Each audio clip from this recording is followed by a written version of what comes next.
I think that's where I'm really expecting the utilities Yeah. to come in. All those tanky frontliners who've just recently got buffed to just really show up. Because I think that's been Team Falcons and their specialty ever since. And also, whether or not they could actually shake off a lot of the impressions that they've left previously in their recent international appearances.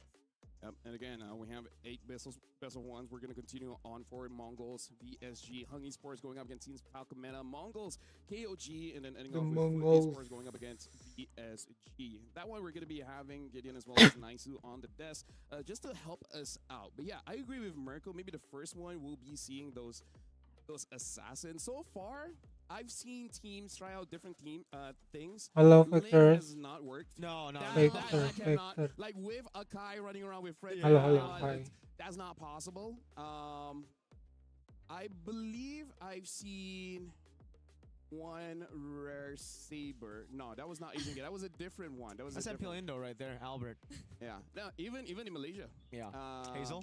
Hazel. Thank you very much. Thank you very much. Shout out to my boy Hazel. Hello, Ika. I think I actually see a bit more Hello. Yi Sun Shin. Ooh. Which I can see the reason why, right? Like, as long as you scale long enough, you delay the game long enough, you know, double marksman, it still works out well, especially because Hive and Claude are just so strong, especially the Claude, mostly because it's hard to catch the guy. Yeah, if you have a solid front line already, good mid prio, I think the Yi Sun Shin, those carries in the jungle can still make an appearance here, especially considering, again, yeah, it's really no in between. It's either you steamroll the game or you play super late, wait for your carries to scale. So if you have a Yi Sun Shin, Yi, Claude with 2 really tanky boys in XP and Rome, The front lines, that's Belia just destroys them. Belir.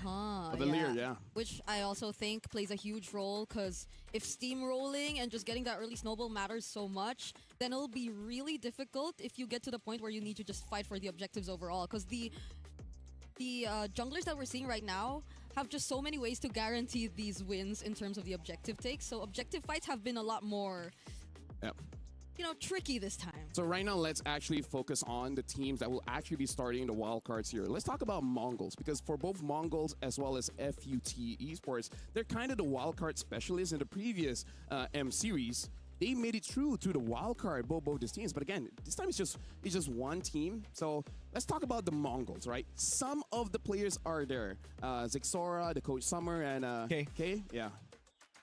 I don't know. It's always really weird to see, you know, these shakeups in lineups, both Boostgate and Zone, the 2 winners from M7 wildcards. Now they're swapping things up, and yeah, the Mongols, I still think they're still kind of a slower team. They need a lot of time to build up. They got that download time as usual, just kind of a signature for Mongolian teams. And for Foot, they like starting it quick all the way from the start. It's all about tempo. It's all about that aggression.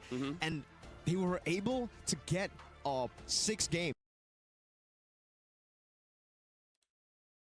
in the grand finals up against the clear favorites in MTC, Aurora. Yeah, and the last time they met, and that was then Boostgate, they actually won against them. So I think there will be some revenge that they would definitely want to get. Or they're no longer Boostgate, but you see their cores. Some of the players there, part of this current lineup of FUT Esports. And I think that's really what matters a lot. Because FUT, by the moment that they came into MLBB, that was such a wise decision to make. Just picking up the cores of Boostgate, who had a really impressive run in their last appearance. But again, I kind of feel like we just got to talk about the Mongols just a little bit more. We will be looking more forward towards Zexora. But yes, now we're looking at FUT.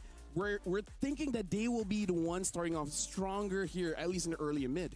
Yeah, I rated them as the 2nd top team here, as the 2nd best team in the wildcards. And looking at them, talking to them a couple of times as well, Kazue, Foot Esports in general, all of them are just so confident. They walked up to me, Kazue with his phone, he's like, yo, Miracle, do you think I'm going to make it through wildcard? And I'm like, dude, you were number 2 in my list, number 1's gone, so I think you will, man. Yeah, so, yeah, again, this is a very experienced lineup. They went 6 games against Aurora Gaming, who've been fantastic even in M7. Yeah. And I wonder how much of an impact will their change in terms of the mid-duo make? Because I know for a fact that these 2 players, especially in the current metagame, would really matter so much. And that's what they decided to really switch up before heading into wildcard. Yeah, so honestly, looking at this lineup between Mongols as well as FUT, we're going to be more so looking at the draft. Then we can really have a clear picture just to say who's good and who's bad. Like, personally for me, people have been prioritizing the Boxia, Fredrin, as well as the Akai. Honestly, I'm more annoyed with the Akai just because of the steal potential of the early game. Like, sure, Fredrin is fun, a lot of chain CC just by himself. He doesn't need no help. And Baxia giving that early life bane just to make it so that sometimes you can see Zushin rushing that Sky Piercer, not even going for the glowing wand. So each jungler, I believe, for this meta really has a mid pairing, right? Yeah. I feel like Baxia Zushin is so strong. Baxia Kimi even. Baxia Kimi. Fredrin, honestly, like, who doesn't like Fredrin? Yeah, your opponents. That's just true. them.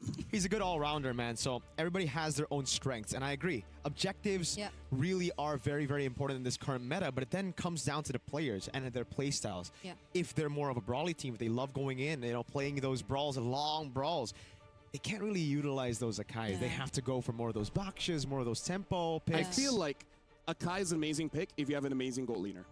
And if you're disciplined enough to make those abilities work, because you're very reliant on a cycle. I agree. Yeah, It's like yeah. more on what you're used to playing around with too or against, because I think for me, I'm so used to seeing these boxes in terms of play styles. Yeah. But the Akai just destroys all of that. Yep. It's Like, a circle. Yeah, it's a spinning circle. Yeah. So it doesn't like allow you to set up that box. It's a Beyblade, yeah. So yeah, Let it rip. definitely, I gotta say, it's going back to maybe 2023 era of MLBB, where just like 3 front lines and try to see who has more crowd control to punish those front lines, and then hoping for your mid and your goal laner to just not mess up. And that's why we see picks like the Gorid and etc. Even against divers from the EXP, most of the time they do survive. That's the thing, and that's why I think the highest skills, Yeah. Skill expression. the highest skill ceiling you need in a team now is in that XP. I agree. If you I have agree. a great XP, Yeah. person on my right knows a great XP. Yeah. I wonder who, but yeah, I feel like let's list down those great EXP heroes that can dominate this meta. Paquito, Vendetta. Yuzong, all those heroes Lapu. belong to someone that we know. Hello. Alice is not damage E, but still very, very strong, right? As long as you can dive to the backline. But we see in the current meta, there's still a lot of Terizlas, a lot of Phovias. But again, Blues even. but here's sometimes. the thing. I feel like if you pick up a tank EXP, it's super unsafe with the Yuzong roaming around. Yeah. So gone are the days where we'll be considering a Uranus in the EXP. Like, at least not first pick. Like, if you know who you're going up against, then okay, sure. Yeah, if there's no Shred, if there's no Baksha early on, then maybe we can still see some of those, tanky boys that just can prolong those fights, especially considering it's all about cycles, right? If you Yeah. have an Akai. So if you have someone like a Uranus who can just bait out those cycles and then come back, you can still control neutral objectives really well. And if you're playing tempo, if you're talking about that Selena pick that we saw in Asian games as well, then Uranus is a great pick to just get tempo early. Especially because if I remember correctly, during the Asia games, when we do see a Uranus, it was a red 4 pick. By that time, there was not... Never first phase. There was no carry, I believe, in that game. I believe it was a Harif. And basically, no one could kill the Uranus. Even 5-man gank the Uranus, he'll get away. And his team just get 2 turrets for free. Okay, now that makes me a bit more confused. Because it's like, nowadays, we did talk about this off stream. It's more on the Claudes and the Hariths. Yep. And maybe the Moskovs next. But the carry... Yeah, The like... carry fits in if you can play that box. In the Asian games, Teddy, amazing on that carry. Basically just carried the entire team. Like even during the cast, I feel like Nepomuceno needs to step up. Vinu needs to step up. Because Teddy's amazing. I agree. Yeah. Guy's overrated, I Yeah, prefer it's- Carl and Sanford over those two you mentioned. Yeah. 40 is amazing, man. I don't know, man. King Bob or Alabu is better. You know what? Yeah. You're right. King Bob. He has King in his name. And Bob. I need to use the cuff button. You don't need to mention tell. the cough, You you just know? do You just it. do it. Yeah. So, Briggs, what is your take on the EXP? You know Yeah. a lot about XP. You know a lot about EXP. No, I agree. I feel like it's one of the most... Oh, we're starting. We have a Harara. What? Oh, okay. Let's brother. Let's talk about the draft here. Mongols first pick, FUT second pick. The map is gonna be dangerous grass. The Phovias, Kalia, and Valentina banned by Mongols. Pero baru Freya, bisa Matilda, dibanting, as well as Tira. Baxia banned by FUT. Now go on. I love the fact that we were, teasing the fact that Mongols, they're the Mongols calculated pakai- boys. They don't want to go early on. They want to download their Tapi opponents. kok semua And ya? Foot, on the other hand, they're aggressive. Yep. They're not too calculated. They want to go and, just Dari channel their badan mechanics, but it's the complete opposite if we see in the drafts, right? It's Mongols with all the individual flair, even Hirara in the first phase. And Foot, this is what we expect the Mongols to go for, objective-heavy comp. Yeah, just like imagine how the interaction could potentially go. Like, I know the Hirara is just so flexible. He has the capability to keep herself immune, but that's already an Atlas and an Akai. Wow. Is this for real? Why did they ban the Novaria? There's already an Atlas. There's already a Zushin. I don't know if there's a misban or anything because you already have the mid and the roam. So where else would the Novaria go? Unless FUT just has some crazy strat like, I don't know, Novaria Gold? Wait, that's true, yeah. I mean, Tezet is known to have his, you know, very out of the box interesting picks. You know, if you know, you know. This is the guy who brought up like a Kufra jungle back in the day as well for High when he was coaching Aura Season 8, Season 9. So you can expect a lot more crazy picks here from Foot. Well, Claude has been banned out. Bricks, the last ban here coming in from Mongols. Isn't it crazy to see that the Claude is banned all the way and the Marcel as well towards the end? When we were talking about it backstage, we were talking about Marcel Claude being first phase picks. I mean, like, look at Mongols pick. Paquito, the Gord, Hirara is the new one, but I don't. I still think the opener is pretty good for both teams. FUT a little bit less for me. I know we talked about like cheese strats and best of ones, but I never expected it to be this kind of. Maybe it's not a cheese. Maybe this is their perfect strat, because let's put this into context, right? Both of these teams are the favorites because they've done it before, right? They faced each other before, and now they're batting out the Obsidia. The Hive is still open, but maybe that's not a concern for them. I guess not. The Moscow's a great pick. They need someone to just deal a lot of damage, but also not be reliant on just a cycle of skills. The Harrow is a pretty good choice, but I think I like this a little bit better. You know, just constant DPS coming through, and then the XP later, I think is going to be a damage one. We've seen that matchup. It has to be. The Arlet fits. Yeah, 100%. I can't see if they really want to set up a box still with this kind of draft, because they have very high mobility heroes, maybe apart from the Gord. Oh, wow. Even the Grok comes in here. What? Wait, was it a Grok? I mean, the Grok... I guess the Grok just showed himself. If they want to go fast, Mongols, I do want to see if they have a very early roamer, like maybe even a Cho, so that you can evade. But again, going up against an Akai Zushin, kind of not the best of idea. Grok Ranger. A skill-based marksman hasn't been working that well unless you're a Harv. So very interesting to see how this Granger is gonna play out. Yeah, it really just seems like Mongols have taken Foot Esports' aggression, right? Because it's all about snowballing in the early game here. I would like to use on, but I don't know if that's in their repertoire. So this is assuming the jungle and roam already, right? So it is the EXP that we're looking for, despite the Novaria ban. Maybe even Benedetta wouldn't be bad. Yeah. A lot of damage EXP should work here. Oh, when you have a Zushin, Akai, and an Atlas, you kind of don't need any more defense. Yeah, it's not the best matchup against the Paquito unless your name is one of those guys. But don't fight the Paquito.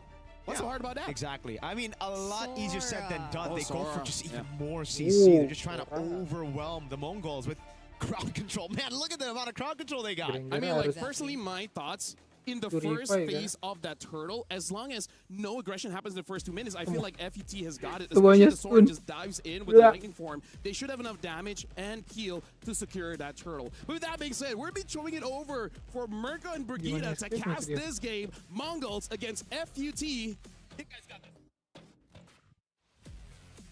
Thank you so much, Lafel. We are now officially heading into the first best of one that we're having here in the wild cards of MSC 2026. A lot of surprises, especially as we came into the draft, approaching the second half already. Surprised to see the Hiraras, even the bans heading into the second phase were a lot of surprise for us, but man, how are we feeling about this? It's a lot of crowd control on the other side, and a team fight that could get just really messy on the other side. Yeah, I mean, if I'm looking on paper, I definitely got to side with Foot on the drafts, man. It just seems like this is the standard that what we've seen, you know, the standard from what we've seen from our own leagues as well. But Mongols, again, they're coming into the best of one thinking comfort. We've seen a lot of that. We've heard a lot of that word recently in interviews as well. I'm so curious if Zixara already considers the Hirara as comfort, though. Like, for you to be confident enough to pull it out in your first series. Oh, speaking of, Looks pretty comfortable on it so far, but this is the problem without the Hirara early on.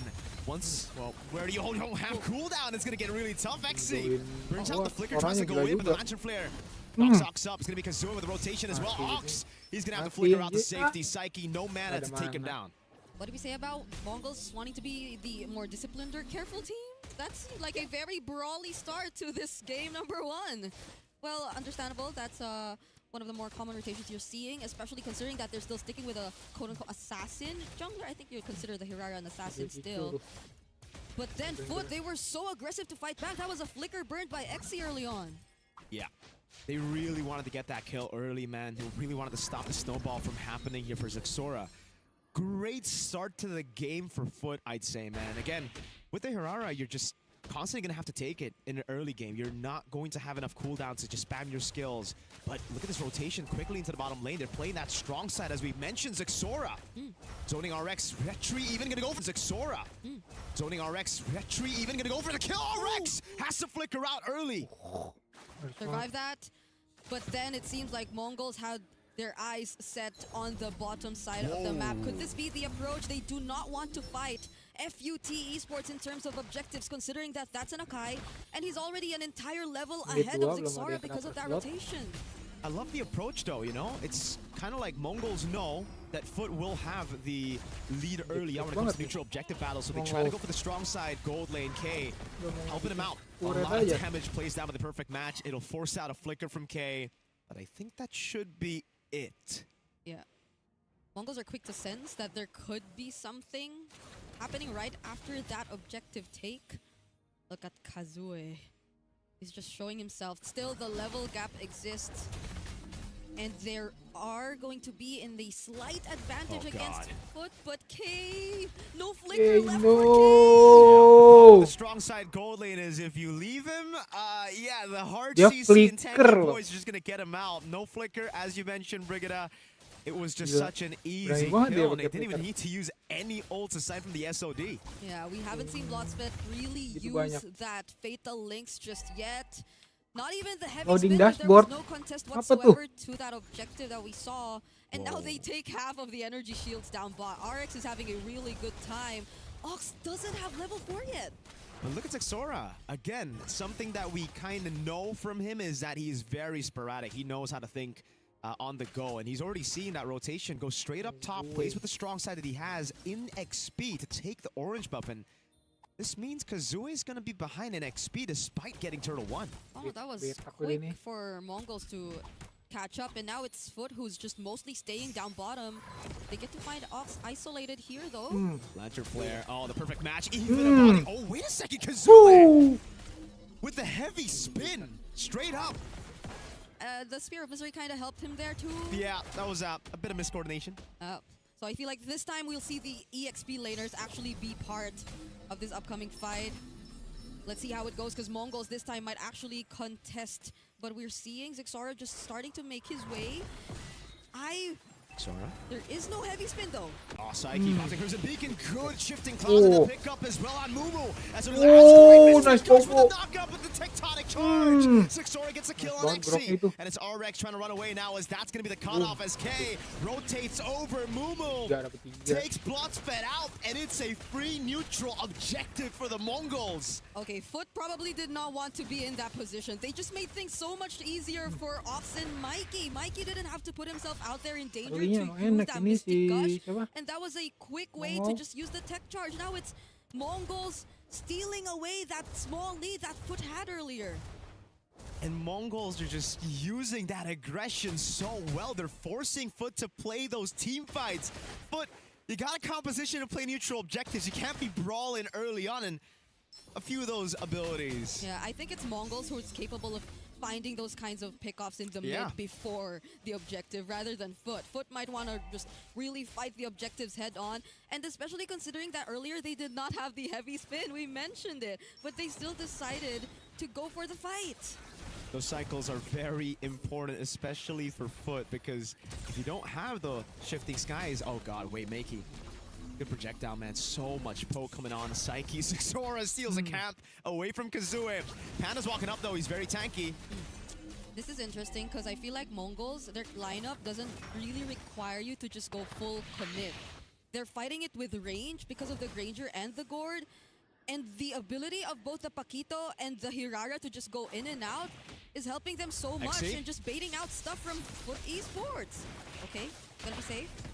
But going back, Foot, I feel like this time, they're the ones struggling to find their footing. Like, when are they going to come into a fight? And when are Mongols actually going to fight back? Or when are they just baiting them out? Because they are capable of doing that. I don't know. Right now, it just seems like Mongols have Foot's number. Again, they're going to use a Lantern Flare. Perfect match on Ox. If they can bait out the Tech Charge, that'll be big for them. And actually go for the heavy spin. The Tech Charge comes around. And a flicker off Psyche. Crimson Beacon, the SOD lands. It's Psyche with a kill. Mumu into the mid. Okay. Oh, now that the Fatal lifts it up! Great call into the shifting skies. Now Mumu picked up as well. Zixora in the midst of it all trying to go damage some of those members, but Xe zones them away, and this is a Foot win. They go to the Turtle, the last one of the game. It's interesting though, because it still feels like they used up so much just to get those small wins, when in fact I felt like it would have been easier for them considering the amount of crowd control and how low effort this draft overall could have been for them. But at least they've got that advantage just now and are able to convert it into a structure up top. It's all good zone. But I can't believe it's been 7 minutes before we actually see that happen, because they're with the Moskov all this time. Yeah. I don't know about going all in on Kazue. They just going for a bit of poke. Zixora with a rotation in mid. Psyche taking up a lot of damage. Yeah, I'm not sure if that's like the fullest potential you could see from Zixora. Just Wait, but what? he's trapped. Yeah, Zixora way too far. Gets caught in the Fatal Links. Thrown back to the rest of Foot. I think that's the second time we saw a favorable team fight just because of a mistake. Yeah, that's the thing about the Hirara though, right? Like, once you have enough cooldown, you just think you're untargetable. You can just make those risky plays happen and it just bites you back. These team fights need to be a bit more calculated, I'd say, for both sides. Oh, that's going to be a setup on Ox. Yeah, baits out the Tectonic Charge. There's no Fatal Lace, but they're going to get the pickup. Ox, no flicker. This should just be a free kill as Kazue knocks him up and picks up the kill. That's happened twice now. It's been successful. We do see some, I'd say, quote-unquote questionable targetings and priorities in terms of the recent team fights. But because of that, the back and forth has been on for so long. Like, we barely see a significant lead in this fight. Yeah, and it's still so surprising, despite, you know, the last two team fights going in favor of Foot, that Mongols are actually still ahead in gold. They've been farming really, really well, and it's been because they have had better control over the side lanes, which is weird to hear, but there you go. Mumu with the knockout strike. RX gonna cut him off with the help of Blotsfet. He's already used a perfect match. Lord is spawning in the bottom lane. Mumu. Yeah, he's just gonna get chain CC. The Spear of Misery pins him down. He tries to get out with a flicker, but the Lantern Flare is on him. It's a Sky Piercer as he goes for the Crimson Beacon. Makey caught in the bad spot. SOD lands in the back. RX gets the Spear of Misery, pins him down, goes on the turret, and it's all fed to the Sky Piercer. And Maniac for Psyche. Could we see it a Savage on day one, match one? Ox, can you escape the Lantern Flare? Psyche gets a Savage on day one of the wild card. Day one and game one at that. We're seeing a Savage in as early as that. And can I just say, the ones who were the more aggressive in that team fight and the ones who put themselves up front were not Blotsfet nor Kazue. It was just really RX and Psyche. They knew that they were that much ahead. They knew that they were in that kind of advantage just with Mumu out of the picture. And now it's an immediate objective for FUT. It's interesting though. Okay, let's see that instant replay. Psyche, my god. I don't know, it was kind of also Mongols though. They did not need to back Mumu up all the way there. No one saw that. Don't point it out. No. Why you step back? No, man. No one saw that tech charge, all right? I can't even make Bigatron jokes anymore. This is why we are saying that there needs to be a bit more calculation from their part. It demands so much more just because of the kind of draft that they decided to go with. Now, Foot, this is where we expected them to be. This is exactly how they play this out. The amount of crowd control, actually in that recent team fight, they didn't even have to use much of it just because they were just going all in terms of the damage. I feel like that's another thing. You feel a lot more of the damage coming from this tanky lineup of Foot rather than of Mongols at this point. So they're really making sure that they're using it to their advantage. And at least for now, Mongols are defending, and weirdly enough, still in the lead. Yeah. I think it's not that accurate. Blotsvet, though, goes with perfect match. They're trying to go for the zone. Psyche, an absolute monster, brings Moo back. And it's a flicker, burn down. Ox. Again. Goes for the tech char. Yeah! Oh, dapat. gets him down, Aligid K. lagi. Oh no, Psyche na. gets another double. A disaster for the Mongols, as they're gonna have to take 3 of their members out and about as just Zixora and Makey left to defend. This should be full stack Sky Piercer for Psyche, right? Oh yeah. So that just explains why you could barely get out alive once you're in that kind of position if you're the Mongols. This is very tough and risky if you're the Mongols. With very little crowd control and just mostly Ox, and by the way, it's always been Ox that they've been targeting first, I could barely see an opportunity for the Mongols to turn this around with a team fight win. Yeah, it's a composition that really relies on them winning out early game, you know, snowballing on control and then relying on their individual flair. Now, I'm not saying it can't happen, but we've seen 2 Brock ultimates go. Yeah, but that's the thing, they Out of always... Paris. Right? It's landed on. I thought you didn't see that. I didn't see the first one. Okay. But then the replay showed me. LaFell saw all of it. Yeah, I really want to know how LaFell feels about everything right now, because it's just day 1, game 1, but... He has a thumbs up. Is it a thumbs up? Yeah, if you've watched Project Hail Mary, that's a good thing, right? Like, yeah. We get to talk to him later, but for now we gotta really talk to the Mongols and Foot, maybe especially the Mongols, and how they're really dealing with everything right now. Let's take a quick look at the items. Okay. Let's not. It's not. Let's just talk about the game. Let's The just talk Lord about the spawning. Okay. And that's not the new Lord, you know? The new Lord, like, it kind of gets players to diva. go for the Lord. Diva. Yeah. It's like, now as a player, I want to go for Lord. 13-3, now we see the actual goal lead. It is... Oh, I don't know if this is comebackable. We've had that term, geekable. Do you think it's geekable? Well, I, at this point, could not see it coming for now. Like, even Ox, they've just been very aggressive. Psyche, this is where you really want to see your Juicin come to play. He's the one in charge of all the zoning right now. It's like Blotsfest will just go in for a late entry and surprise everyone. And that's the last thing you'd want to see if you're the Mongols. Yeah. My god, all of their flickers are still intact. You could already imagine what kind of game-ending plays they could attempt to go for with this Lord Seed. Let's give it to the Mongols a bit. They do have clear. I don't want to say if it's good or bad. They got clear with the gourd. They have gourd. But then I look at the Granger and it's like, yeah, you're not that good at clearing. The Hirara is like, she's bad in, oh god, no damage to Exy as well. I'm looking for the damage too, but... Maybe you just look at different things when you look at the Hirara, you know. Exy trying to walk off. They're going to go for the mid lane siege here. Oh, RX is piercing through that turret onto Ox and K. And the base turret down below has already fallen. Okay. Blotsfist looks like he wants to do something. But let's see. They still have to clear out the waves. Yeah, oh, he's already below half HP. Oh! Fatal Links on the back, both of the frontliners, and they get caught in the heavy spin. That's the pin down immobilization already. Zixora gets away, but Psyche's just tearing them apart. Zixora's trying to gap close now. He goes immobilized. Oh, but Psyche is unkillable. Picks the Hirara up. Zixora's walking up again, trying to go for the clear again, untargetable for a bit. But it's still Psyche just zoning all of them, and they've lost no members. Okay, they're still dealing with it. Sora and Kay still left to defend, still have an entire wave to deal with, but Zixora is down. Kay back in the fountain, but what can he do? It's just gonna be a game number 1, or the only game in this best of 1. Going over to Foot Esports. It's over for game 1. Foot Esports getting the revenge that they've desperately been waiting for since that M7 wildcard where they lost to a Mongolian team. Team Zone, Kay, Zixora, they showed them how it's done, but today it seems like it's a Foot day. Want to introduce me in? Oh, I'm in. Hey!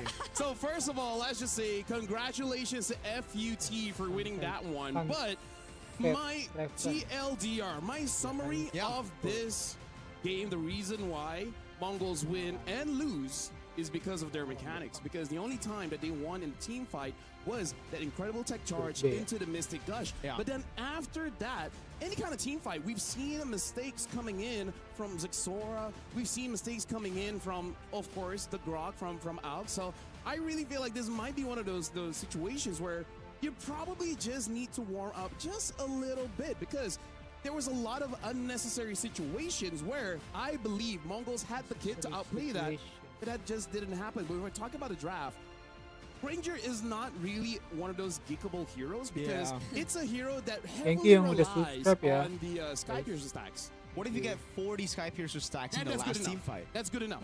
That's good enough. But compared to basic attack heroes that just needs that Trinity, they're more reliable. So I would say in this game, it's all about execution from the Mongols. And the good thing that I can say is that you're not eliminated right now. Right?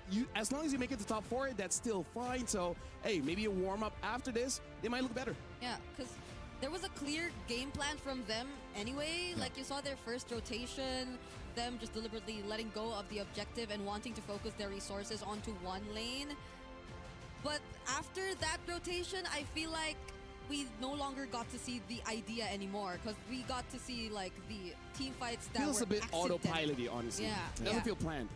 It really didn't, man, because at the Granger with the Gord as well, you get two very vulnerable backliners, but then there's no tank up forward, right? It's just Ox on the Grok. He's mainly an initiation tool, and then the Paquito is kind of there to deal damage, because if you look at the build, it was a 100 strike C halberd. Yep. Usually, if you want to go for a bit of a tankier build, you go for maybe Fury Hammer straight into the Queen's Wings and then full tank, so that you can provide a bit more utility for your backliners, but okay. Let's talk about the Savage as well, right? Taiki. Game one at what, 9 minutes of the game, and we're starting to see something change here in terms of the items, because as a roamer, I haven't built Dominance Ice for a long time. If I build it, you know my team is bad. Let me just say that. And even in that game, they didn't build Glowing One early item, because again, the sustain isn't from healing. It's just nothing really, right? And so they didn't have to cut anything in half. They got a lot of untargetables. Right, and like, so the first item, you know, just get the Skypiercer, then the Ice Queen's one, and then having the Blood Wings, just to make sure that you can stay there and deal the damage. Yeah, I think that's very MVP worthy for Psyche too. If you get a Savage and you didn't get an MVP, I'll be upset. sometimes actually, there are times where the Savage guy is just, you know, shooting in the back and not doing too much. But this one, Psyche. Look at the skill expression of holding down the second skill. Dang. And then moving it left a bit, right a bit as you move your joystick. Like, who can do that? And when he got that, it wasn't really set up by the Maestro. My goal. Thanks for the mention. It wasn't really set up by Blotsfest or Kazue or anyone. It was just him. It was set up by Mongols. Yes. Am I wrong? Okay, let's look at this replay, right? This is one of the only times we see good skill expression coming in from the Mongols, and then the team fight looks good. The team fight looks clean. And we cannot say that FUT, they played amazingly, because they also made mistakes by expending the skills, and then even we're like, wait, what's going on? But the Mongols just didn't respond well enough to capitalize on those mistakes, and just being like, even in this situation, Mumu, honestly, if he just stayed there, there's a high chance he could have just escaped. Yeah. He had the flicker. He could have flickered out and then just double jabbed all the way back to his team, but he didn't do that. We didn't see that. Oh, I saw that plenty times. I'll see it in my dreams tonight. Okay. Will you see Psyche Savage? As a roamer, that hurts. Yes, it does. I've done it plenty of times, but it still hurts. Shh. Look. Oi, I didn't see that the first time. Oh, you actually didn't see that the first time. I didn't see the first one the first time. She's not wearing her glasses. I'm wearing contacts. Not as good as glasses. Sure. That works, but this, right? I mean, to go 2 flickers in the back with no frontliner, it's kind of like, we're better than you.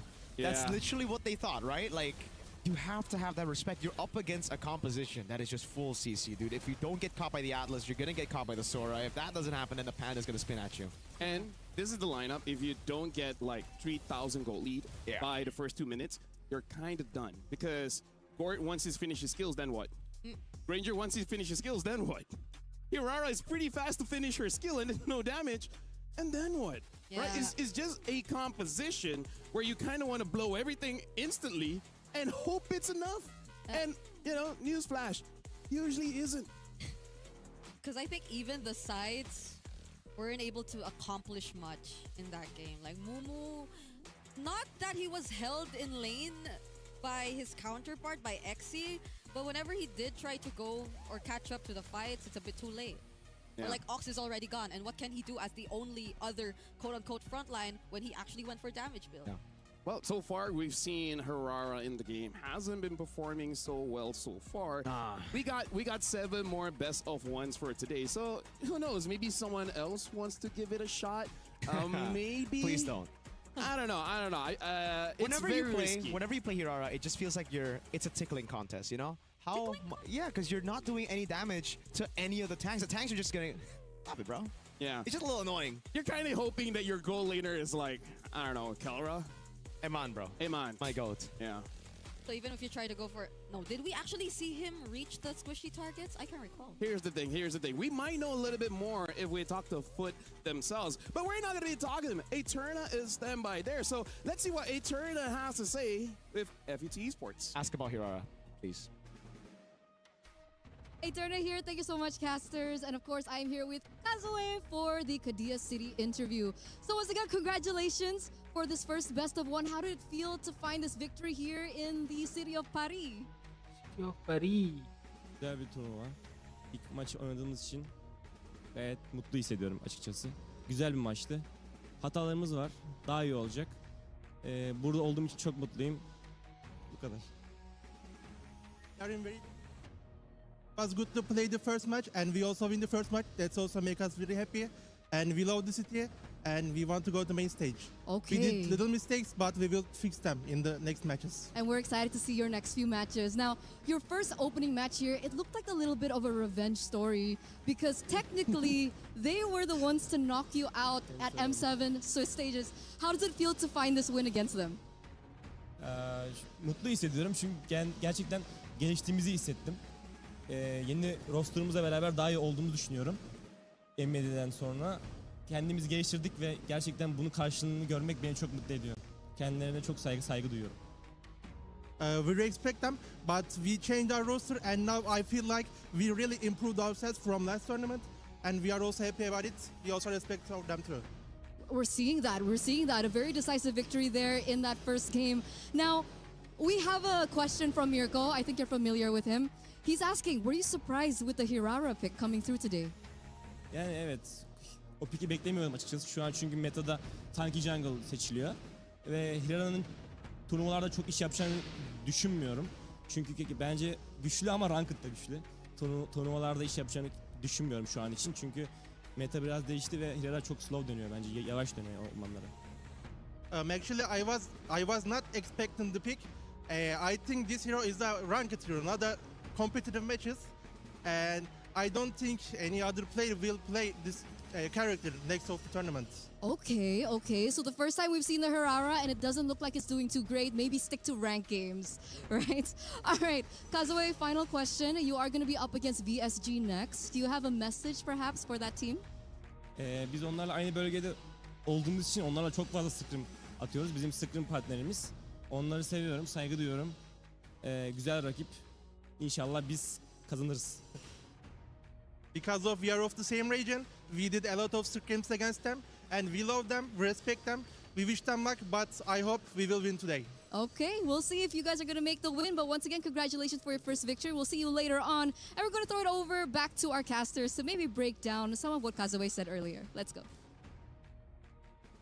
Thank you very much, Eterna, as well as Kazui. So, yeah, Hirara, let's just keep it in rank. It's not competitive just yet. And, you know, I think he said this is a tanky meta. Don't know why he picked that up. I understood what he was saying, don't you? Yes, because of the translation. Look at Mirko. He's cringing slightly. Wait, let's wait for him to show on cam. There. There you go. There How do you you go. explain that face? Like, Yeah, it's kind of like I agree I with told him. you so. No, I mean, I disagree with him. You know, it's something that you would expect in ranked games. Yeah. It's something you'd expect in some of the streamers' games. But like I mean, you saw how much it did against the Akai. It was kind of just dancing there.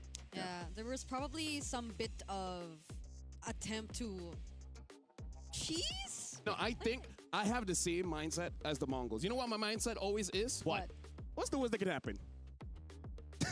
Get savaged on. You know, that's pretty bad. That's pretty bad. pretty bad for your first match. But, I mean, you know, like, hey, what's the worst that can happen? What's the worst that can happen? By the way, guys, this is the first best of one for today. We got 7 more matches after this. We're going to go for a short break, but when we return, we got a lot more games. So we'll see whether we see Harara again or not. But for now, we're going over to a break. See you guys later.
Play is in our DNA. Whenever we let it out, it becomes our superpower. Now imagine an entire city being built to supercharge it. Kadir City, powered by Play.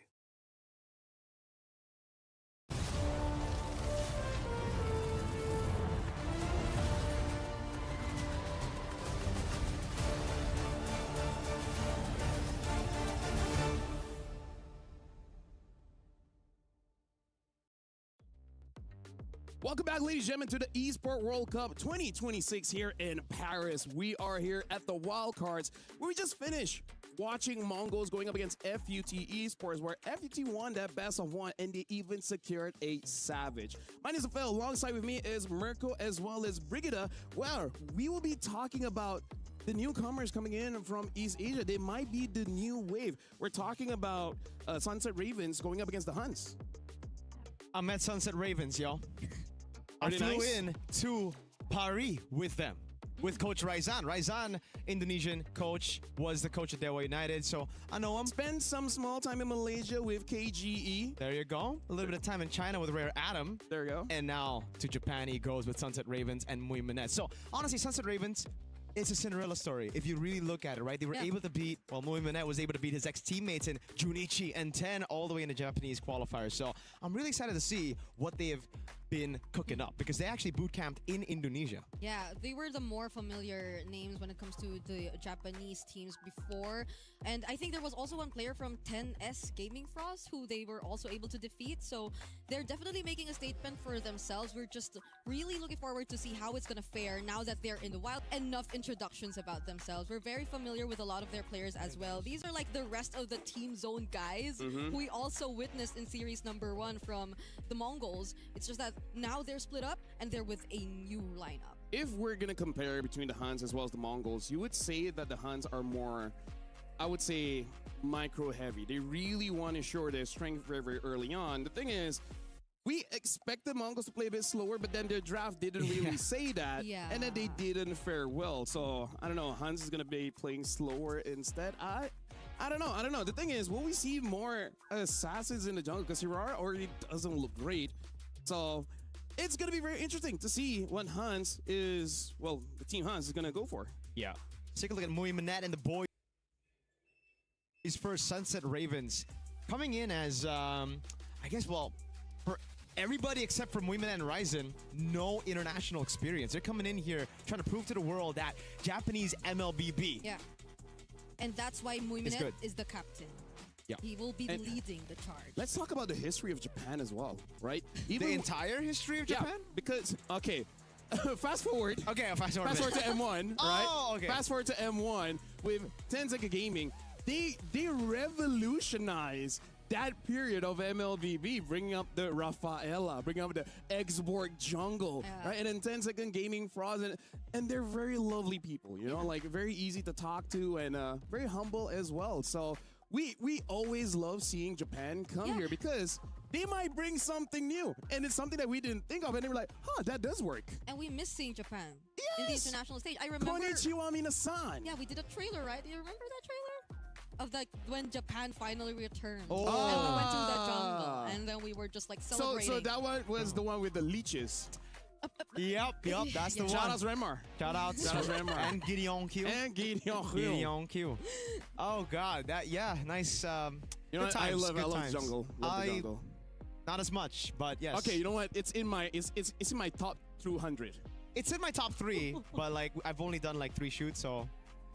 There you go. There you go. So now let's talk about the game again. Okay, so far it looks like as long as you keep to the standard of the current meta of tank jungles, right? Having a basic attack marksman, or unless your name is Harif, and then in terms of the EXP, if possible, get a diver. Yeah. Some drafts require you to be a frontline, but hey, that seems to be the template. Yeah, I think that fits the bill entirely for Sunset Ravens, but if we talk about the Huns Esports, I think they got to rely a little bit more on their XP and their mid lane, just because they're the only dudes here with international experience. And they're pretty darn good. Last time we saw them, Bankai on the XP, on those carries as well at M7 in the wildcard did a fantastic job. Kenny in the mid lane with those gimmies. So I'm really expecting more of that utility jungle. Play for Kenny, play for neutral objectives with Bankai as well. Yeah, because it seems like they're on a similar wavelength in the sense that there's just one guy who's really taking majority of the lead amidst the young bloods. Because I think you could really consider the newer members of the Huns to be young bloods. They're new names relatively in the scene of Mongolian MLBB. And it's Bankai who's just going to be the overall in-game commander as the EXP lane. And again, maybe that's why we're gonna hopefully see, unless your name is Paquito, see the EXP being chosen just a little bit later. Because one of the reasons why EXP has really opened up, because there's more relevant counters to most of the EXP picks. So it's very punishable if you pick up your EXP way too early. Even if it doesn't get countered in lane, somehow in the neutral objective fights, you might get countered there. So if you really are the carry, sometimes you gotta take your time, because there's this one guy, Vinuya, he can first pick the hero. I know that guy. But that one is Paquito as well as Arlid, which is also one of those heroes that we really gotta look out for. His Arlid looks like a Lancelot, man. Yeah. But Vinuya is coming later on. We gotta talk about wildcards. Okay, okay. Bankai, can he be like Mr. King Bob? I thought we were going to talk about it later. Sorry, Vinuya. Man of many names. CC Immune. Man of many names. Hey, now that I think about it, Dol. Paquito got his first, like, I did not expect to see the first Paquito loss in as early as game 1 of That's MSC. true. That's true. Because he's such a power pick. That's why he's first picked. Yeah, and that's where I think it comes Blame down the to Hirara. the rest of the team. I was about to say as well. Yeah, the Hirara is a very, very good shout there. And I think we also got our answer from Mr. Kazue, who was pretty honest about it. He just said Stick it's a to ranked rank. game pick. Yeah, I don't think it's gonna see any more game time here competitively. But we'll see. We'll see again. Still meta. That's the name of the guy in the jungle that we'll be seeing as well for the Huns. And fun fact is that apparently his name comes from Ling is still meta. It implies that some picks are still Here's meta, the like thing. Ling. This is my short pet peeve. All right. Right? Some of the buffs and nerfs is not created equal. I agree. For everyone. Yeah. We're looking at Ling, and the thing that they buffed doesn't increase the clear speed in the jungle, which Yup. is one of the problems. Doesn't help its survivability in a team fight, which was one of Ling's problems as well. So they buff things that Ling don't need. And then you have Akai. They're like, we're going to keep it simple. We're just going to increase his HP. But the thing is, everything in his kit scales with HP, and then suddenly he becomes OP. And the Claude. Don't forget the Claude. The It's like, Claude. you're a weak side goal laner, right? Yeah. So, We're do we gonna- take away the early game or the late game? Yeah. No, here's the thing. They They took away lowered- the early game. They took away a bit of the Blazing Duet early game. And then they made it. Yeah, we're gonna be throwing it over to Eterna, where she's gonna be talking to Raven. So let's head on over to her. Eterna. Thank you so much, guys. I'm here at the Kadia City interview, and I'm here with Mexi. Welcome, Mexi. Hello. How are you feeling before your match? Pretty exciting. Pretty exciting. I mean, I heard this is your first time. Is there any nerves that's happening right now? Yeah, I'm a little bit nervous right now, but I think more like, exciting to be here on the stage. Yeah. Okay, so he's excited to be here on the stage today. So I want to know about your in-game name, Mexi. Where did that come from? So like I used to live in Mexico for like 3 years, and when I came back to Japan, everyone like started saying, "Oh, where did you come from?" Like I was like, I lived in Mexico for like 3 years, so everyone started to go Mexi, Mexi, Mexican, Mexican, Mexi, Mexi, Mexi. That's my like origin of my name. Okay, so it's because you were in Mexico for 3 years. Now that's interesting. Now coming into this next game, obviously, Mexi, we're hearing that you're also a translator for your team because your head coach is Indonesian, Coach Ryzen. How challenging has that been for you? To be honest, it's not really challenging. I think I was like pretty new in this team, so I think a little bit difficulties was like, being good at like having a good team to be a good team, because I didn't know anything about the like members, so it was just tough for me to communicate or like discuss team more deeply. That was my difficulties. Yeah, Okay, so it's more on synergy and chemistry with the team. that's right. Okay. Coming to this next match, do you have maybe a message for your opponent today? Message for opponent. Good luck for both team. Yeah, Good luck for both teams. Are you confident for this game? yeah, of course. Okay, we'll see. Good luck, and we'll see how they do up against their opponents today, because obviously we're going to throw it over to our casters to witness the second best of one. Thank you very much, Eterna, as well as Maxi. And yeah, looks like the difficulty really is just gelling with each other. Yeah. And not so much talking with the coach, which, again, I believe this is one of those things that happens in regions like Japan, where you don't want to follow-ish the meta. You kind of want to reinvent if possible. So I feel like that might also be a struggle. That could be it. You know, Muimanet, he's known for a hero specifically. He's top global on a footballer in game. Yeah, Brew, yes. Brew, close enough? Close enough? Yeah. Yeah.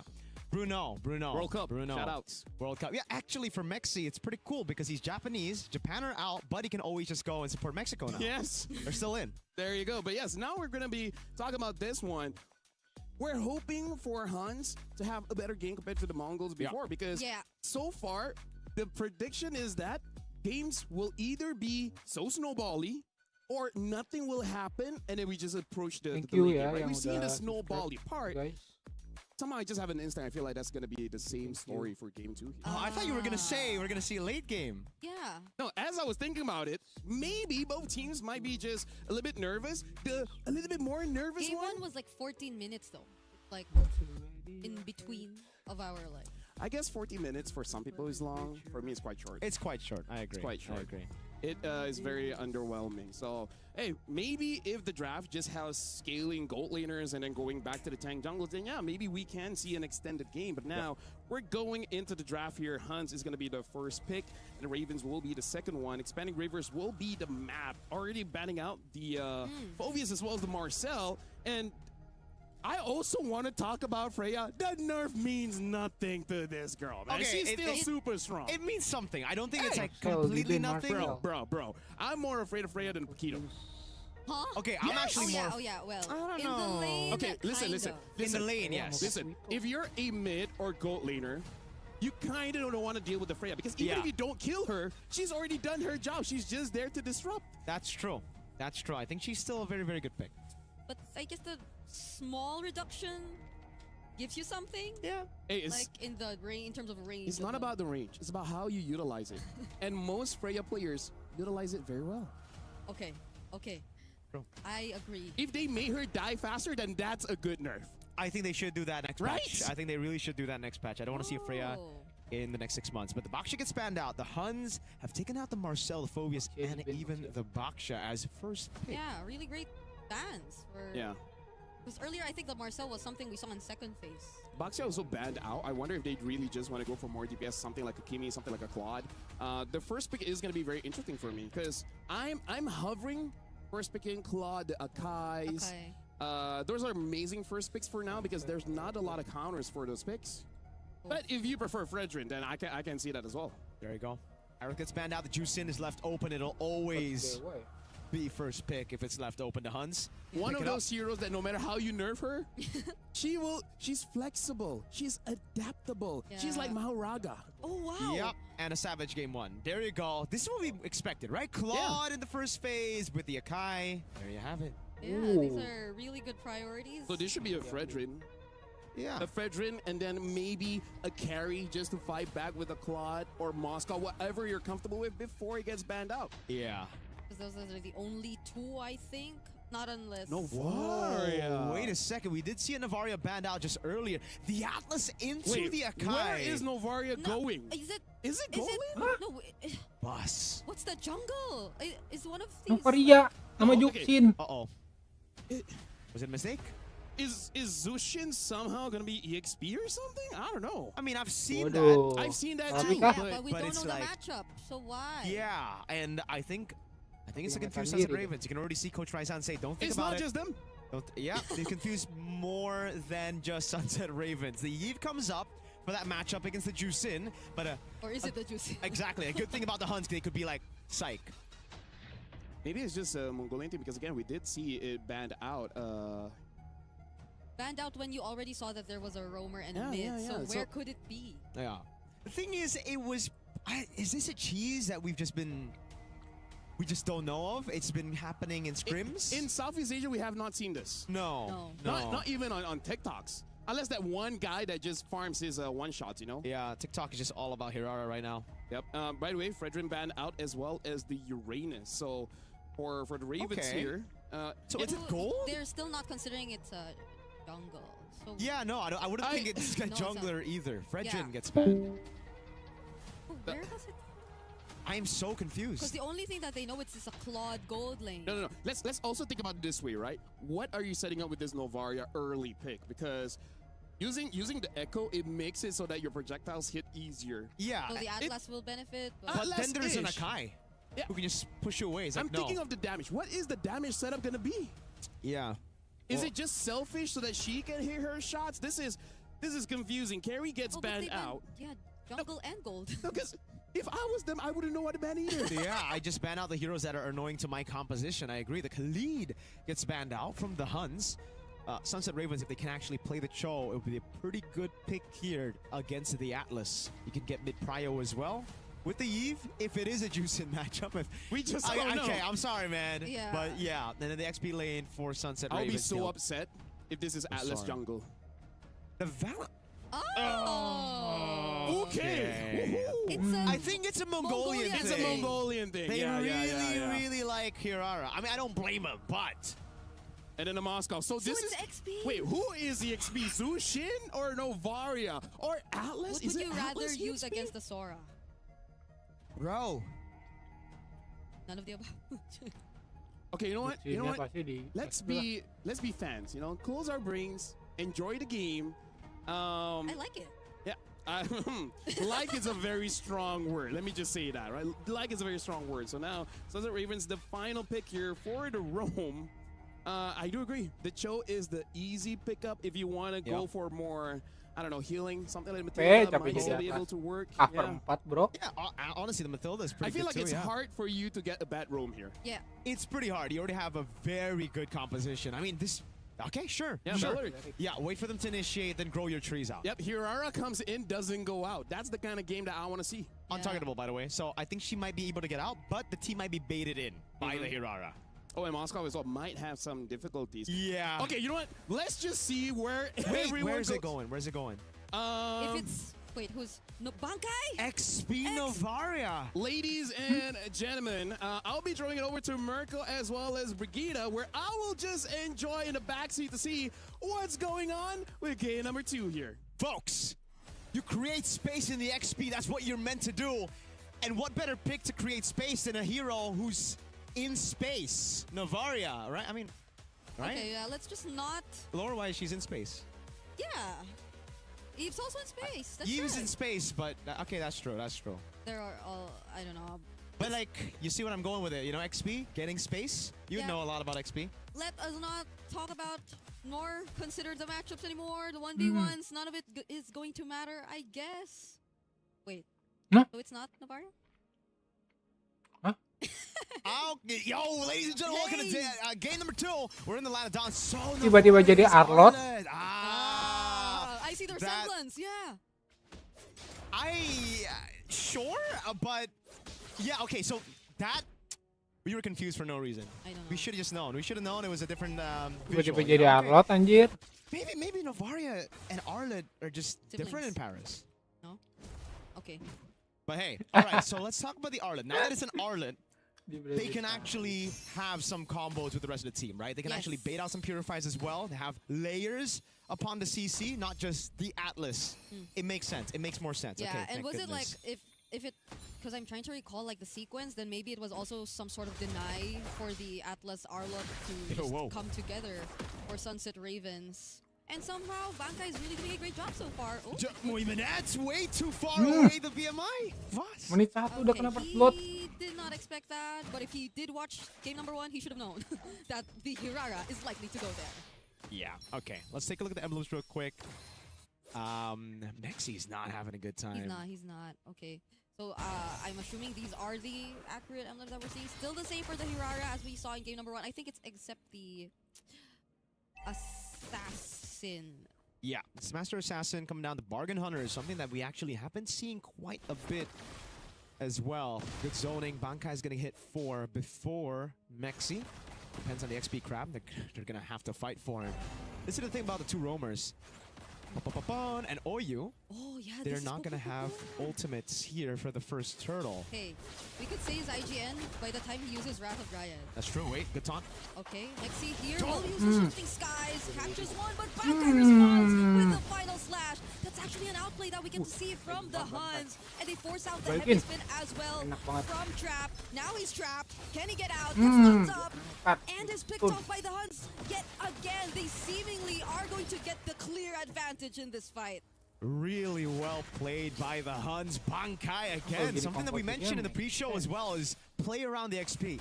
Get Bankai and Kenny good picks, a winning matchup, and you'll be able to get so much more of an advantage. But thank goodness it's not a Navaria. Okay, this is a better Hirara game at least so far. So far. That's why I said so far. Because we never know what can happen. This is Sunset Ravens with a Claude, who is one death in. Yeah, if you snowball, it'll be great, right? That's the thing about the Huns' composition here with the Hirara. So far, they've gotten mid-prio. They even got a lead over Eska, which is kind of strange to think about, right? The Heave should usually have a better lane compared to the Jusin, but in this situation, Kenny, that international experience of making it to the main stage at M7 has paid a lot of dividends. Yeah. We just got to see Mexi from the interview earlier on. It's very unfortunate to see him struggle in this position because I feel like that heavily impacted how the first objective went for them. Actually, survived just a bit, uses the round of Riot, but could not walk away from this. Hands over a third, not kill, because it's actually Oyu who got it, but still meta, 100% or almost 100% kill participation so far in this Hirara game. Yeah, living up to the name, still meta. Okay, it took a while for still meta to get to this point, by the way, so it's really great to see him finally have such a great showing in his international debut appearance game.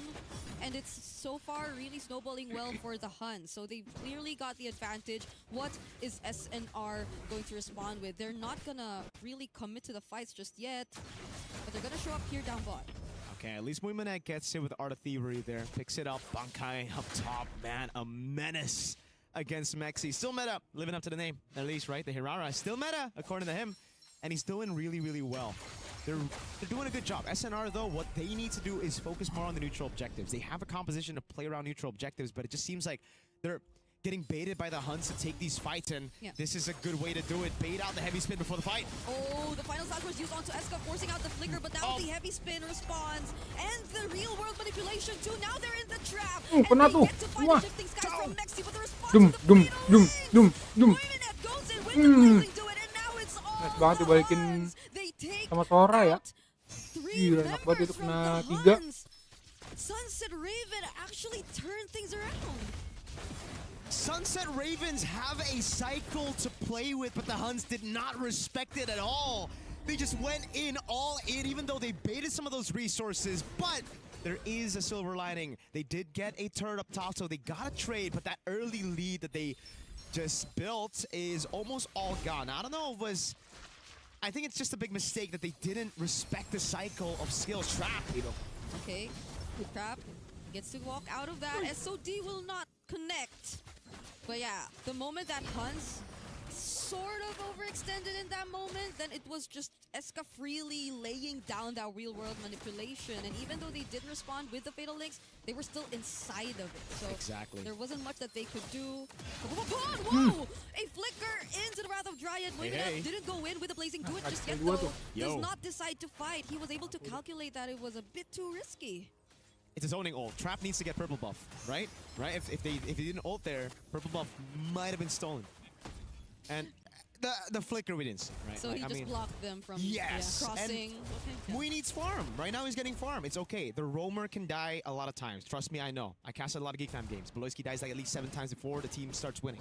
Yes. And they're scaling. Look, it's Yves, Claude. They can wait all day long. It's just the Huns who actually have to be the ones to walk up. So I'm hoping for them to adapt to it already, right? They saw the mistake that they made. They went in, they baited out the cycle of skills, but they fought inside of the RWM after baiting it. They fought into the heavy spin after baiting it. Now they're playing a lot slower. Still meta going to the side, taking these turrets. And Moskov staying up top. Yeah.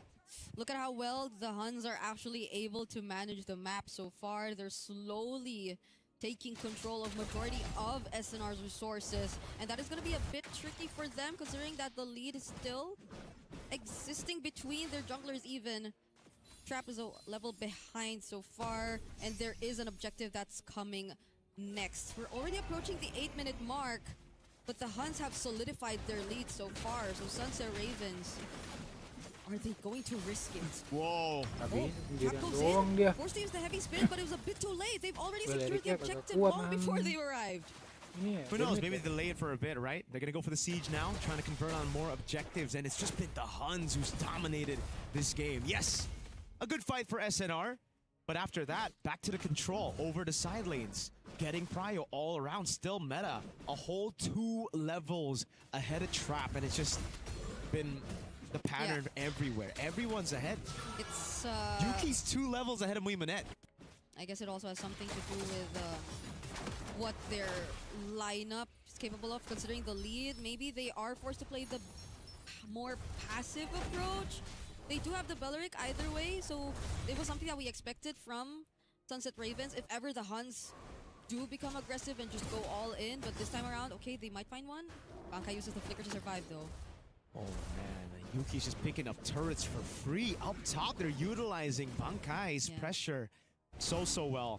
Notices everybody in the bottom lane gets a turret up top. They're just playing the slow game. And actually, it's weird because we expected the Huns to be the more aggressive, mechanical team. We expected Team Mongols to be the more calculated team, but so far it's actually been the opposite. Still meta? Ooh, wait, Trap just heavy spin. Still meta's gonna be okay. Doesn't need to use much just to get out of that, and that's a major resource already burned for Sunset Ravens. Nearly finds one. Muimanet gonna be okay though. But yeah, I think the way that the Huns are able to take away these turrets so fast and freely shouldn't be the case. It's a bit too reactive that we're seeing from Sunset Ravens so far. Mexi, dapat just itu. guys, but just look at how Wait a Yuki's second. landing all those free hits, responds with that Wrath of Dryad. The final smash once again. Bankai with a setup and from behind. Still meta catching up alongside Yuki. It's a complete wipeout for Sunset Ravens. Wow, well played under turret, baiting out the skills and just prolonging the fight for the Moskov, the Arlet, even the Hirara to take advantage of it. Once you deal with the cycles, it's just done. The Huns have done that. They can actually go for the end. 2 seconds on Eska. Still meta, Bankai and Yuki are trying to end this quick in less than 10 Anjir. minutes. 3 menit The 10. Huns secure their first win here in the wild cards. Oh man, Sunset Ravens, anjir. they couldn't hold on after that wipeout straight up. They saw the vision, they saw the wave down below, and it ended at 940. Oh my. Okay, I think we gotta call on our good friend, LaFell. You're a good friend. How do you feel about this? It's a less than 10-minute game. Called it. First of all, yeah, called it. you're right. Snowball, Right? yeah. I don't know, like, as I'm talking, the equations just happen in my head, and I'm like, I feel it's just gonna be a snowballing game, and Yeah. With a still meta. Hirara. But Show did you it. expect that to be with a Hirara? No, I did not. No, I I did expected not. it to be a Novaria too, so. Yeah, right. And again, Bankai was one of his top picks in previous international tournaments, which was the Arlet. So at least now we know Novaria, Arlet are the same people, right? It's just a cosmetic change. So it's a skin. It's a new skin. Is Novaria an Arlet skin or is an Arlet a Novaria skin? It's obviously Novaria is the skin for Arlet. You know why? Why? This is a wolf in sheep's clothing. Ooh. Yeah, you just don't know. And I feel like the biggest difference here, right, Briggs? This Aurora looks good because the silings were winning. Yeah, because like I would say every lane actually was every winning. lane, every the lane silent was winning, the mid lane was winning, the prio is there. They know their win conditions better as well over Sunset Ravens. It really seems like Sunset Ravens were just a bit lost. I mean, like, let's look at the lanes, right? In the gold lane, try to freeze and make a difference in EXP up until 2 levels. But on the EXP lane, just go in and try to kill as fast as you can, just to make sure this Sora is a non-factor in any of the fights. With that, it makes it easier for still meta to just be like, I see what's open on the map, I'll just go for that. Both of y'all don't need help. Yeah, I think it's also a major difference because I think what they decided to go for with the Hirara this time was just really the snowball through making sure the EXP's out. Yeah. It's unlike what we saw from the Mongols earlier on where they just tried to give up some of the more or the major resources and then get confused with what trades they would go after that. Yeah. We also have to say for Sunset Ravens, there's just no proactivity, right? They didn't set anything up. Part of it is because they lost all the lanes. So even if they do try to do something, they will probably lose. Because the thing with a Beleric lineup, you kind of want to establish like a good siege just to make sure that you can get those free objectives. And then Beleric just prevent anyone from coming in. We're going to be looking at the match highlights just to see what really happened in this game. And we saw Still Meta goes to the gold lane first, eventually goes to the EXP. And then once those lanes have won, everything is easy for Huns. Yeah, I really just feel like it feels like there's an individual gap for sure, man, and the mechanics definitely shine through for the Huns here. So many times, Bankai getting those resets with the help of the Lantern Flare and the perfect match, and he just gets so much sustain, and they get a lot of this too. They bait out some of the crucial skills before a fight even happens, right? So, Breath of Dryad gone. Heavy spin a couple of times baited out as well. RWM, this is the moment though, where I don't it like looked this. like it was great because Trap shoved them away, but Huns were like, nah, I'm gonna do my own thing.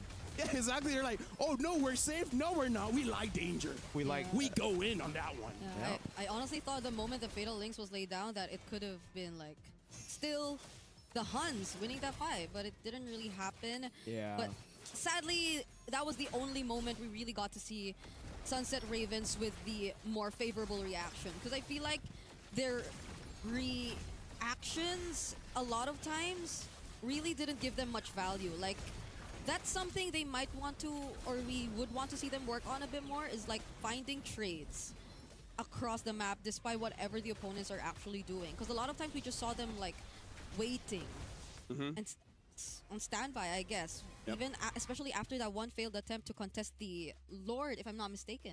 Yeah, and I feel like for you to be proactive in those games, it's an unspoken rule of MLBB. Don't lose the lane in the first 2 minutes. Because the moment you do lose the lane in one shape or form in the first 2 minutes, you're gonna cause problems for your team. Imagine your EXP laner being level 2 as the turtle spawns. That's kind of game over, right? Your gold laner goes 0, 3, and 0 at 2 minutes, 20 seconds. That's kind of not good. Yep. Right? Your jungler losing out even by 1 level at this point of meta, you're not gonna be helping out anybody. Yeah, another good example will be mid lane not reaching level 4 for Turtle 1, right? Then you have not as much impact, and we saw that as well. Eska was not able to walk up, did not have RWM, was zoned early on, I believe. We didn't get to see too much of that mid matchup, but it's something that you would already think as almost a win in normal situations. The Yve over to Jusin, it did not happen here in this game. Yeah. This is why, again, like, mechanical players are so solid because they just make sure the first 2 minutes they don't lose. Yeah, I think we've seen a lot of like matchups which didn't go the way you expect them to in at least the first 2 games. So mechanics definitely do play a bit of a role. Great You job. sound a bit different there. Yeah. You know, I ventriloquist. Ah, Oh. Yeah. pretty cool. Now that the camera's on you, stop talking? What's going on here? Yeah, because I had to. You had to keep the act. It's your so voice. It's your voice. Now I'm about to say something.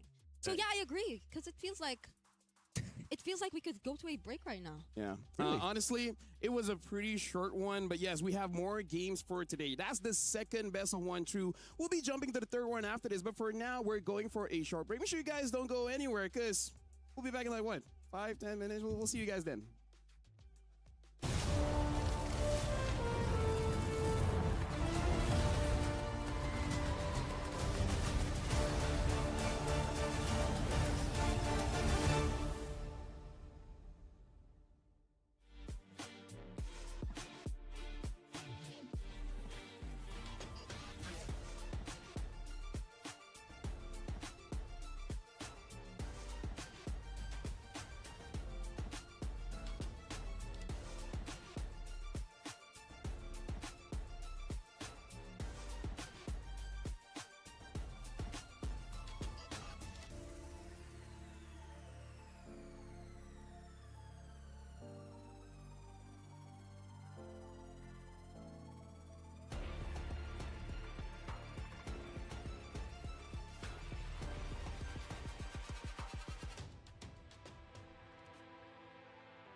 Welcome back, ladies and gentlemen, to EWC 26. This is the MLBB wildcard, and we just saw another rather short game. About 8-9 minutes was ended. Sunset Ravens got defeat from the Han, so now Hirara has a 50% win rate. So that's kind of good. And we'll be watching this next match. KOG, very impressive from MSL Thailand, going up against VSG. My name is Phil. Alongside with me is Mirko as well as Brigitte. So far, stomps in the first 2 games. Will this be one of them, Mirko? No, I think this is actually going to be one of the closer series or closer matches that we have here today. This is a good one. I really expect both teams to do really well. I cast it for MSL Thailand, so I know how good KOG can be.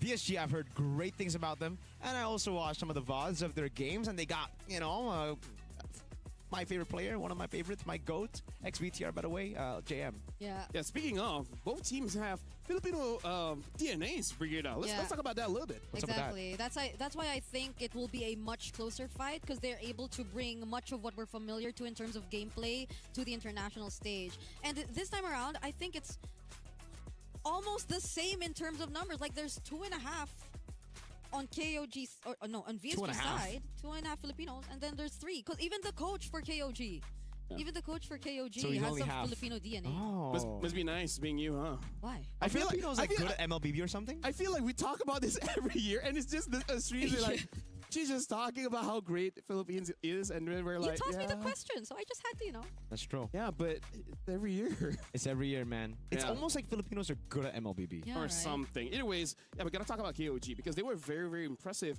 back in MSL Thailand. Ooh. And looking at 33rd or 33 or Sanju San, he is 30 years old. Damn, I don't know anyone that age.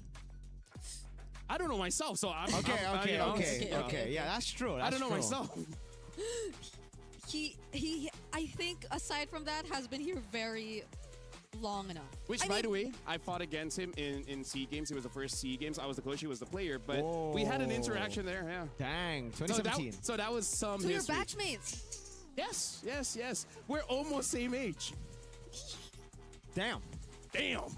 By the way, right?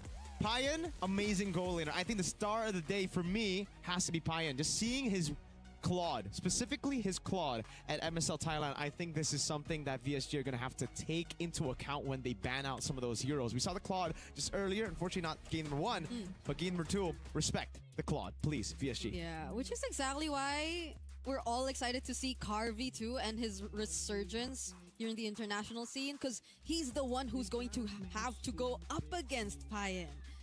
So that's going to be an interesting matchup for sure. But more so, it's the guy on the screen. It's the EXP lane matchup too that I think needs a lot of attention.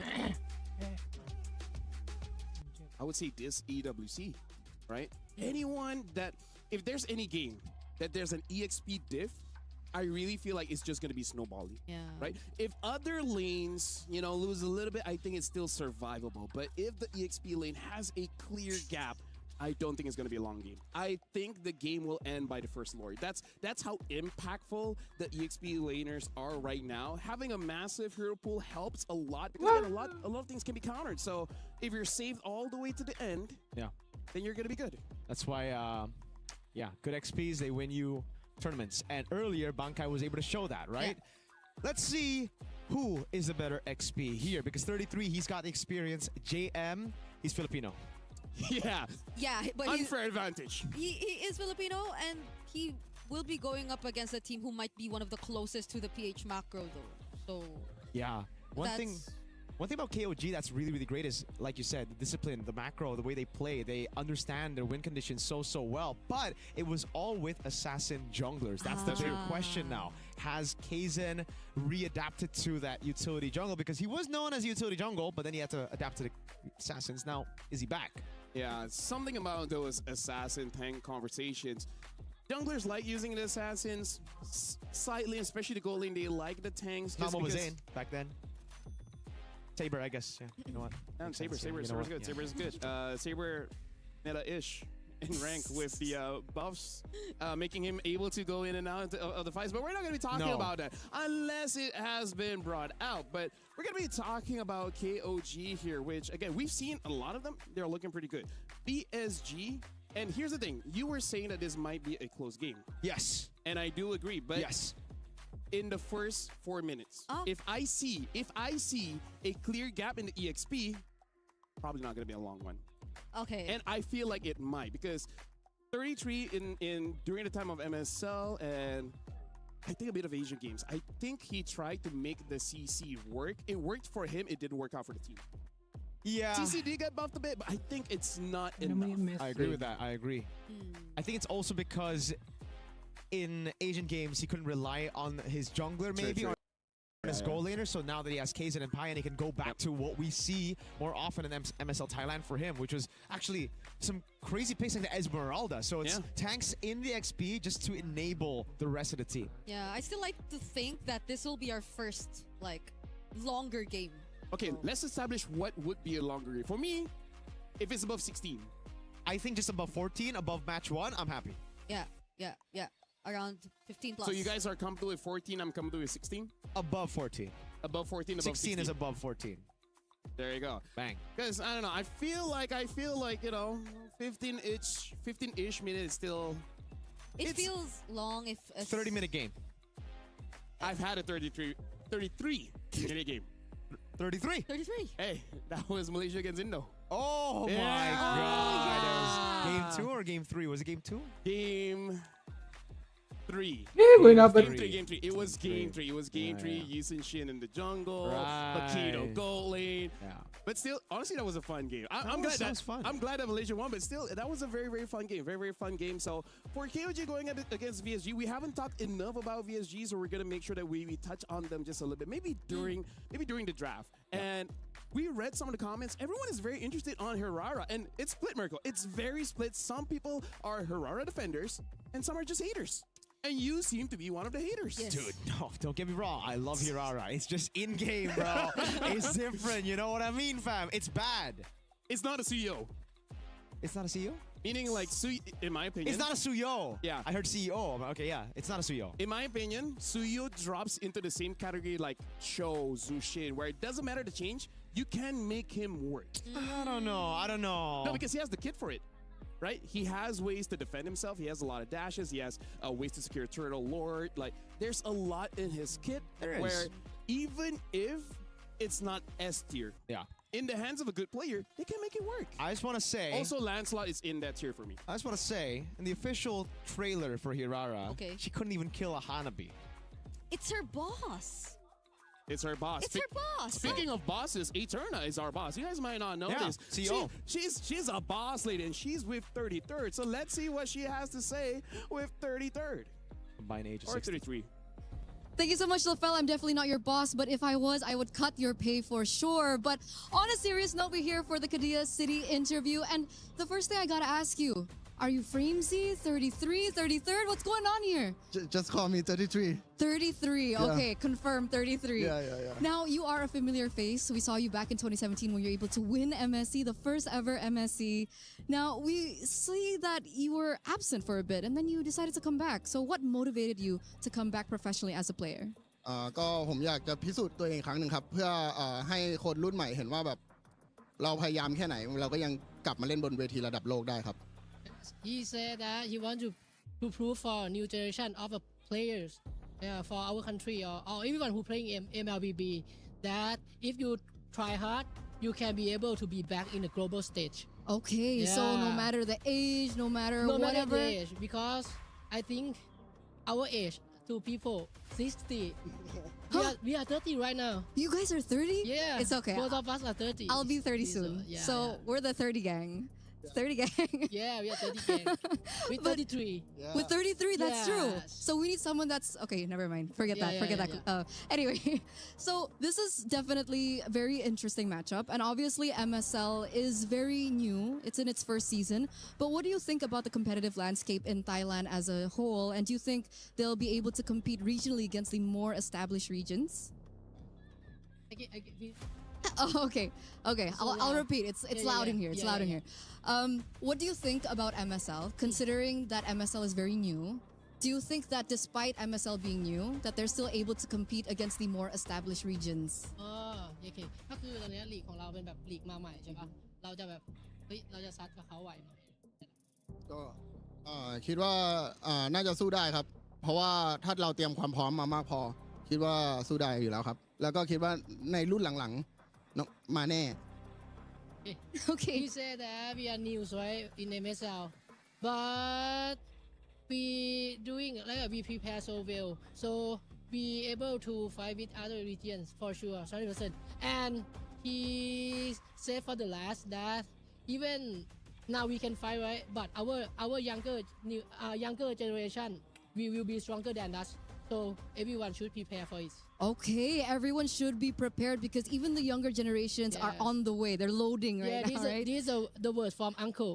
Oh, Yeah. okay. Very interesting. Now, in this matchup, obviously, we've been seeing such an interesting meta. Very interesting meta right now. Do you think that this meta right now favors KOG? If so, why? If no, why? ตอนนี้เป็นเมตาใหม่เข้าทางเราเปล่า ก็คิดว่าเข้าทางประมาณหนึ่งครับเพราะว่าเคเซนเป็นเพลเยอร์ที่เล่นฮีโร่ประเภทนี้อยู่แล้วแล้วก็ซัพพอร์ตถูกบัฟมาค่อนข้างเยอะ ซึ่งก็ต้องรอดูครับว่านายจะทำผลงานได้ดีแค่ไหนครับ It's a favor for us for to us for sure. Okay, Because favors. our play style, like Kesen or other players, his hero pool is suitable and fit to this meta, especially Kesen and Nice. And because many supports are buffed right now, so let's see that Nine gonna do it good or not. Oh, okay. So we might be seeing some supports coming into this next best of one. So I'm going to wish you guys good luck. Thank you so much, 33. Yeah. And of course, Hiko. And we're going to throw it over back to the panel. Thank you very much, 33. And Rachel Malati, let me just say. Number one, I have no shifts. I'm doing every game, and I know where you live. Speaking of, combined age of 90 there, huh? Yeah. That's Damn. Dude, they were so self-aware. They called themselves Alex. This is the worst version of. They said like the younger generation is coming back. And look at how comfortable they are. Yeah. Look. 30 gang. 30 gang. 30 gang. We got 33. Hiko. Look at Brigida. She's worried when she hits 30. It's a new world. It's a new world. It's a new world. Like how so? You gotta explain it to us. Your joints don't work like they used to. Dang. Like, imagine, right? Imagine. Someone, not me, not gonna name any names. They just sit in a flight long enough. And I know that someone. I know that someone. And then their leg gets injured. Yeah, It that's just happens when you hit 30. That's an age thing. It's an age thing. You know, it happens a lot, I guess. Can't relate, though. Not yet. Yeah. At least I can say I injured my wrist when I was punching something, you know? Yeah, not when you were sitting. Because, like, sitting and getting injured, now that's something, yo. Yeah, but She's not wearing her IM, so she probably can't hear us. So Yeah. we'll talk about KOG going up against VSG. One of the things that we can talk about is that a lot of the supports got buffed. And if you want to use supports, it's mainly going to be the utility jungler. So it does sound like they're prepared for this, right? They don't mind using utility, but having that support, I'm really looking forward to see Matilda coming in. But hey, maybe they have something else. Yeah, because we've never seen like the utility support type of roamers today just yet. It's always been the It's Atlas, just Balearic. 3 games, yeah. Wait, is it? Yeah, it's only been 2 games. Been 2. This is the third one. 33 is also here. Everything's happening so fast. Oh, and now we're not seeing the Akai. Yeah, VSG might And Arlet, bro, they fixed it so fast. So is that Novaria? Or is have we fixed it, or is that Novaria? I'm pretty sure that is an Arlet ban. Okay. VSG is going to be the first pick. KOG second. Expanding Reverse will be the map here. So winning those islands is going to be pretty crucial. And the Turtles, it's going to be pretty fun for one side of the map. Either ways, even though VSG is the first pick here, they are batting out that Zushin. So what will be the priority? That's interesting, yeah. On blue side, they banned it out. Could we see a Marcel this time? Or maybe they just want a damage mid. Like it's like the mid laner is like, bro, give me something like a Farsa. I think it might be a Claude. Pick up first, you know, so that it kind of forces KOG to respond to it in a difficult way, right? Because if you pick up Claude, you can't really go for the Eve. You get countered by it, and it can lead to VSG getting both Claude and Eve, and then they can just pick up whatever utility jungle is left. Baksha, Fredjin, both works with the composition of Akito. Gets banned out. Another good shout as well. Could have been a first pick for VSG. Yeah, some teams are really just confident to pick up the Eve regardless though, but now that we're losing out on a lot of the really good backline Axis EXP laners, that might be really the way to go. Yeah. Like, they just might not consider it at all. The Freya's open too. Right. I'm afraid of Freya. And they banned out the Phobius. That is one of the picks that you would actually take away when you want to go for the Freya in lane. In Malaysia, we call her Orang Gila. Oh no. She is Orangila. Orangila. And she gets banget. banned. Yep, good. No Freya. So I don't want to see you. The Claude option's still there. Freya. All EXP banned, by the way. This might be the new red side meta. You just gotta ban out those EXPs. I mean, it's JM. That's my goat. XPTR, by the way. Like, I feel like Paquito and Freya are confirmed-ish. I feel like Freya confirmed 100%. Freya confirmed 100%. The Paquito, like, I think sometimes. Yeah. 90. Because it's kind of like you just have to let go so that you can get something back, you know? If we look at wildcard, it's not even a good pick. 0% win rate. Wait, what was that Fredrin first pick, by the way. Fredrin. Huh. Yeah, Fredrin first pick. So will KOG later on pick up the Boxia just to go for utility going up against utility? Yeah. But that also means the Claude is open. They can go Eve Claude Claude, Eve. Yeah. Eve I Claude. agree. Yeah. Claude Eve straight up. The Boxer red 3. Pick it up. They can even just go and gotta flex the jungle a bit if they want, right? That's one thing that Kaizen has in his arsenal, the assassin. So Yeah. could technically still go for it. That was actually maybe this is one of the series where I might have considered to see an assassin come into play, maybe just because it's Mark TZ and Kaizen going up against each other. Oh, it's not gonna be the... Well, this was one of the more common responses to the Yeah. Fredrin back in the day, so I kind of understand. But was that an Atlas? That was a Boxia. Oh, okay. I A thought it was Boxia together with a Gord. I like it. This is a Yeah. very, very good start to the composition for KOG. They're building their front to back, right? Because we did see a Gord earlier today, but it wasn't really utilized by the composition. It was a Gord with a Herrera and a utilized. Granger. So Yeah.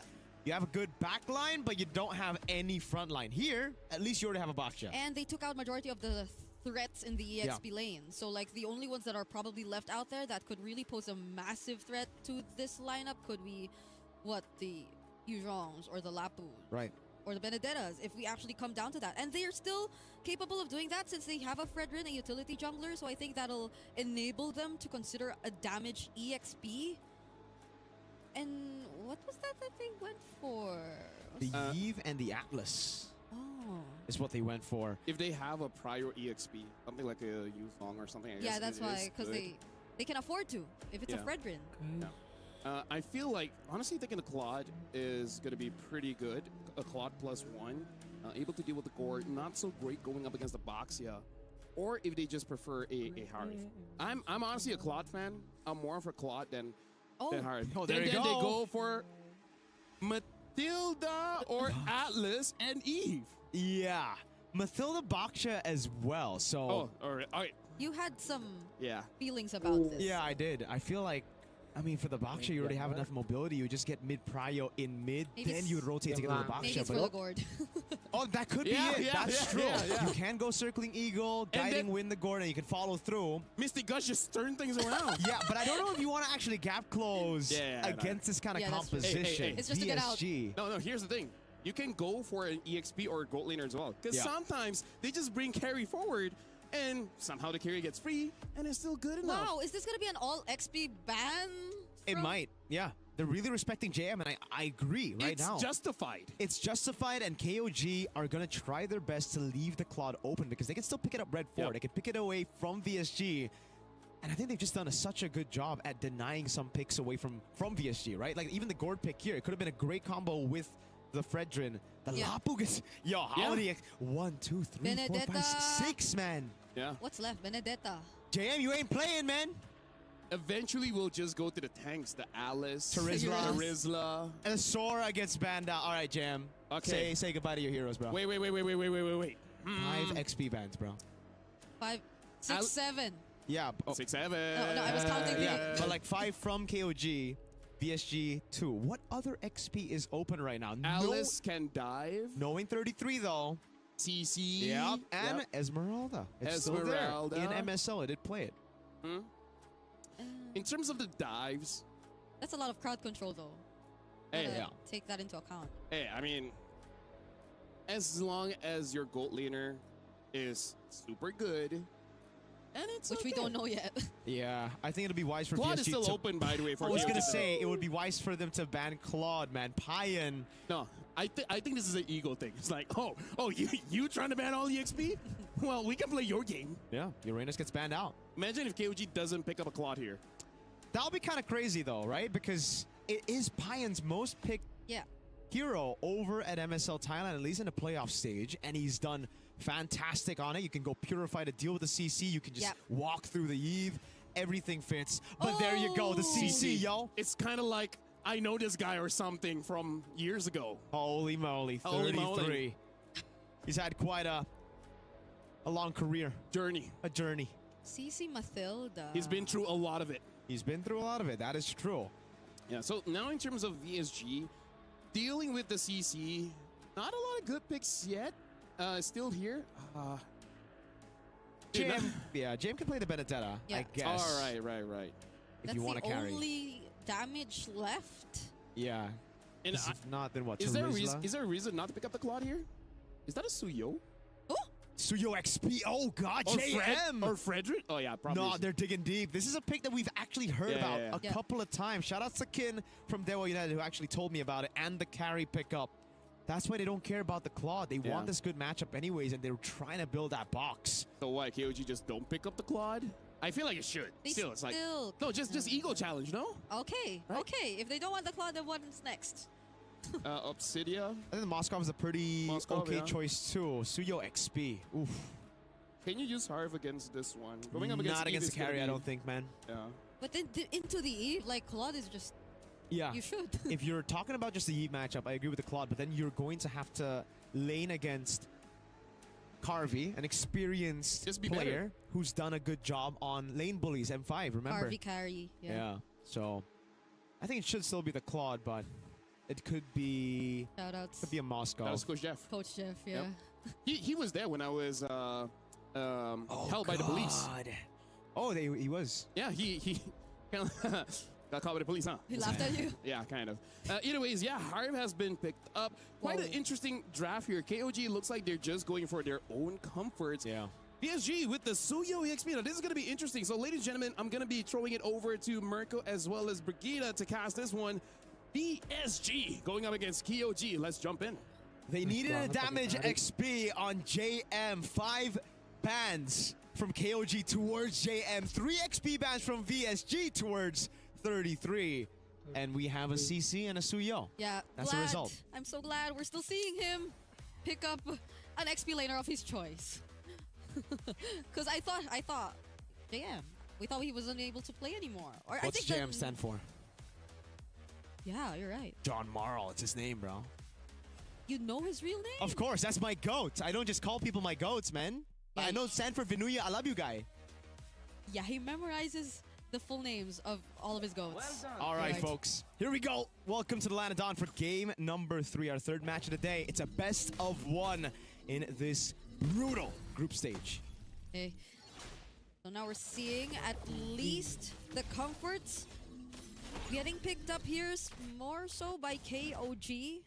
And let's see how efficient they are going to be. Because considering the heroes that they've picked so far, it still looks very fast rotating. And I think this is a bit of what we were expecting. The Mathilda and the Gord sort of just really working together to make things happen in the early stages of the game. But I think we really want to pay attention to the sides as well. Who's going to win it out? And how big of a role is that going to play into how either of these two teams are going to snowball? They're talking up here. I got some Akazen early on, trying to go for that mid prio, poking Boro down just a bit. Fun facts for you. Shout outs to Kronos.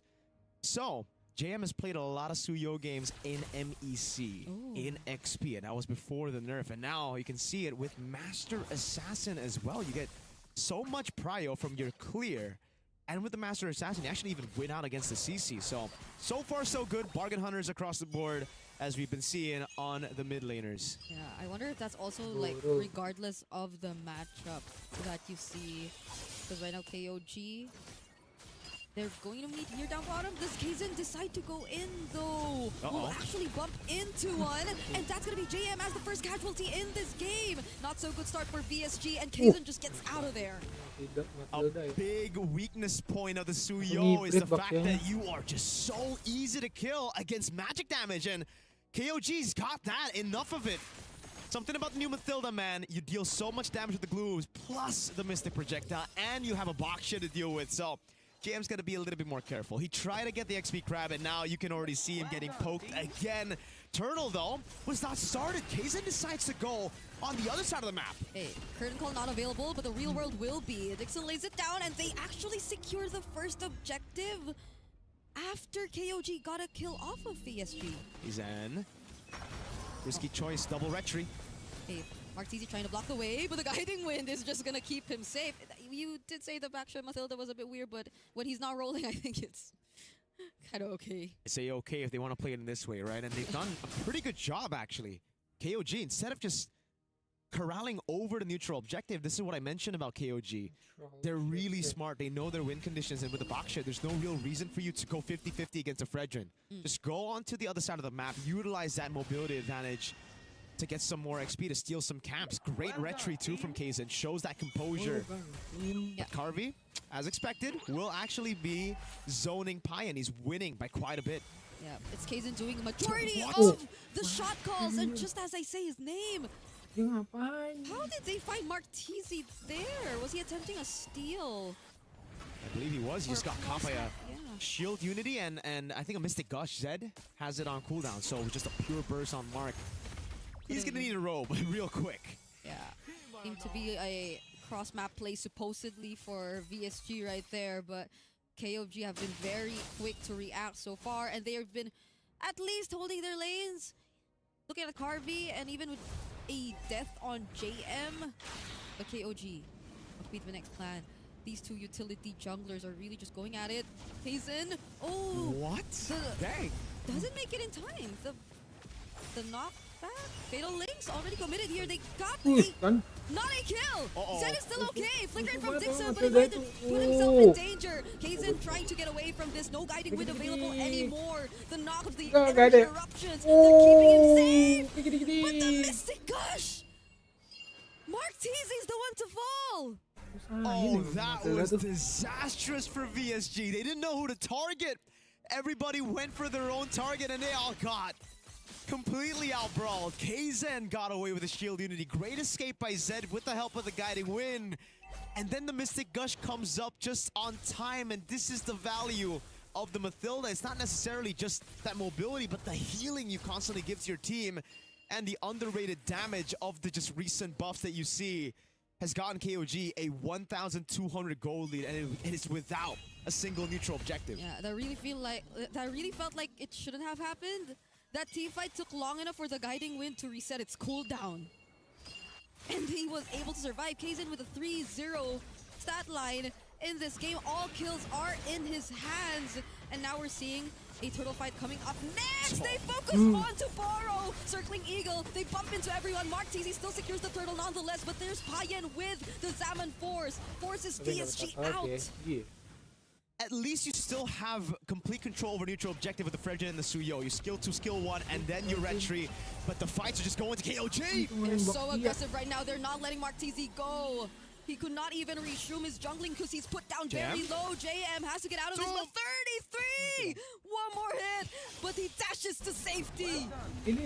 Almost a solo kill there. JM gets away just in time, and the rest of the team, they're trying to find him.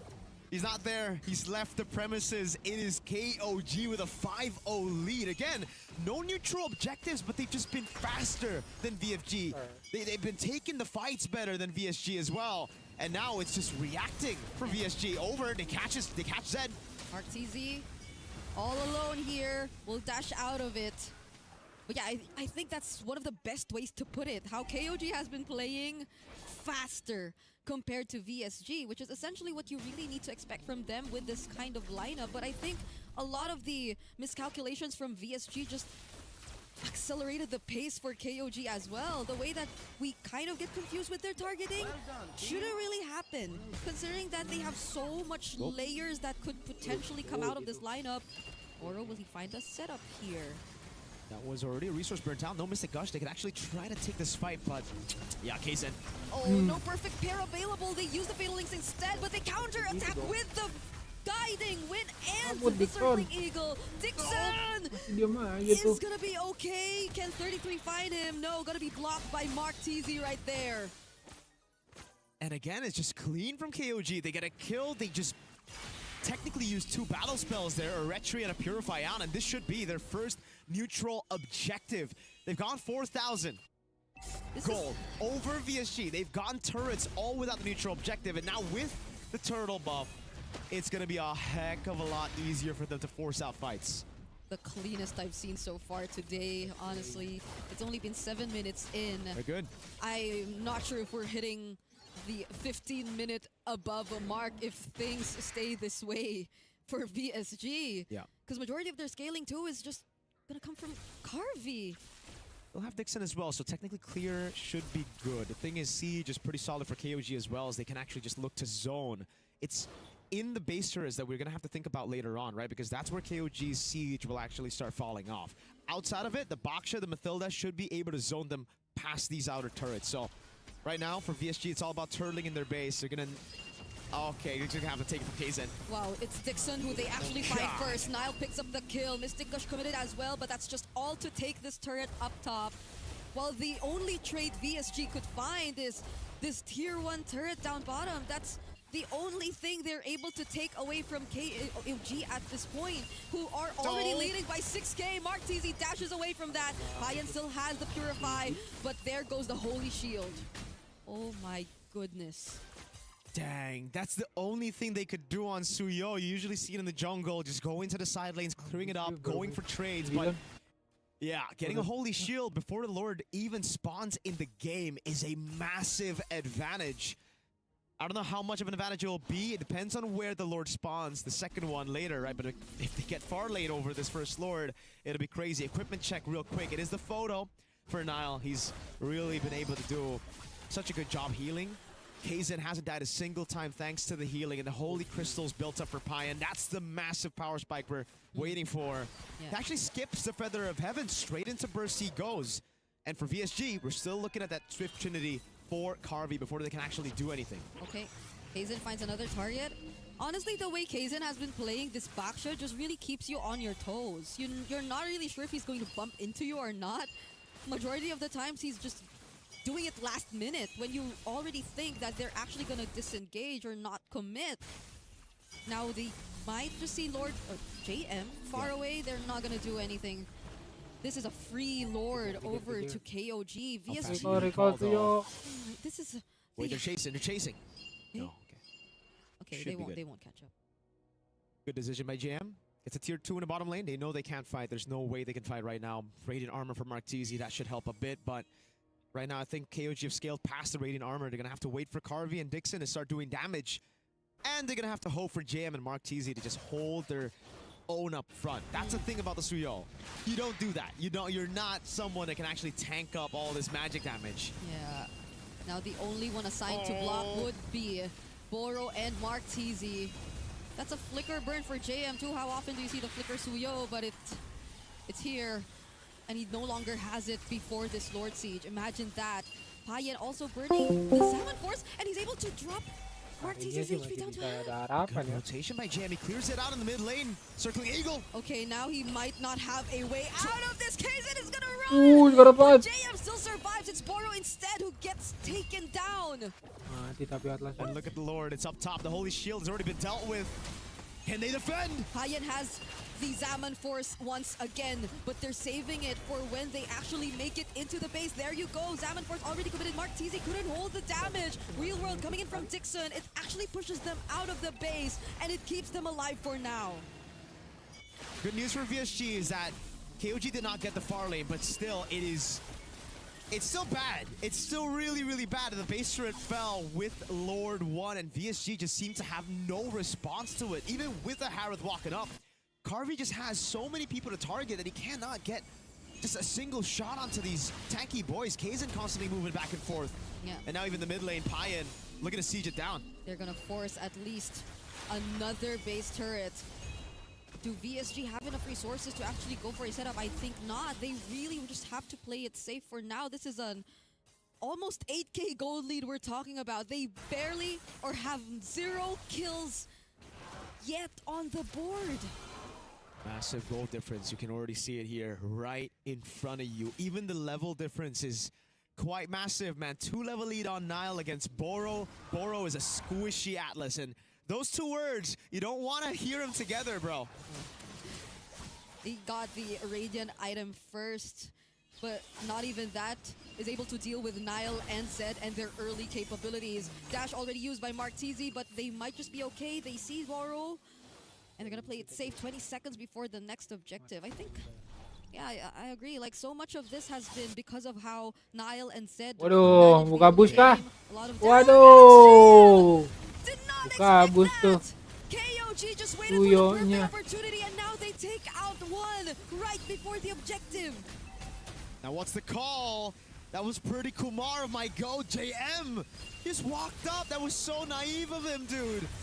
And this is a free lord. I think it would have been a free lord anyways, but VSG could have had some more of a say with the Suyo still up right now to clear out some of the waves, to stagger some of those waves. But now KOG, they can just walk up straight up to Boro. And they do that literally just my now God. against Boro. Gee. 1 HP left!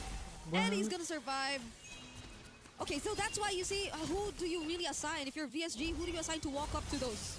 Just like that. Or maybe you just don't. No, you don't? Okay. Oh, that's the fatal links already committed. Gas, Whoa, tarik, but gas, it's tarik. gonna be a pick-up on Zed. JM actually finds one, but then the response from KOG. They take out Boro too. Dixon looking to be next, but at least they walk to safety. kemana tuh? But these are two Mid waves kah? coming in the base. JM only gets to cut the one in mid, but that's still enough to force a reaction out of VSG. Pretty solid, but the whole team wants to commit onto the base with the Lord. Now they're back. The Lord is still up, but VSG are also here to defend. They're holding on to their last base turret, and they successfully keep it for themselves. They finally find an angle to take Zed out, and it was through Boro. Disregarding the front line, going straight for Zed and bringing him into the real world manipulation. Item check, JM. He's gone for full damage. This is his greedy build, but that was what allowed him to go for the kill on Zed. He jumped in, popped in skill 2, got the kill, and then he bounced with the Queller. So now, has VSG scaled enough? Carvey has a Swift Trinity. He's building towards the Melfic gun. Once he gets that, that'll be some trouble for KOG to deal with right now, because the Baksha won't be able to just handle straight up the pure damage coming in from the carry when he ults. So KOG are going to have to play it smart. They're going to have to try to bait out the ultimates from VSG, bait out these cycles, the RWM, and the spinning light wheels. Once that's down, then they can try to walk up. But VSG, they've survived for enough time to actually scale up. Yeah, I feel like it's something VSG Oh, God. might find a way around though. Okay, Carvey though, not with Carvey going down. Carvey survives. Thankfully, VSG still has some hope, but Mark TZ and Boro will not. JM? And that is not looking good for them. There are 2 minions approaching the base. JM will still be okay, but these are 5 members of KOG trying to potentially put an end to this game. Waves coming down. Probably gonna walk up. Some on-force plays down. JM. Oh, sakit Dixon, banget what ya. are you going to Gila do? itu. It's only JM and Carvey left. Gila. And KOG end this game in 15 minutes. It's over 14, but it was not close. It was still a stomp. Signs of life here and there by VSG. But in the end of the day, it was just some of those smart decision-making. Kaizen with a killer instinct, even on a utility jungle. To see that, to see both backliners in the bottom lane, Dixon, Carvey, they weren't ready for that initiation. Yeah, I think we gotta ask our good friend LaFell's thoughts on this game as well. Good friend, man. How do you feel about this game? What do you think, good friend, man? It was like more than 14, as you mentioned. That's why. And he felt that it would still be, am I right? Yeah, and again, like I said, I wanted something above 16, so that was not established. And in terms of what happened in this game, I really feel like VSG, they were not ready with that speed. They really weren't, because looking at how they've been pathing in the game, they expected for the timing to be different, right? They expected for them to be at this push at this time, but all of a sudden, they're already much ahead. So in this game, it really is about that tempo that could not be stopped, right? Especially because we got to talk about the early game and the changes in the jungle. What really happened is, I would say for KOG, instead of playing for the team, they just made it so that the jungler VSG just couldn't play, right? Yeah. In their first 2 turtles, they're like, let them get the turtle, let all 5 people be there with the jungle completely unguarded, take everything, and then by the time it's done, it's like, well, what do I do? Yeah. Right? What do I do? Especially because the jungler, the first 5 minutes, you're not going to get much from the minions, so you can't even recover from there. So honestly, very smart play just to deny all of the jungle. Yeah. And that is where the desperation we saw. Fredrin tries to take a camp away, gets punished. Yeah. I feel like VSG also really tried to play the macro, but it's just that their lineup was so much slower than what we saw from KOG. Because, again, you mentioned it, there's so much killer instinct. You really don't know when they want to fight or not, but KOG just always kept the ball rolling, and that's a major difference because I feel like VSG, they needed to take their time if they did want to start a fight, because it's always KOG. Yeah, and again, they're always first to the scene. Even if they're not, they always have an angle to go target anyone. And let me just say just a little bit on the change of meta. We're starting to see a lot of mystery shop in the mid lane just because there's a lot of protection. Before this, you just want more movement speed, but now you don't need it, right? You don't need that. You just need to make sure that you're strong early. And then looking at Harif, it has become a meta where he can just go for the swift crossbow first. That gives a lot of attack speed, and that's gonna be enough. Getting the Holy Crystal first, making it so that his Synchro Vision is strong, and that was... I almost don't want to blame him, but I don't know, man. That's just a difficult spot to be. Yeah. Definitely is. The one moment that they were able to actually, you know, get a win. The only moment, and it's not even a big win, it's just... They got Zed, I guess. The thing is, there's just no shutdowns, and that's what's great about KOG's playstyle that we mentioned in the pre-show. They're so good at just understanding their win conditions, building leads on objectives, and it just takes away from that comeback potential of any composition. Even VSG, with a late-game composition that scaled up at minute 14, who had their items, they couldn't do much. I mean, having a roamer that does a lot of damage is kind of unfair. Right? You do a lot of damage, and you heal your team, and you give a shield. Yeah. And here's the thing about true damage. You get the true damage when you hit the HP, not when you hit the shields. So as long as Matilda is there, the damage of the carry will not go through that early, right? Yeah. So that makes it so that burst coming in is going to come very, very late. I feel like that's one of the worst games for an Atlas roam. Aside from the fact that you eventually get called a squishy Atlas, because you have to like walk around the Matilda and the gourd. Combination of words you don't want to hear, right? Squishy Atlas and transaction declined. That happened both times here. That happened both times. They weren't given gold. They were taking everything from VSG's jungle. Yeah, it really is just like you're hoping that you want to go home and then dinner is done and you came by and it's like, oh no, you got to go out again and get food. Yeah. And then when you go try to get food, the shop is closed. Dang. And then you just got nothing. That's the experience VSG got. Feels you were bad. trying to hunt for a bargain, but instead... I don't know. I was trying to mix it up, you know. Yeah, no, I get it. It's just something that you experience when you live long enough to be 30, right? You just have a lot of those days. Oh, is it the age gap? I salute the CC though. Like 33. JM, he nearly got solo killed there. Yeah. Yeah, but you know, there was like two gangs coming towards JM, and then it's like, okay, like what else do I do now? And then just play safe, Lamau. And then. What does the CC do? You press your first skill, and then you move the joystick towards your opponent. I love yo-yos, man. Very high skill expression hero, you know? Just a little bit higher than Hylos. Oh, dude. Hylos is up there, man. He's so hard. My Hylos mechanics, it's something you won't believe. It's something you won't believe. Speaking of, can't believe it. We've already gone through 3 games. Yeah. We're about to go to the 4th one, which is going to be your final game. Afterward, it is going to be Gideon Q as well as Naisu jumping in. And looks like Stompy Stomps. Like, this is just the meta. Like, I call this since the Asian games where it's going to be very rare for us to see very long games. But when we do reach those long games, it feels like it will never end. Yeah. Yeah. We've been through so much last Asian games. I've been wanting to see one here in Wildcard. I don't know if we're getting it before our shift end, but... What? You want to see it? What if we see it in the next game? That's Sunset Ravens versus Team Falcons meta. What hero? What hero? Oh, what do you want to see? The 30-minute game. Oh! I don't think we're going to see it, honestly. What's next? Sunset Ravens Falcons? Okay. I don't think so. Yeah, you know what? One thing about Falcons meta. Every time you think it's going to be a long game, yeah, doesn't happen. Just don't think. Just do. Yeah. It's honestly part of my motto in life. Yeah.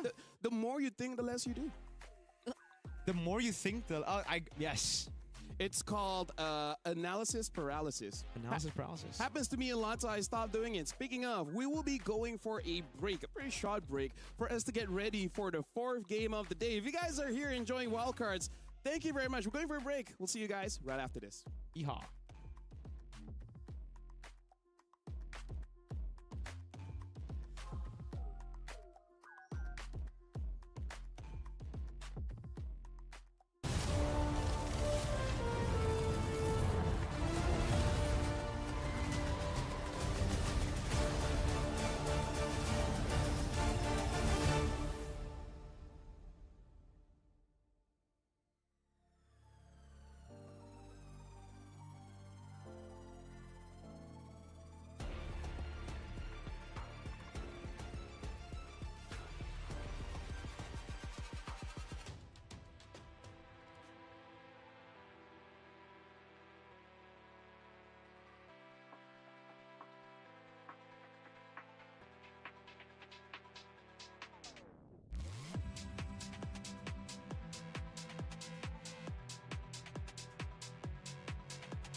we were there. For every click, every clutch, every respawn. We were there for the years of grind, and we're here. Now, the proud founding partner of EWC, powering the biggest event in gaming, shoulder to shoulder with the world's best, making history. Greatness deserves a stage. Lenovo Legion, reach your impossible.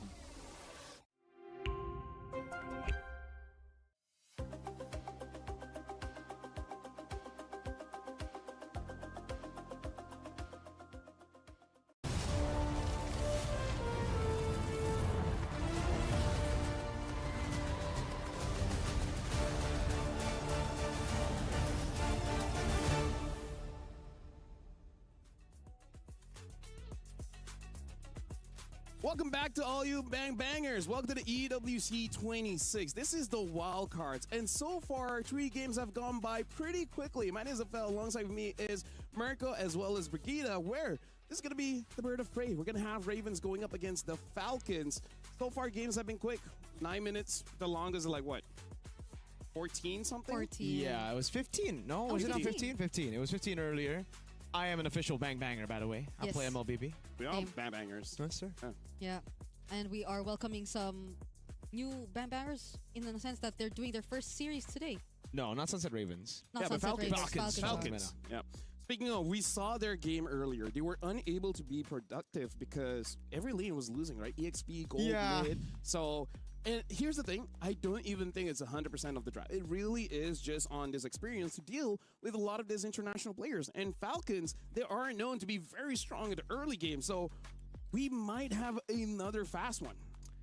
Yeah, that's the thing right now, right? If you just look at the track records of both the teams, Sunset Ravens, we already saw what they were able to show, and I think they had their best shot at getting a win against the Huns because Falcons, man, best of ones. Yeah. They're kind of like the kings of it, dude. They've only lost 1 out of 6 best of ones. 5 out of 6 games they've won best of ones throughout M6, throughout M7.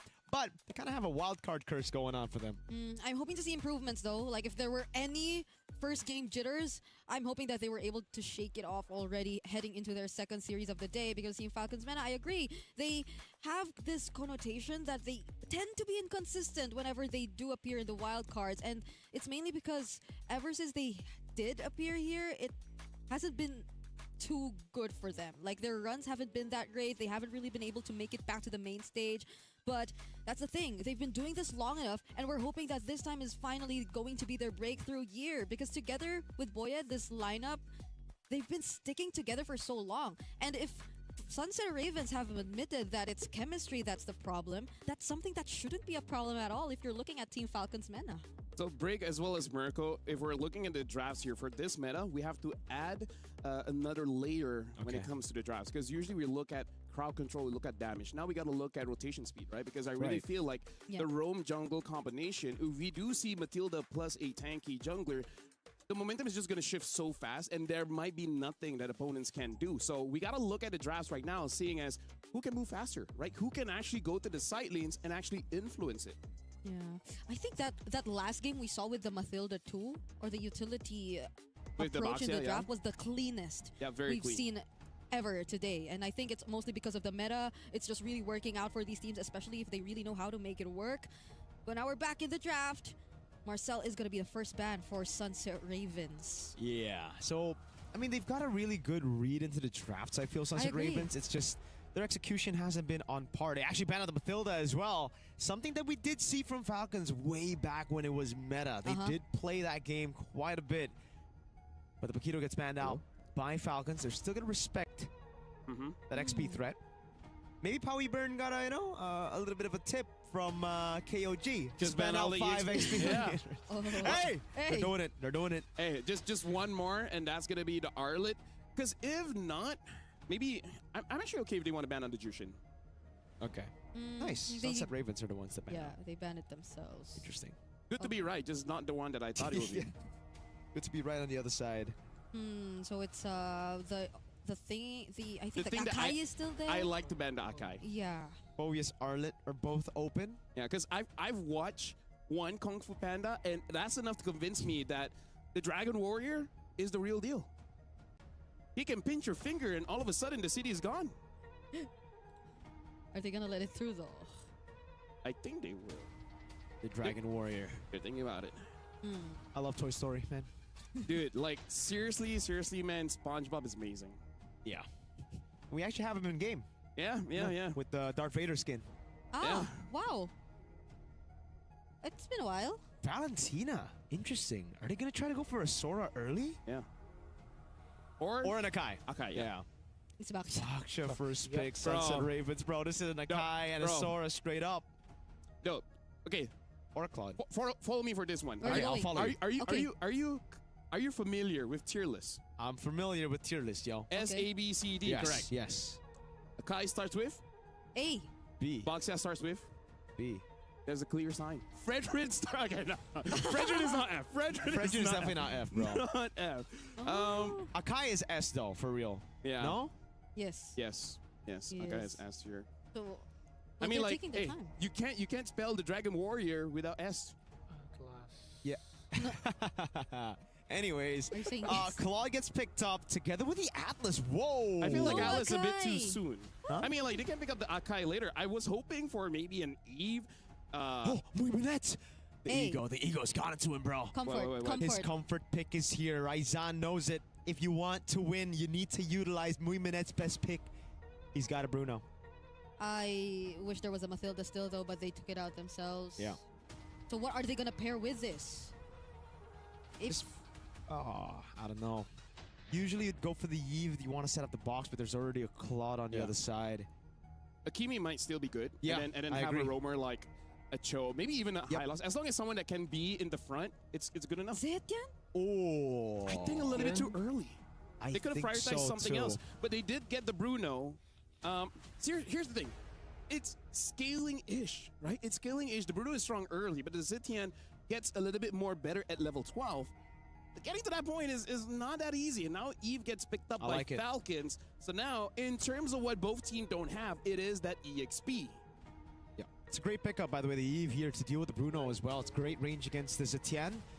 It's just like a different kind of Valir. I Yeah. feel. But I prefer Eve against the Valir.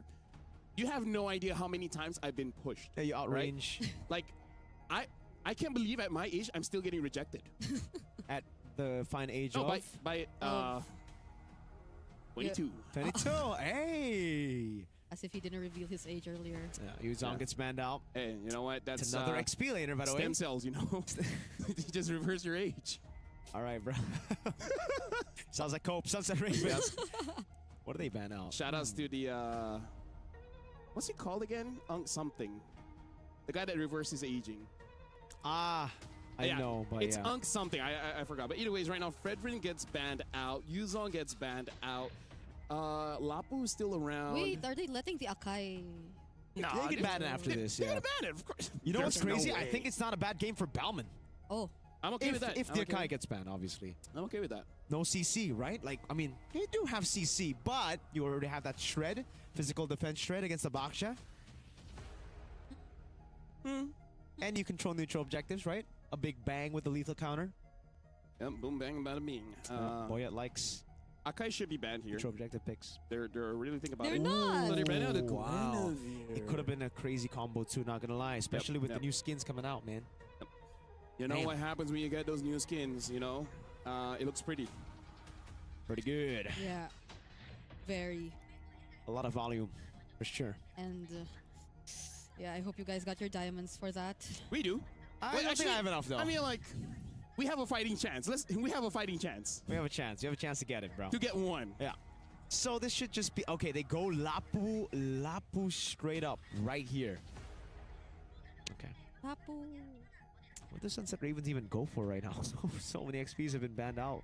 The Lapu Eve Atlas. I actually feel like they might need one front line and one catch hero. So I'm thinking of, they go for the Sora. Well, as long as they go for more shifting cloud plays, that's fine. But they need some kind of starter to help out the Baxia as well. Like someone with more CC. There's not a lot of CC here if the Sora is not in the fight. Yeah, I'm just thinking Cho right now to do the Exactly. Atlas. That's all. I don't think there's a lot of other good picks. They want to stick to the Belleric again? I don't think so. Not against the Eve, right? It's a glue roam. Oh. Or is it a glue? Yeah, it is a glue roam. They're glue thinking roam. it's going to be utility jungle, and it makes a lot of sense. I think that actually scratches out Boom, the Lancelot. Balin. Oh, not bad at all. Right? Boyet. Lancelot is not a bad pick. And Boyet knows his way around that Lance, but he'll just go for the, Dragon easy Warrior. answer, Dragon Warrior.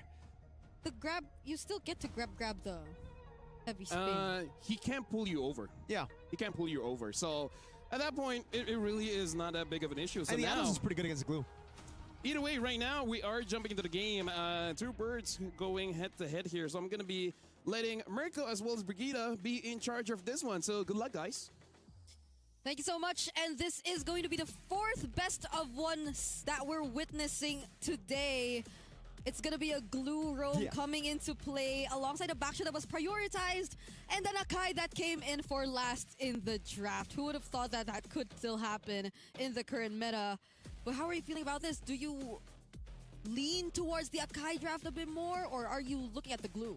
I am so Sunset Ravens right now. I met them at the airport. I don't know if I told you the story. You did. And I spoke to Raizan. So, yeah, no, Falcons have better draft. Coach Raizan, by the way, shout outs. We've been commending his drafts ever since their first showing here today.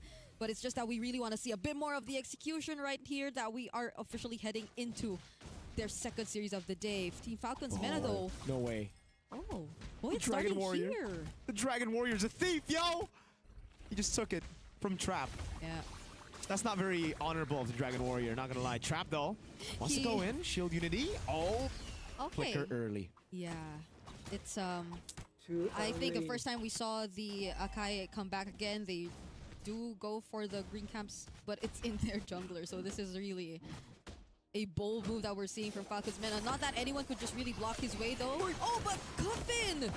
Flickers out of the way. It is A-okay, but Falcons have lost both their flickers early on. This is some good mid-pry to play around, but look at Boyet. What? Oh my god. Dragon Warrior! I swear this is not honorable. Troll gets a pick on... Wait. What? Eska gets a kill as well, but it's an orange buff steal for Boyet. Troll's gonna... Wait, Eska's gonna go for the chase, but Troll gets away with the perfect match. This is a very awkward start to the game, but I think Patrick figures out that the Dragon Warrior is stolen They everything. only sensed it now because he was forced to walk that way because he died. If they didn't go down, who would have checked that? Imagine Patrick reporting to Trap. Yo, bro. Nothing's in your bottom lane, bro. And Trap, at least is still level 4. Let's just give him that. At least he's still level 4 alongside or same as Boye, but... Oh, Okay, they're gonna go all in on Troll. He doesn't have the flicker. Boom, Fury of the Phoenix as well to lock him down. Wait, guys, you gotta hope for the hits. Trap gets him with the last wheel. Hey. Okay, so it's not that clean of a start for Team Falcons despite that very brave approach. All right, Popo, no ultimate. Sanji pops in Raven's Fighter. They're gonna go for it. Oh, for Big Sun with the radiant slashes as well. Onto Popo. Mexi is able to walk away. Boyet gets the pin down on Mexi. Enough damage to take him down with a Void Blast, and Trap cannot. What? Troll just gets a Sokolil. Boyet with a retry. Let's see if he can do it. He goes down. Body Slam and the retry.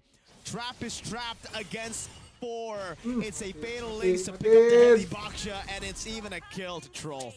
That's an Akai jungle for you. I still do not understand how that kill came in for Pum, but... Say it right, man.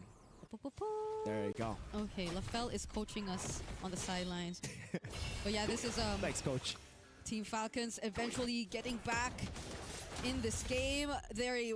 Sunset Ravens definitely did a great job still. I don't think Cuffin was able to just comfortably position himself in that fight as the Eve because it was just constantly Mexi going for him. But nonetheless, it was just really Falcons getting back, going for the re-engage, finally laying it down, and Boyet securely taking away that objective that mattered in that recent team fight. Well, let's see how Sunset Ravens eventually get back from this if ever they do find an opening, because it's still a 1k gold lead that's existing, and it hasn't been, despite what's happened in the beginning, not too much eventful in terms of the advantage. Fatal links onto... He tried to go for the mount there. It was very close, but unfortunately... Yeah, he's still gonna have to take that L. This is what we've been talking about in the pre-match. The Atlas is pretty good against the glue. But the egoist is scaling. Muiminette is on his Bruno. Popopopon is not having a great time. No, not at all. I don't think we can say it like that based on this. Like, it's not... We gotta go down. It's Popopopon. It's Popopopon so far, based on what's happening so far in the early game. But again, I agree. Muiminette, pretty good at handling that. yeah, he's okay. Like, a lot of help coming his way. And it's not like you need to really pay much attention to the other side. Trap Dude, can really handle himself. Trap's 2 levels down. Okay, I take it back. He can handle himself, but he cannot catch up, you know? Like, even if he's a backshow. I mean, do they even want to contest this neutral objective? Troll! Oh, the flicker around the fatal lanes onto Popopopon.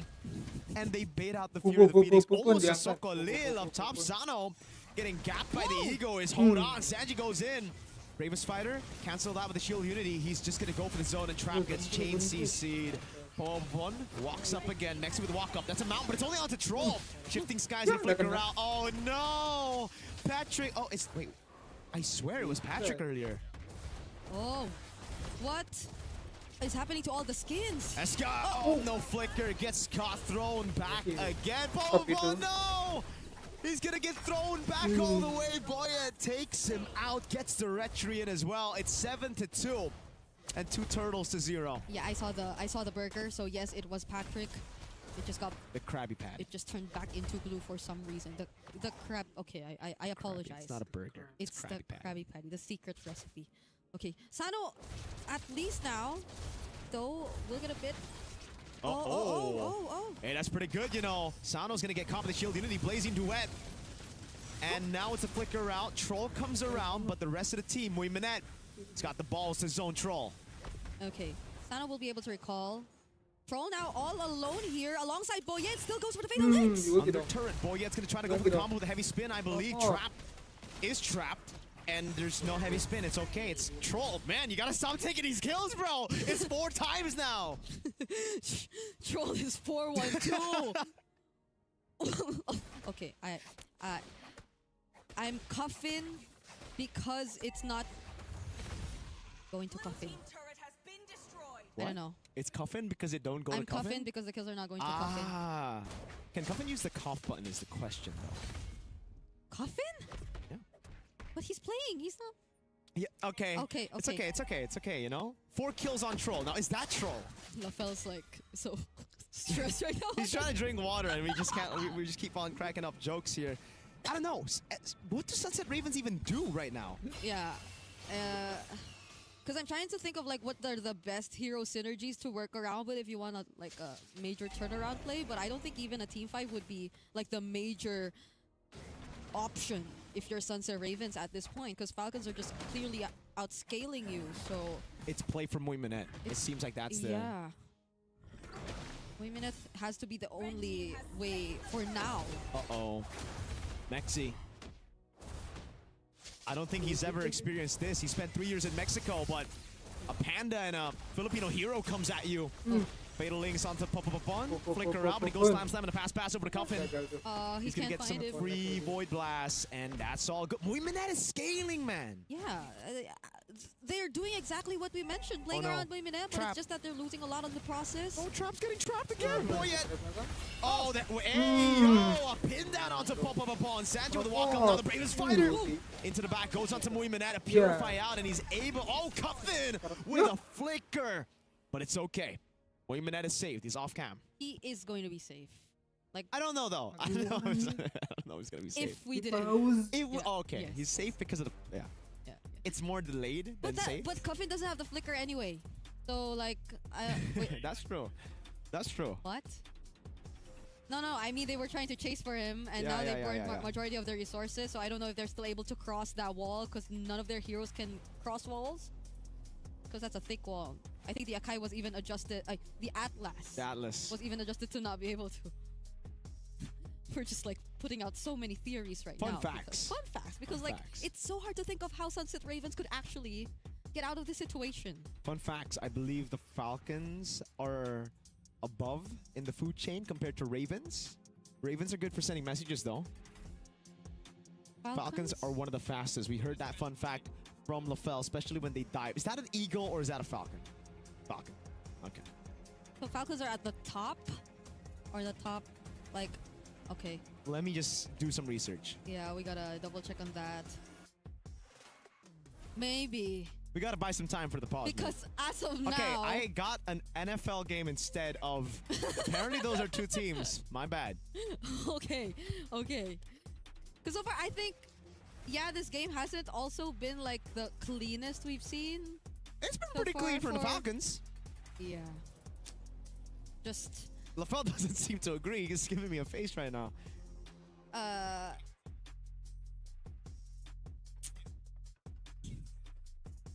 It's pretty loud. I think your voice is pretty loud. Yeah, I don't know if you guys can hear. They could catch it through our mics. Maybe. One way or another.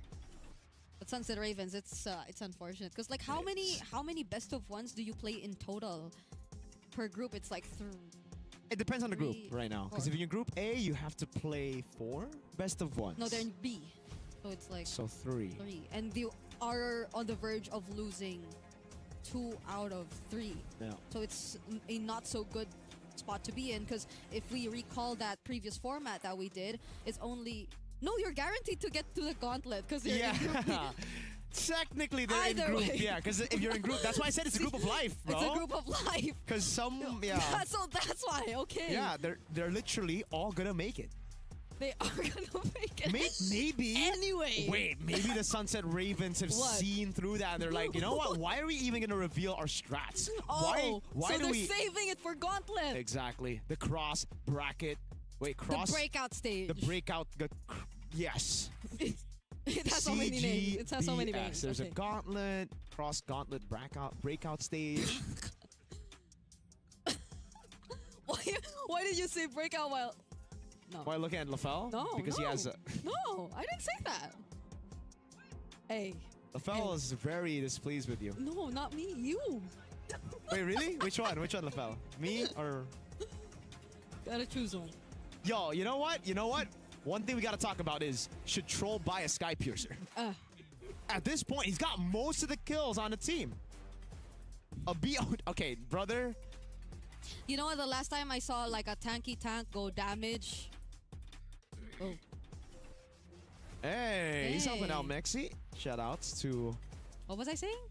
You're talking about Sky Piercer. The last time I BOD. saw like a tanky tank go semi-damage was when an Akai in Asian Games. Yeah, the overrated Picked up. player. Nepomuceno, right? Yeah. Yeah. Carl's so much better than that guy. Tank. Yeah, Chessman's better than that guy as well. What did he get again? Was it the He got a lot of different items, man. Like a lot of the physical Endless? items. Was it but the He had a Endless? BOD, that's Oh, the for sure. Did he have a gun? A Malefic Roar, I mean. Oh yeah. The Imagine Malefic. if he just gets a gun. He's gonna hit from so far away, dude. Yeah, it's a Malefic that they picked up on the Akai this time. Yeah, the kills are not going into who we expect them to go to, but nonetheless the lead is still very, very clear. The dance of Team Falcon's meta. We're just gonna resolve things a bit so that we get to say popopopon and not popopopon because it's sounding sad. Yeah, I like. It's starting to sound sad because he's 0-3. What do you mean? Oh. But it's never gonna be sad because they're gonna make it. Popopopon. It's always popopopon. Until maybe if they don't make it past the gauntlet stage, then it's yeah. Yeah. They're just gonna go up against a much tougher opponent, I guess. Like Technically, they're gonna be up against third place of Group A. Is it third? Yeah. Oh yeah. No. If they're fourth, if they're third, then they go up against fourth, right? Yeah. Huh. So, who do we think is gonna be third place from Group? Okay, Group A are stacked. You know what? Maybe it will be tougher. I cannot decide on for Group A. Like, at least not now. Because even like teams we were really expecting to deliver have been struggling quite a bit. I guess I'm pertaining a bit more towards the Mongols when it comes to that. Oh. So maybe we wait for, I think, yeah, they have their next series after this. Who? The Mongols. Oh. And that's going to be up against VSG, so maybe we get to see them bounce back. That's the 20-minute game. Mongols VSG? Yeah. Or, LaFell can see it. Oh, I if can see LaFell it. calls it, then there's a chance it will really go. I swear, that's the one. Now that you mention it, and after we've seen both of them play, I think that's the one. Okay. So we're not getting it in our shift. Or are we? Look at this. What do you think? mean? Just because the technical pause happens, we're not gonna get an extra match. No. We were asking for the long games. This is it. Oh. I mean, yes. Yeah. Yes. We. Like, do you Yes. mean yes? Or we as in like the... Oh, okay. This is it. This is a long game. Hey, Mexi, I like his, like, route. Like, he's taking a chill pill. He's just sleeping right now. Mexi? Is that not Mexi? That's not Mexi. I'm sorry. Mexi's the guy on the left. I'm sorry. That's Mexi. That's my boy Mexi right there. See, this is what happens When there's a when pause. the Atlas gets all the Okay, when the Atlas gets all the kills, we saw Squishy Atlas, now we see Assassin Atlas. Yeah. Troll. I wonder what's in the minds of like Cuffin, Sanji, as they look at Troll with 4 kills. They're like, dude. Hey, welcome everyone. I'm joining in the conversation. It looks like I've been You've been picked up. part of it since a while I ago. have been part of this conversation. Just in the back. Shout outs to the guy next to Mexi, just chilling around. Shout outs to Ingan. Ingan is trying his very best to He's trying his resolve best, yeah. whatever issue is going on, which I think is with Mexi. So now in this game, Merkel, let me just say, if I as a roamer, I would say the hero that I would use the Sky Piercer on, Rock. Even without it, bro. Makes sense. Bro, my Grok is something that Husky will complain because he ain't getting no kills.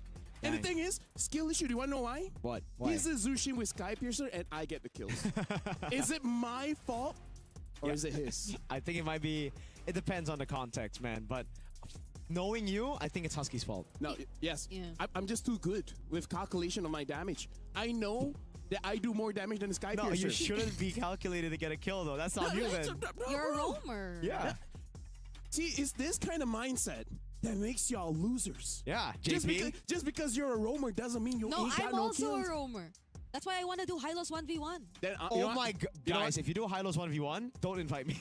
Why not? You can. I don't want to watch two It's horses spectate. beat each other up. I have seen a Hylos What? build Malefic gun. Gun! Oh, Wait. damn. Yeah, gun. Who's that? Not the Malefic Roar. No, it's just in the ranking. Oh. I think he's trying to outrange me. Are you sure that's not you? Oh, it's your. Hey, Rick, you don't insult me that way. No. I mean, you were too strong, so you could afford to experiment. No, he never experiments. He He's doesn't? not the type of guy to put chocolate on his noodles. I am very disciplined. Yeah. All right? And chocolate on noodles, that sounds amazing. See? You gave him an idea. Or No, did no, it? Was it it's something he something did? that's already done. He did I've it already M3. done. I've Yeah. already done. He yeah. showed it to me. That was one of the first conversations we had.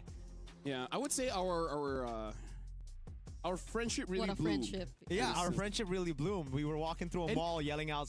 Even Brigitte, she's getting better. Better, Yes. better what? You were nice before. Now, I'm not not. so I'm much. still nice. I'm. No. Just in front of the camera. Yeah. Like, guys, Brigitte behind the camera, bro. She's a menace. She's not controllable. What do Yeah. you mean? Not controllable, guys. She's raging. I need Eterna to help me out on this. Well, like can't- she will understand I- me. She of all people will understand me. Here's the thing. Let me just tell you, Eterna, she don't listen. She don't listen. She don't To want to you? listen to us. No, she doesn't even have her IEM in, so she doesn't want to listen. She literally don't know what we're talking about. She literally don't know what we're talking about. Wait, where is she?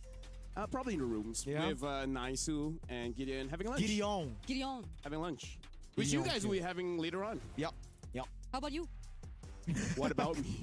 I still have work to do. And then apparently Eterna wants to cut my pay. Yeah. So, you know, it's just If it's she's just my your boss. It's just my experience so far. It's okay, man. You know, it's been. Yeah, you know, getting stopped by quite a few people. Yeah. Speaking of Scanning. scanning, All the good stuff. All the good stuff. Okay, so someone said, is A7 playing today? No. No. No. Two A7 teams is won't not- be playing today. Yeah. A7. A7 and Nightmare are playing tomorrow. How do you know that? The schedule says so. Hey, see, he is the one with the brains. Yeah. She wouldn't comment, is A7 playing today? Because she sees the schedule. Yeah. In fact, some of us are going back. She's not. That's how dedicated she That's is. true. She's staying here, Yeah. refusing rest. By the time we get back, she'll be a French caster. Yeah. She'll Oui, speak oui. French. Bonjour. She's Yeah. already got... Je m'appelle Brigitte.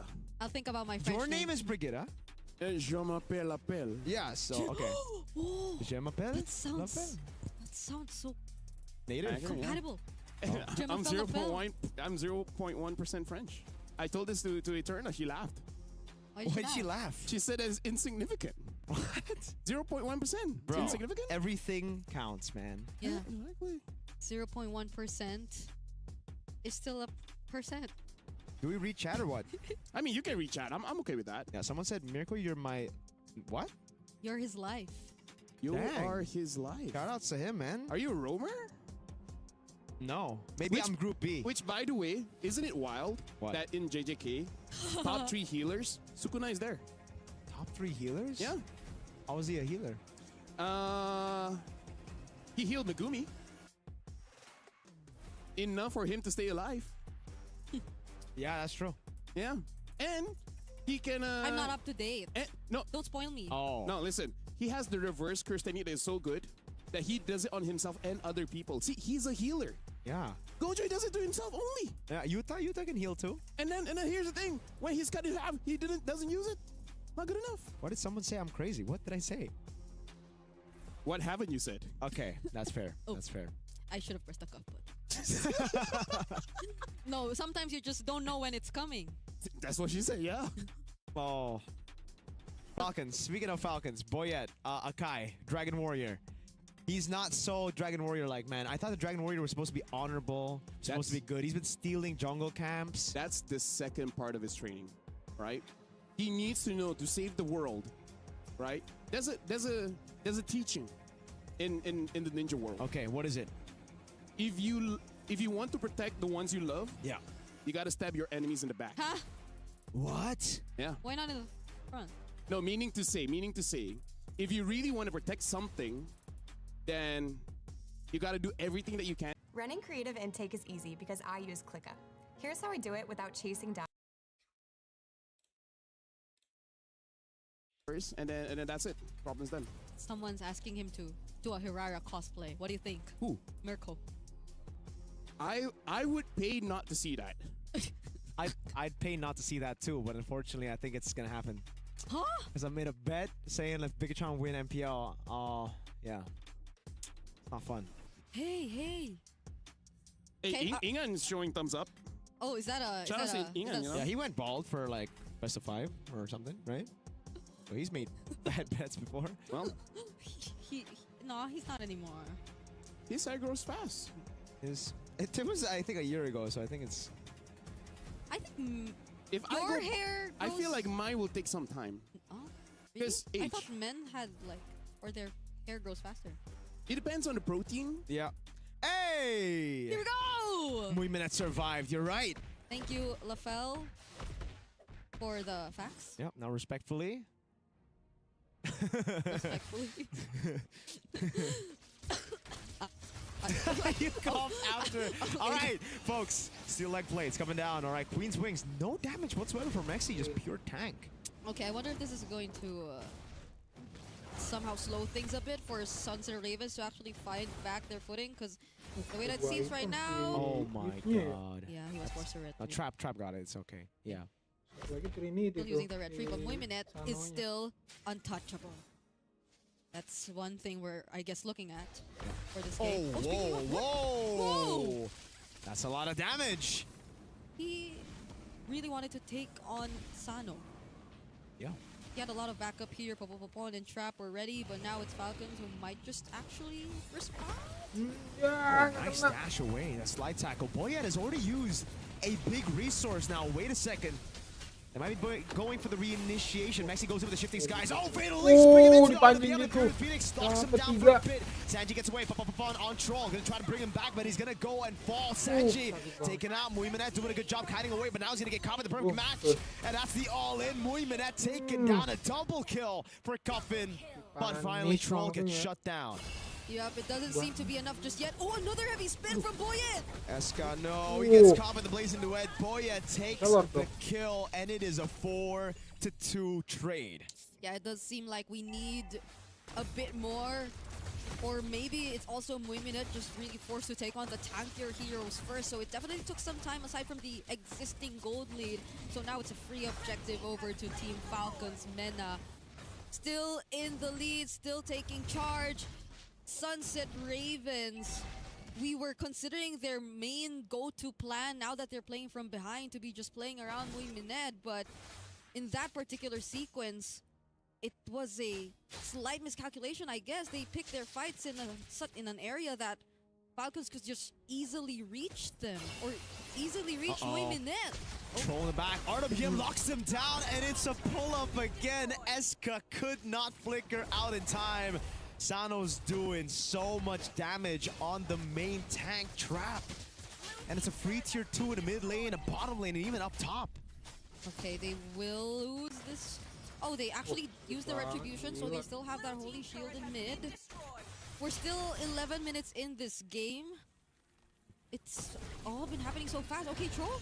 Oh, Papapon with a big slaps on the pass, but now Sano goes away. That's a killing spree for Boyan as he pins him down. Mexi and Muiminet gets caught by the stun, and it's a good escape by Sanji. 1 HP. Boyan picking up the kill. Now it's Cuffin. Straight up Troll into it. Sano the flicker in the blazing went into the back line, but he gets taken out. But Eska, okay, he actually is still able to get a kill. In the end, it's Muiminet for Sano and a base turret with the First Lord. Forced to use the Purify. I don't think even if he timed it well enough, it could have been enough to save him in that situation. He was being chased by 3, even right under their base. And now Team Falcons have found their way. That once untouchable Bruno doesn't seem to be such a problem for Team Falcons Mena anymore. They're just waiting a few more seconds before they actually get another opportunity to go for the siege. But as of this moment, Sunset Ravens, looking at their lineup, you definitely want to think that they just go all in on the team fight. But how could you just go in for the fights if you're this behind? Oh no. Yeah. Oh, dude, they're gonna try to stagger the timers as well. Bang, giving a kill over to Cuffin. It's a free kill, and Mexi. Okay. At least he'll get a trade. It's still 40 seconds for the Lord, so Trap technically will still be up Yeah. in time. Quite an expensive or Hey, a no-choice Oh no! sacrifice. Is dead. Oh. It's a very sad Popopopon. 0-8. Oh no. See, that's why I told you. Even if it's the group of life, you can't help but feel sad. Boloski technically needs 10 deaths to come back. Who's to say that Popopopon can't do it? Okay. Baloyski, I don't know if that's going to apply to this, because Falcon men are just really rushing this enhance. No. We're 12 minutes, right? To Enhanced Lord. Yeah. It's always Enhanced Lord nowadays. And then there's an Evolve Lord later on. Trap. Oh god, he tried to go for the purple buff. Troll in the back, all in. Muiminet gets caught by the raging slashes.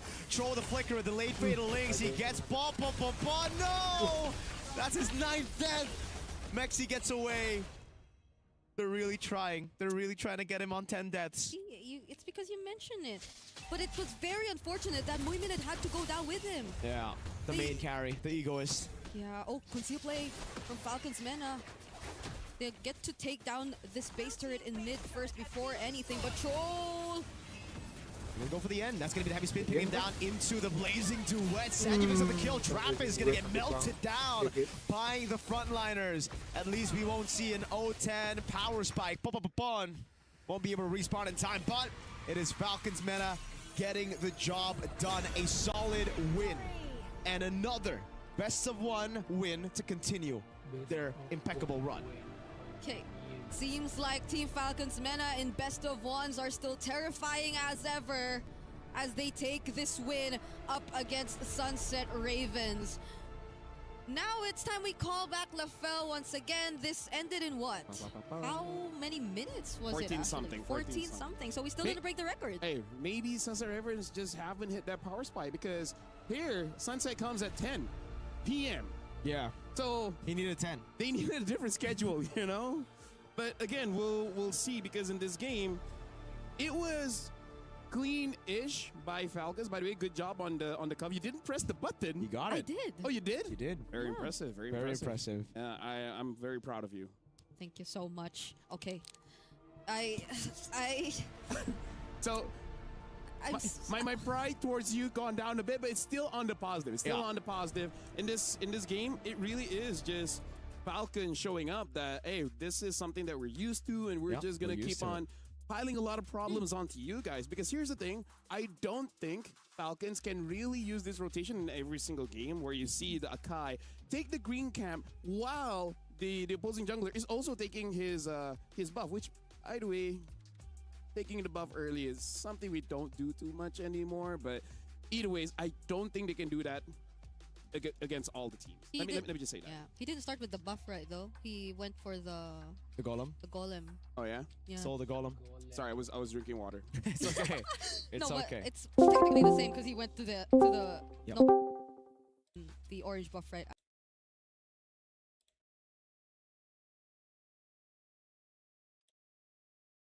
Apa? Apa? Siapa yang narik gua?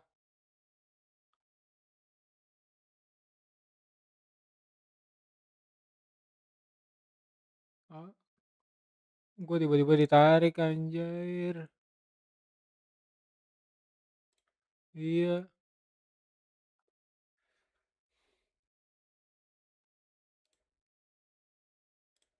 Waduh, Riko lu udah duluan, Ri. Anjir. Gua langsung deh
Which does kind of, at least for VSG, they're going to be like, okay, the last time we've seen this Atlas kind of ruin team fights, even when we have a lead. So we want to get rid of Temple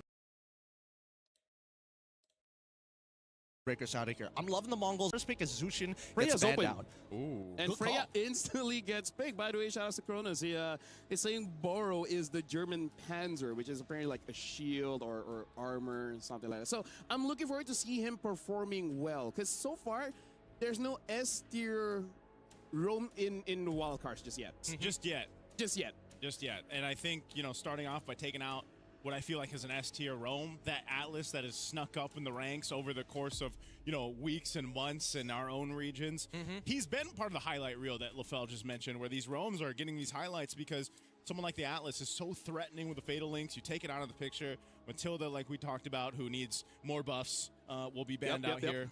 But the answer right now for VSG, they'll go ahead and lock in the Claude and the Eve. These two heroes we've seen picked up in combination so much throughout. So much good damage profile already in the first two picks, in the magic and the physical damage, and we'll see how they decide to complement it going against the Freya and whatever else the Mongols decide to pick up in the first phase here.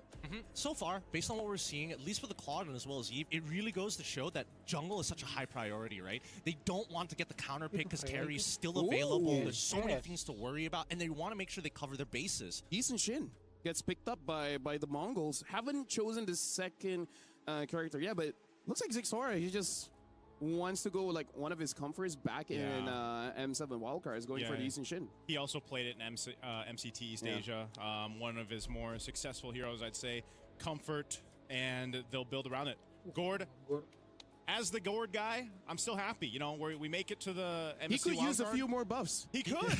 Maybe make his board useful. Maybe actually be able to get some mobility with it. Give him a dash that goes through, just fly slowly like the new Kaja. No, they need to change the Mystic Gush to be like Hunt of Bone, so you get attached to the guy and just beam the one dude the entire way. Your board is hovering. Yeah, your board is hovering, and you can do 360s, and there we have it. You know what? Yeah, if you hit your first kill, you're just locked in. Yep.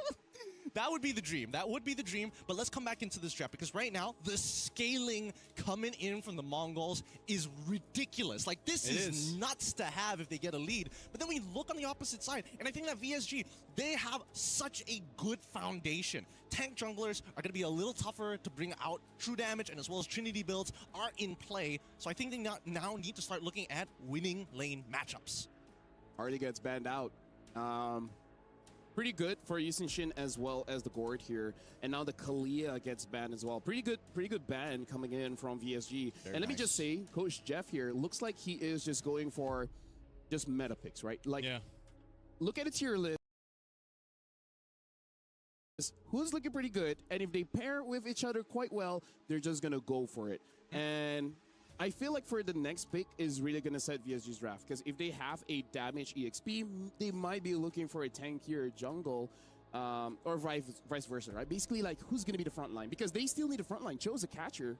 He can disrupt, but he needs a front line as well. Yeah, he can't be doing all the work. We've seen that before, where your Cho really struggles on any composition, where he's got to be the guy to get the vision, but also set up and also kind of tank. So you need something to complement this pick. It's great you can fight around the box. When we talk about the box, too, it's also referring to that Eve ultimate, that real-world manipulation. But, again, you need something to solidify that. And some of the good choices that we already talked about are gone out of the jungle. So I'm wondering, is this call for, there's an Akai. Yep, that was going to be necessary. Akai is one of the few tank junglers that actually has some form of counterplay against the Gore. You get locked down, guess what? I press my ult, I walk away.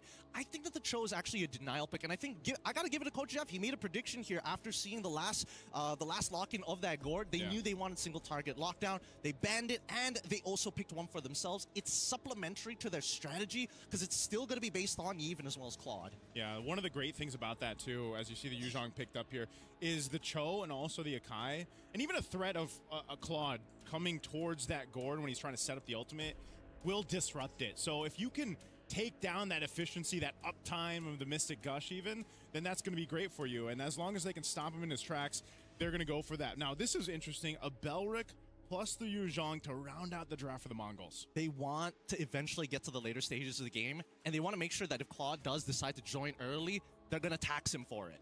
Yeah, speaking of Freya is going to be in the gold lane. Yuzong picked up. But here's the thing.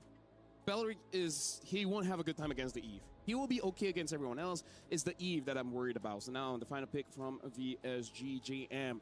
One of the, this time, not a lot of heroes gets banned. So he has options. So what does he want with the Yuzong? I feel like tanks just cannot deal with the Yuzong, so it has to be some kind of fighter, like maybe of a Benedetta. I think it might. Honestly, I think it might. Yep. Oh, all right. So they do want to have like just a little bit more damage. I thought that VSG just wanted to be like, we got to be safe. We could just give the Uranus and kind of like play around, making Eve a little bit more dangerous. But no, with Benedetta, at least for Lord JM, he can instigate wars. He can pull people into the fight. And here's the thing, looking at the draft, I feel like both teams got their comfort. So right now, I'm going to give it over to Gideon as well as Naisu to cast this game. So good luck, guys. Thank you for the luck, LaFell.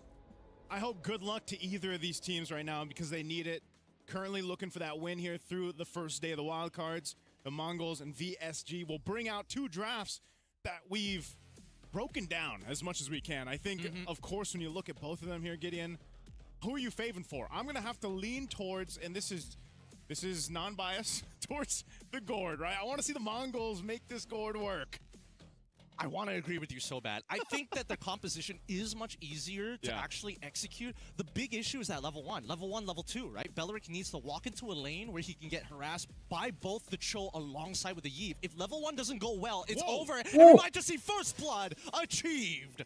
Okay, so it didn't go well, Gideon. It's bad, but at least Belleric's alive. Belleric's alive, but Mumu going down. That is an aggressive start for VSG to just go ahead and set up on that top side, get a kill, but that also allows JM a little bit of an advantage now. You saw he used the Petrify for that. Boro burnt the Flicker, but hey, that's all value for VSG in the early minute. I totally agree, and I think that Boro probably should have given the kill over to Lord JM, but hey, as long as somebody takes it, and this is the beauty of the early stages of the game meta right now, right? You can make your supports do some wild things. Whoa, already focusing up here on that mid lane. Boro is in the jungle! It's so free for VSG. Like, VSG can do whatever they want at this stage until level 4 start to come around for the Mongols, and whatever early game advantage they had with the Yuzong ended as soon as he died. Okay, Boro. Gonna go ahead and just poke him down a little bit, but this is, one of the things, even looking at the emblems here. Oh, no Master Assassin. Yeah, no Master Assassin. Just early aggression from VSG sets them up to an advantage that they can go ahead and balloon to the first objective that Turtle for.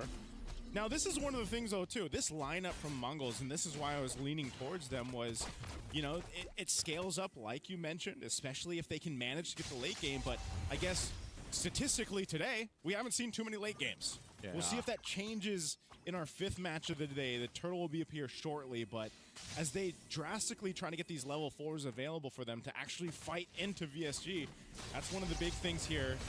And this could be troublesome. If they lose this first objective, this Turtle, they're just going to take this one further. VSG starting it up.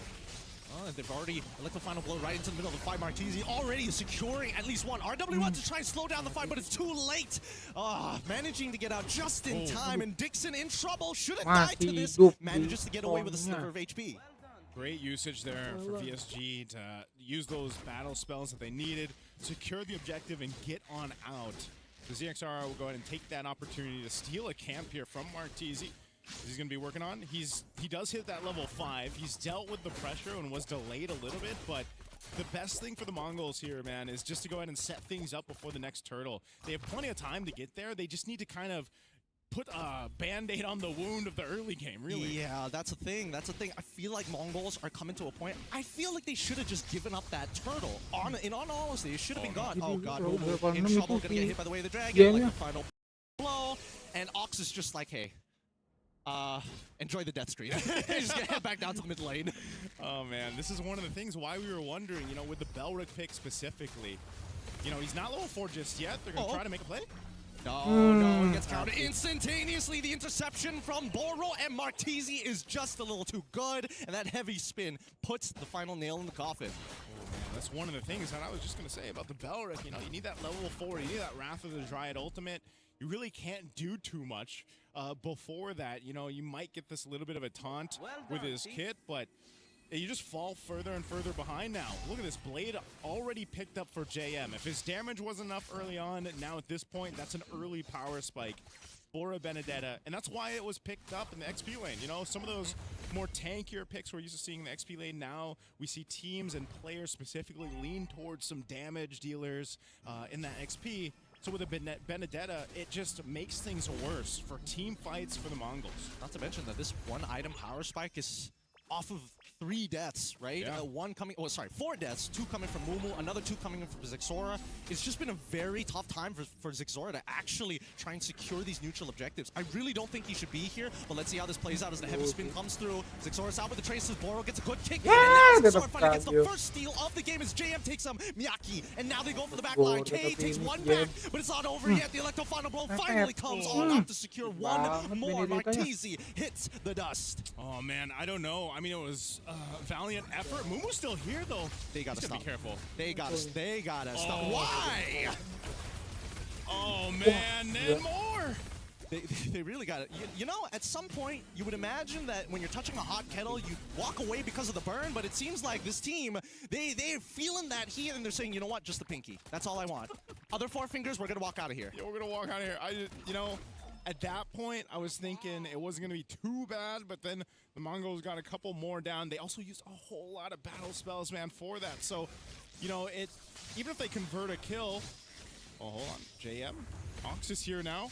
I don't see the dive angle just yet. You do see a response coming in from Artees, but the Wrath of Dryad's gonna lock him down. Zixora! Dodges with the traces just in time, and now Moon finally getting Ox finally getting some revenge. Yep, that was clean. Good micro there from ZXora. I thought he was going to go down. Good usage of the ultimate there from Ox. I didn't think he'd actually be able to make something happen without the flicker, but then JM just came back for the fight. Ends up going down, so that is a sliver that Mongols needed to start the steps in the right direction to turn this game completely over, but okay. Oh no. Alright, he's got the Valkyrie. Ox is here now, but no ultimate. So there's no fight that they're going to be looking for. They just want to set up 20 seconds from this turtle to come up. And I like the way that VSG is playing right now. They understand we don't necessarily have to get the kills. Yeah. We just need to make sure we get your resources out. Because when we come to the turtle, so far Mongols have continuously said, yes, we will contest you even at a disadvantage. And that's perfect, because now VSG can really fine-tune the planning to intercept them or get the battle spells early. Yeah, this might be what they're going for. Again, Boro could go for a pick before the fight even breaks out. Turtle is up now. Jigsaw are going to go ahead and grab down this bottom camp, but it's just going to be over to VSG, man. Not even giving Mongols a chance to contest that last turtle, but they want to fight. Wrath of Dryads is out to slow them down, and unfortunately, Lord JM might be the first. He gets out with the eye for an eye, and now 2 locked down with a heavy spin, gets on with the RWM. Now chunking them through. K explodes under the damage of Lord JM, but the gush is going to make sure 1 more comes down. Martese gone. The rest of VSG looking to turn this fight around. The Mongols losing 4 members for a single jungler. Zixora gets out in the nick of time. 4 down for the Mongols, a tier 1 turret in the mid. VSG just got everything that they wanted and more. The rest of the team is going to come up here, but man, VSG is controlling the map. Talk about JM, the way he maneuvered around that, stayed alive, came back, got a kill, and allowed his team to fight. Oh, Mongols, they're angry. They want to fight. Dixon's in trouble. He's got no more mobility left. If he gets hit by any CC, he's in trouble. But luckily, he's got the rest of his team to actually go for the peel. We don't see any counter flickers on the opposite side. It's just not worth it for 1 man. Yeah, this is very disciplined of VSG, the way they've been playing this game in comparison to what we saw in their first match of the day here in day 1 of the wild card. So it's Mongols still, it's nothing drastic. Like when you're looking at in terms of gold, can they get back into this game? Surely they can. And it starts with setting things up into this first Lord once it comes up in about 40 seconds. If they can knock down maybe another turret, get some space to work with, and get in position that they need to fight for the objective. That's one of the main things, though. We haven't seen a big objective setup from the Mongols. Uh-oh. They're trying. RWM here. Dixon now in trouble as Mumu finally gets on top of him, and now with the shot, Shura has already cut him down. He's found 1, and now they're back away from this. 16 seconds left on the clock, and unfortunately, losing a jungler here is bad. Petrify comes through with the Electro final blows. JM gets one more, and Mumu is a trade. K looking to get Carvey, takes the BMI backwards, jumps forward to the fall of Valkyries. He's trying to get him out of here, but he's not sure how else he can do it. Third hit of the G Kundo blocks just enough, and Carvey manages to get out. If only there was enough range from Makey on that Mystic projectile to get the stun out, maybe they could have gone and gotten a kill, then rotated to this Lord, but meanwhile, BSG will be able to go ahead and get this reset going. JM put enough pressure on this bottom side, which opens things up for VSG and the rest of the squad to secure this Lord. The Mongols now at the 9-minute mark are not ready to really fight for an objective. So Lord secured here for VSG. Let's see if they can hold things off here. They've really got to stop this pressure, this push from VSG. Now, okay, going for JM. You can try, but honestly, it's never going to be easy for any EXP laner to win a 1v1, especially when there's the extra help of the minions for that spell vamp. Either ways, now we still have that Lord actually coming through, and Carvey, now completing the Trinity build on his side, is in a very powerful position. Okay, he's going to get closed down. Okay, he's got to burn the flicker, so that's out. What? Why do you need to... I guess he just, you know, he saw the threat of JM there.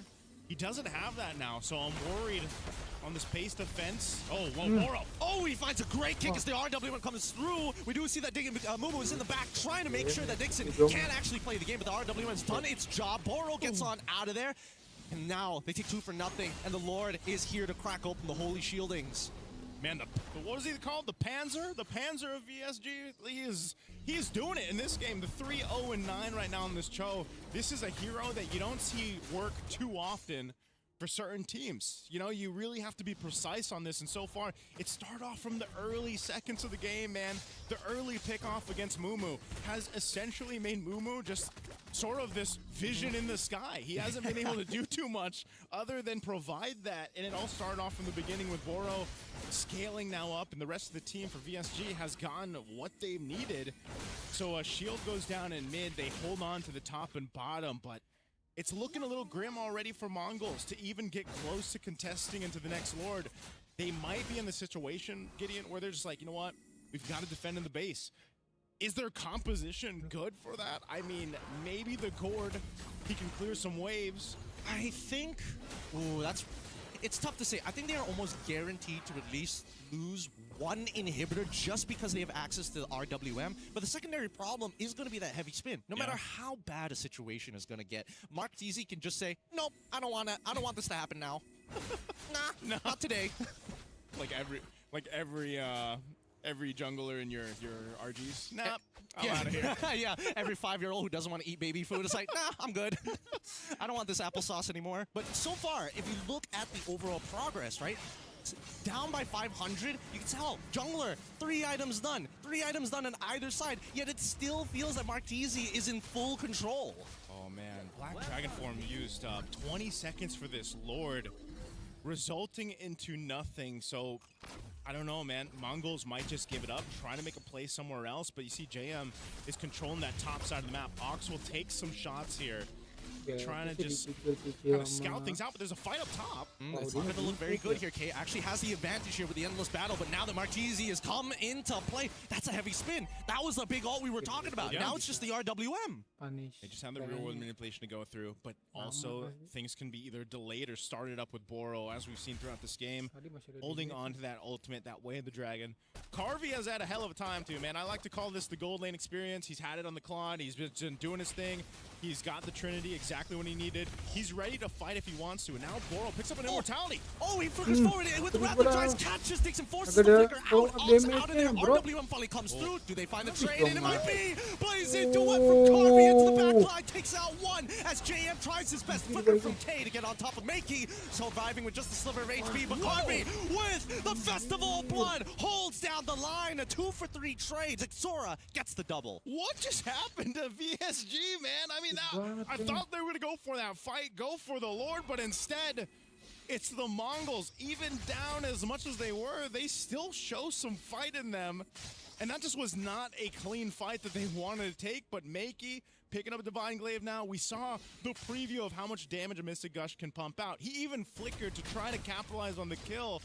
But still, it's something to be said that the Mongols stay in this game, stay competitive. Now, the rest of the team's going to be up here. You have to start to take note of the battle spells that were used out in each one of these fights. Lord coming up, they're trying to put some pressure up on that tier 2 top side of VSG's turret. Carvy's gonna have to deal with this, but the Mongols have actually, off of that fight, put themselves in a position to contest. They just can't get set up here.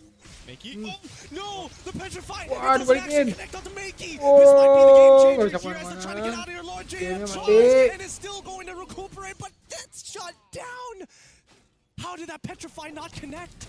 Hey, man. The Gord knew, Makey knew where to be, what to happen. They used the conceal to initiate and counter punch VSG. You're gonna have to fight for this Lord though. Whoa. Hey, he gets brought down to a quarter of the health. Lord's gonna go for a reset. Oh no, okay, he's gonna get pinned down as Carvy's going for the backline, the RW as well. Oh my god, he's gone! But he manages to take down Makey, which is extremely important, but there's no missing Gotch. K, next up fall here. Good response from VSG. VSG, so good at managing the shape of their fights. Oh man, I'm so surprised Carvey survived there too. He picks up a winner crown. They brought themselves. Yep, he's skilled. 100-0, Carvey. Okay, I mean, I guess we gotta look back on who we're deciding on the MVP is gonna be, because goodness, I can't tell. So that was the XR saying yes, he would like that applesauce. Ah, thank you. Sorry, one applesauce for me, sir, please. Extra mash, thank you very much. And Carvey picked up the winner crown, by the way, but I don't think he was expecting to get blown up like that. Well, to be fair, he didn't have his he didn't have his Purify, so he got stunned, and now Lord GM attempting round number 2 this time, making sure that the Petrify connects as they take down Zixora, shutting him down, and now the counterattack coming in from the side of the Mongols. They tried their best. The Wrath of Dryads is only so good for so long as 2 are down. We see the Mongols are desperately chasing Buzz, flickering forward, taking him down, shut down for K. Man, maybe now they're gonna go and secure this Lord. They've gone from fight after fight after fight, and the Mongols get themselves an advantage to work with. They have pretty much dissipated that, what, 3,000, 4,000 gold lead that VSG had minutes ago. That's great work from the Mongols, and now still, they don't want to put too much pressure on the Lord just yet. JM is still a threat on this Benedetta, whether he's pushing on offside of the map or he's trying to find an off angle to enter these fights. But they've definitely given themselves this opportunity now to either choose, do we push, do we put pressure against VSG on the off end of the map? Do we actually fight for the objective? It seems the better thing has been just to go ahead and go for fights. It seems like that chaos style of gameplay right now the Mongols showed in MCT East Asia is working for them here, at least in this matchup against VSG. I think right now, the game is about desperation. Whoever's more desperate is going to lose this, and VSG just need to stay calm. As much as Mongols have now truly enough damage to win these fights, if they can just wombo combo together, I think that VSG, Carvey has been showing some really good blazing duets. Yeah. He just needs to walk alongside Lord JM. Their interception, their initiation, if they can get that down, I think this game is done. All right, there's a long wave up top pushing here. We'll see what VSG does. That's why this time is being dragged out for this Lord too. It should be able to manage. Oh no, Jam. Half health on this. Ox is up on the front side. Sound Shocker up there available. Ox holding it down as long as he can here. Oh, he drops Wrath of Dryad. Heavy spin already coming through. Black Dragon form just trying to disrupt, trying his absolute best, but now the backline gonna get takes out JM. He's gonna give his life up to Carvey, but somebody needs to get this turtle. Sorry, get the Lord. They secure it, and his Sora is out. Man, that was really messy. But really difficult to tell who truly was actually getting an advantage. Both sides, you could tell. They both wanted the Lord, and then they both decided to fight, and then they realized, you know what, let's go back to the Lord. Wait, hold on, maybe we go back to the... Wait, hold on, here we go. You know, it's like one of those moments where it's like... But I will say, amidst the chaos, where I feel like the Mongols really thrive. Oh, Dixon, does he have traces? No! Oh, he flickers forward for it, and he gets him. That's going to be another hit onto Dixon. Man, the death timers are getting long. Yes, sir, and that's a tier 1 falling down mid. Tier 2 is most likely going to be next year for VSG. Desperately trying to hold on to these base turrets. They've controlled the pace of this game. We've entered the longest game so far for MSC wildcard day 1. Approaching that 18-minute mark, but they've got a Lord coming up top. They're ready to knock down on some of these base turrets of VSG. But it's, again, the Mongols thriving on this chaos that they like to bring to the table. Why? Mystic Gus just kind of thrown out there, just saying, hey, I am a threat. He'll have it back up here in a bit, but the Lord is going to go ahead and punch into this turret. Oh, flicker. Rather Dryad's already coming in through, and they get Carvey off of it. Martisi tried his best, but unfortunately, the forced auto attacks lost his life. They break open, and now Lord JM looking to save the day. Already forcing out the window crowd from next to fall. Coming in from K to put Lord JM back in his place. Exposed Crystal, no minions, and Dixon and Martisi are the only ones to defend. I can't believe Makey survived that. Great usage of the winter crown, then a little bit of a stun from the projectile, but man, K came in clutch to get there on time to actually keep them alive. So I'd say given everything in this game so far for the Mongols, I think they're happy with that. It's been messy, but like I said, it's worked for them throughout the qualifiers. Now in this matchup, they took out a base turret. They nearly got the bottom one. This is where they want to be. This is, I feel like, where the Mongols thrive the most in competition. They've already downloaded the information that they need, and now VSG just can't do whatever they want. Yeah. Without their advantage, these picks become less valuable. Now that we're in the later stages of the game and a missing inhibitor on that top side, luckily the Lord is spawning on that side. Brother, you have to remember too, if our viewers out there missed the initial set into the game, Mumu got ganked. He died early on, and that's usually when teammates are like, all right, GG. they type GG right away. That would have been me. Yeah, he has it. Mumu has now been able to provide enough value throughout this late portion of the game with his Black Dragon form, with the Petrify. He's essentially caught up in terms of itemization. So he's in a good position now, too, and the Mongols has just been playing around that. So I think, you talk about how the Mongols have downloaded that style. VSG has to respond. Are they trying something new here on the bottom? Yep, they went for the conceal straight into the way of the drag. Oh, okay. Everybody's looking to get out of there. And Boro's like, it's okay, brother. It is my time. Yep. It's my time to go. Oh, man. Meanwhile, Mumu doing his thing. Why just being a distraction. I think he's just being a distraction. It'd be nice if he had that, if they decided to take the Lord, but you know what? He's still got the Petrify. I don't know. I feel like right now everybody's a little jumpy, Everybody's like pressing their buttons preemptively. Yeah. I think that Makey has to be the most patient. He needs to target out Martisi until that heavy spin is gone. Once that heavy spin is gone, you start switching your targets. Oh man, it looks like VSG's not even going to contest this. They just want to go ahead and just turtle up into the base on the defense. They know they have a composition that should favor them in terms of base defense. They can fight around utilizing the real world manipulation. They've gotten an Electro Final Blow and a Blazing Duet, so they have everything they pretty much need to survive this next base push. The question is, will the Mongols even let them get that opportunity? Because, again, it's been a course of just throw everything at them, see what sets VSG off their game plan, and then kind of thrive from there. So Lord, and this is a tough one. This is an evolved Lord. It's going to be making its way up top there. We'll see how the Mongols play this around. They're going to go ahead and try to even out these waves a bit, push down that bottom, get the turrets at least opened up of VSG's base. So we could potentially still see a successful defense from VSG off of this. It's a matter of if the Mongols really lets them. And Immortality is going to come into play for JM. He's got to kind of be a distraction in his own right, but also has enough damage here. Lord masuk itu di atas, guys. They're going to work on this, holding on to these turrets. Mumu sitting up there up top. That top brush. Lord will be worked on, but the turrets are going to fall here in the mid. Seal going to be used. Mumu trying to make a move. Oh, he actually petrifies Martisi here, but where is the Mystic Gush? Where is the full combination? And now the response from VSG, RWM, Electro Final Blow is out. This is an opportunity here. Makey still has his ult. It's just Carvey. When is he going to unleash his ult? When is he going to get into this fight? They can't seem to get the angle down. They're focusing all on that wave clear. And finally, they find one into Mumu. Oh, VSG is going to be able to successfully defend, though. I'm not sure if that was the cleanest way to approach the base push with that Evolved Lord, but maybe for the Mongols, they got the base turrets down. They're happy with that for now. They sit on this lead at terms of map presence that they have, but VSG held strong. They kept it together, and they'll keep themselves into this game. I think that this game is really showing that the meta punishes your mistakes. That's why a lot of the players are so antsy, right? Yeah. They don't want to be the person that causes this team to go bad, especially with the lead that VSG initially had. I think this is going to be a crushing loss if they don't take it back. The Mongols, it's a different story.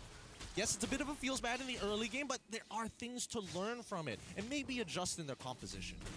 right now VSG just trying to get some space back again. The Lord's going to be up here in a couple seconds, so this is probably... Oh no, hold up, JF.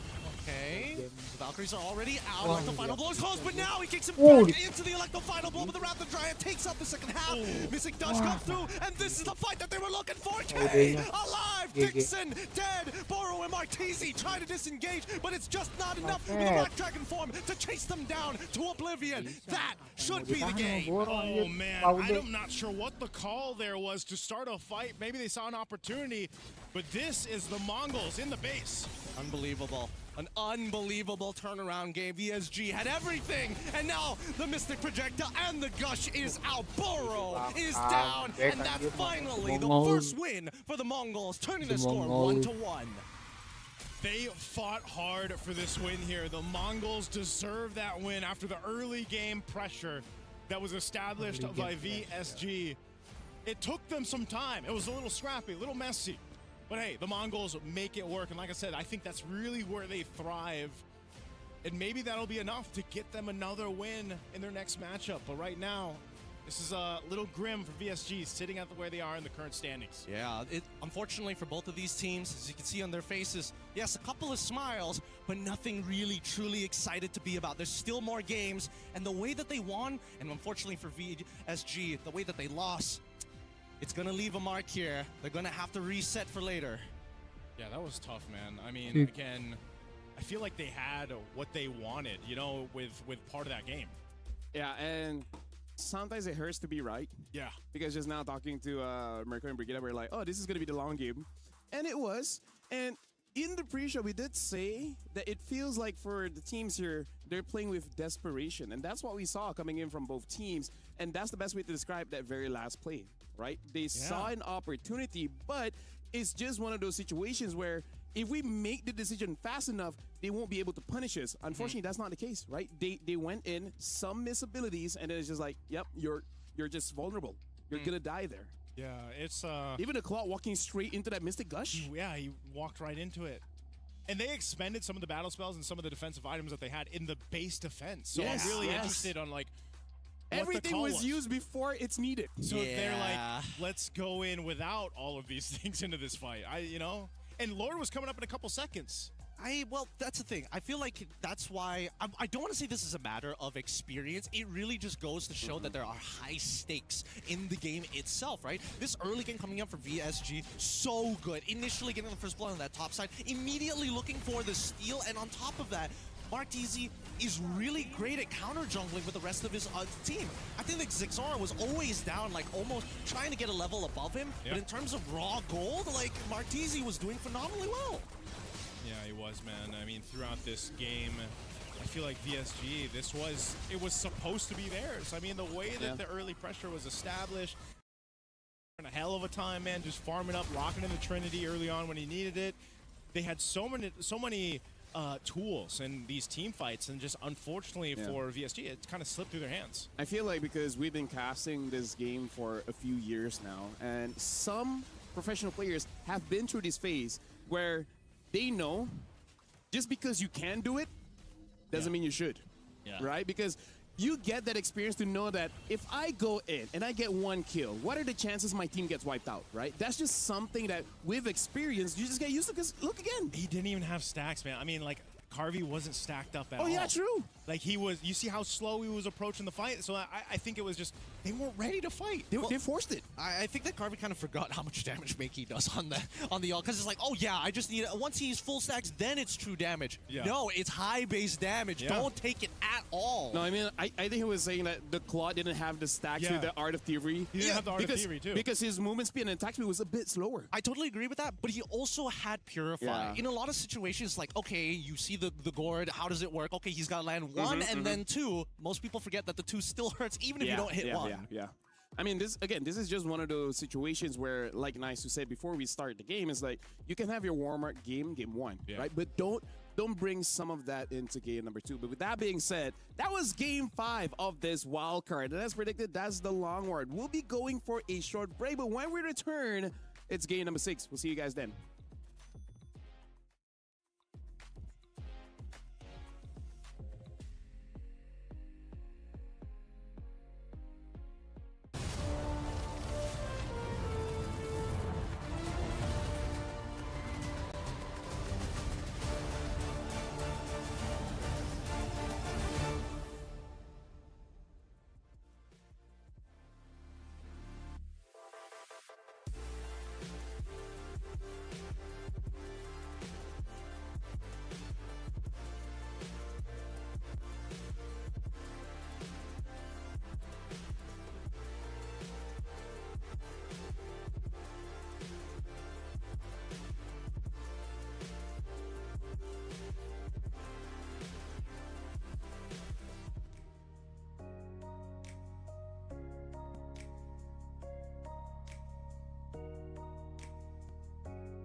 Hello to all my bang bangers. We have arrived here at EWC 26. This is MLBB Wildcard. My name is Afel. Alongside me is Naisu as well as Gideon.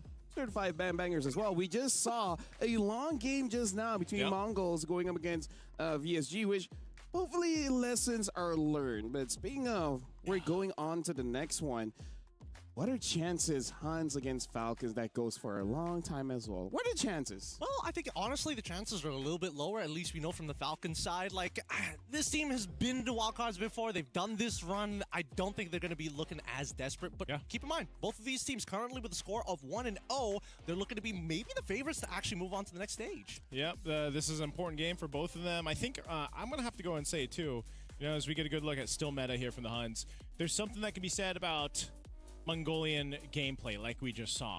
Now, for Team Falcons, I think one thing that really stands out for them is they're notoriously known for being really strong in best of ones, which is obviously this matchup. And also, they are probably the team, I want to say, with the most, let's say, chemistry. They played in multiple international tournaments, their own regional tournaments together as a team. And I feel like that could be maybe an advantage against a team like the Huns. Yeah, looking at the Huns and looking at Bankai, we really got to make sure that we look out for his Arlet. He wakes up the Arlet early and looks like he's able to win the lane and honestly make it very easy for still meta on that Hirara, making it so that no matter where you go, Hirara, you will get a kill. And not to mention, it's a synergistic composition, right?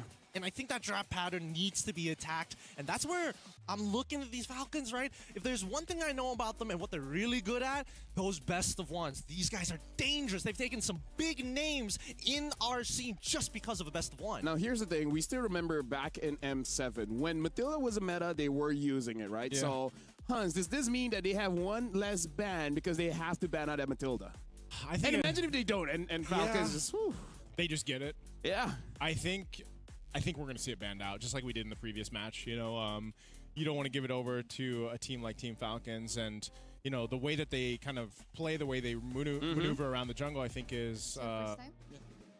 Troll already got so many kills on the Atlas. If he gets the Matilda, at that point, even the junglers be like, you know what? Do you want to use the retreat? I mean, like, do you want to use the Sky Piercer? Sure. You know, like, we trust you, Troll. We trust you. You'll do anything for us. It's tough to say who's going to come up on top of this, especially with the level of play that we've seen from either one of these teams.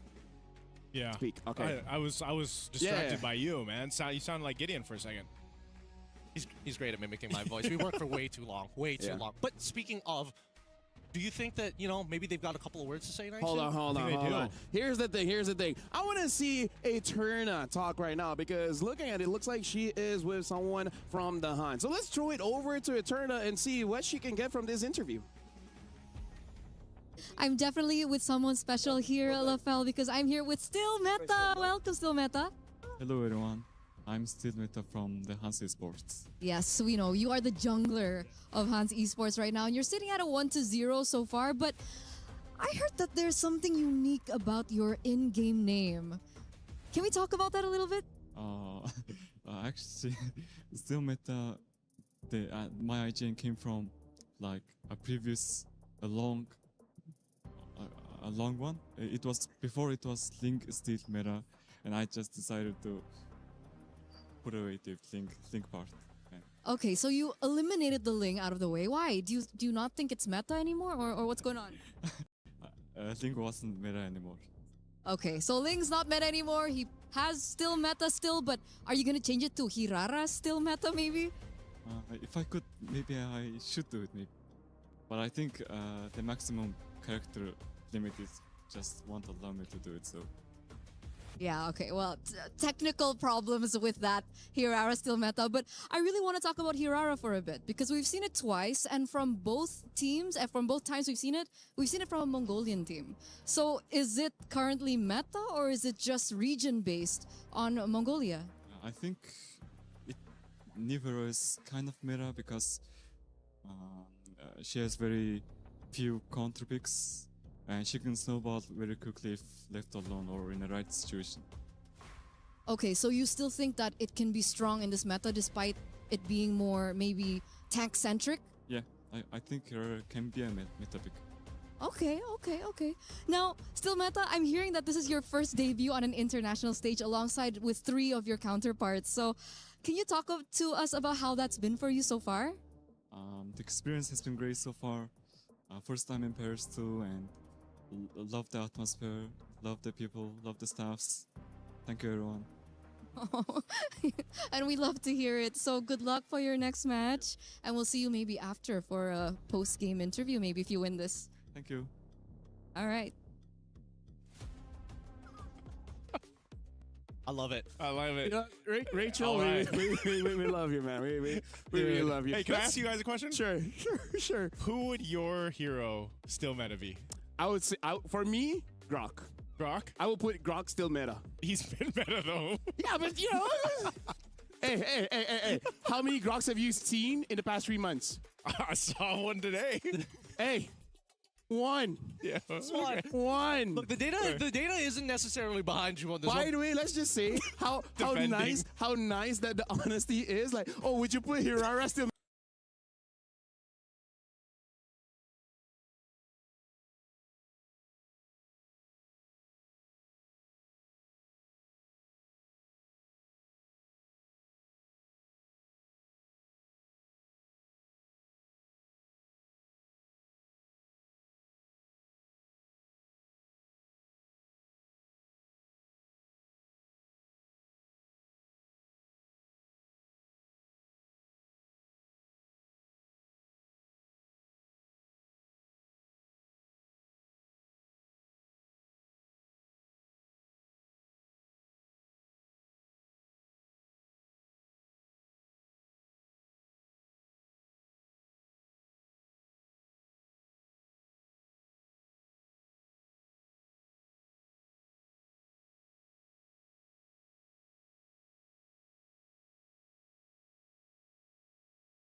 Played a lot of Broken Ones. They might even be the first time for this day. Oh yeah? Yeah.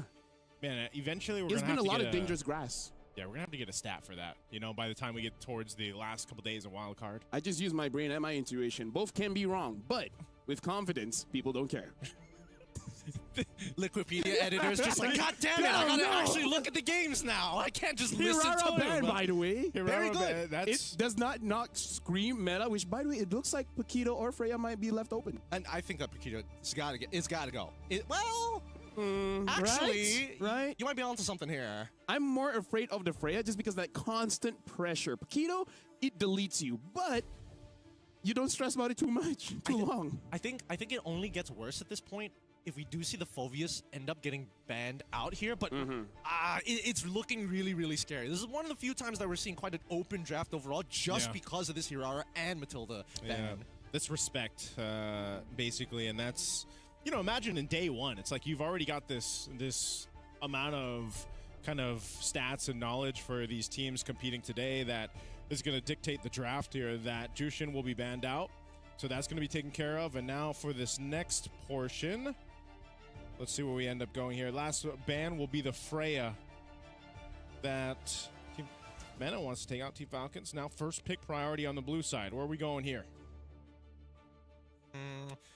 Atlas as your first pick. What a different opener. Okay, it's been picked 4 times so far here at the Wildcards, but it is a big game changer, especially. Now, here's what I find very interesting.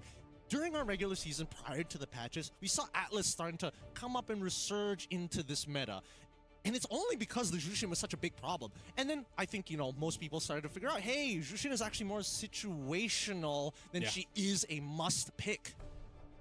Is this the world we're in now, where Atlas first priority blue pick? I think not. I think this is just an outlier. Because I feel like maybe it really is just because there's not a lot of roam picks for the Huns, right? I mean, like, there's a lot of roam picks in general, right? We got Cho, we got, say, Gata, we got Belric and everything like that. But specifically for them, maybe they do have a bit of an issue in the roam pick, in the sense, like you said, nice, not everyone can use the Cho. You really need that precision. Yeah.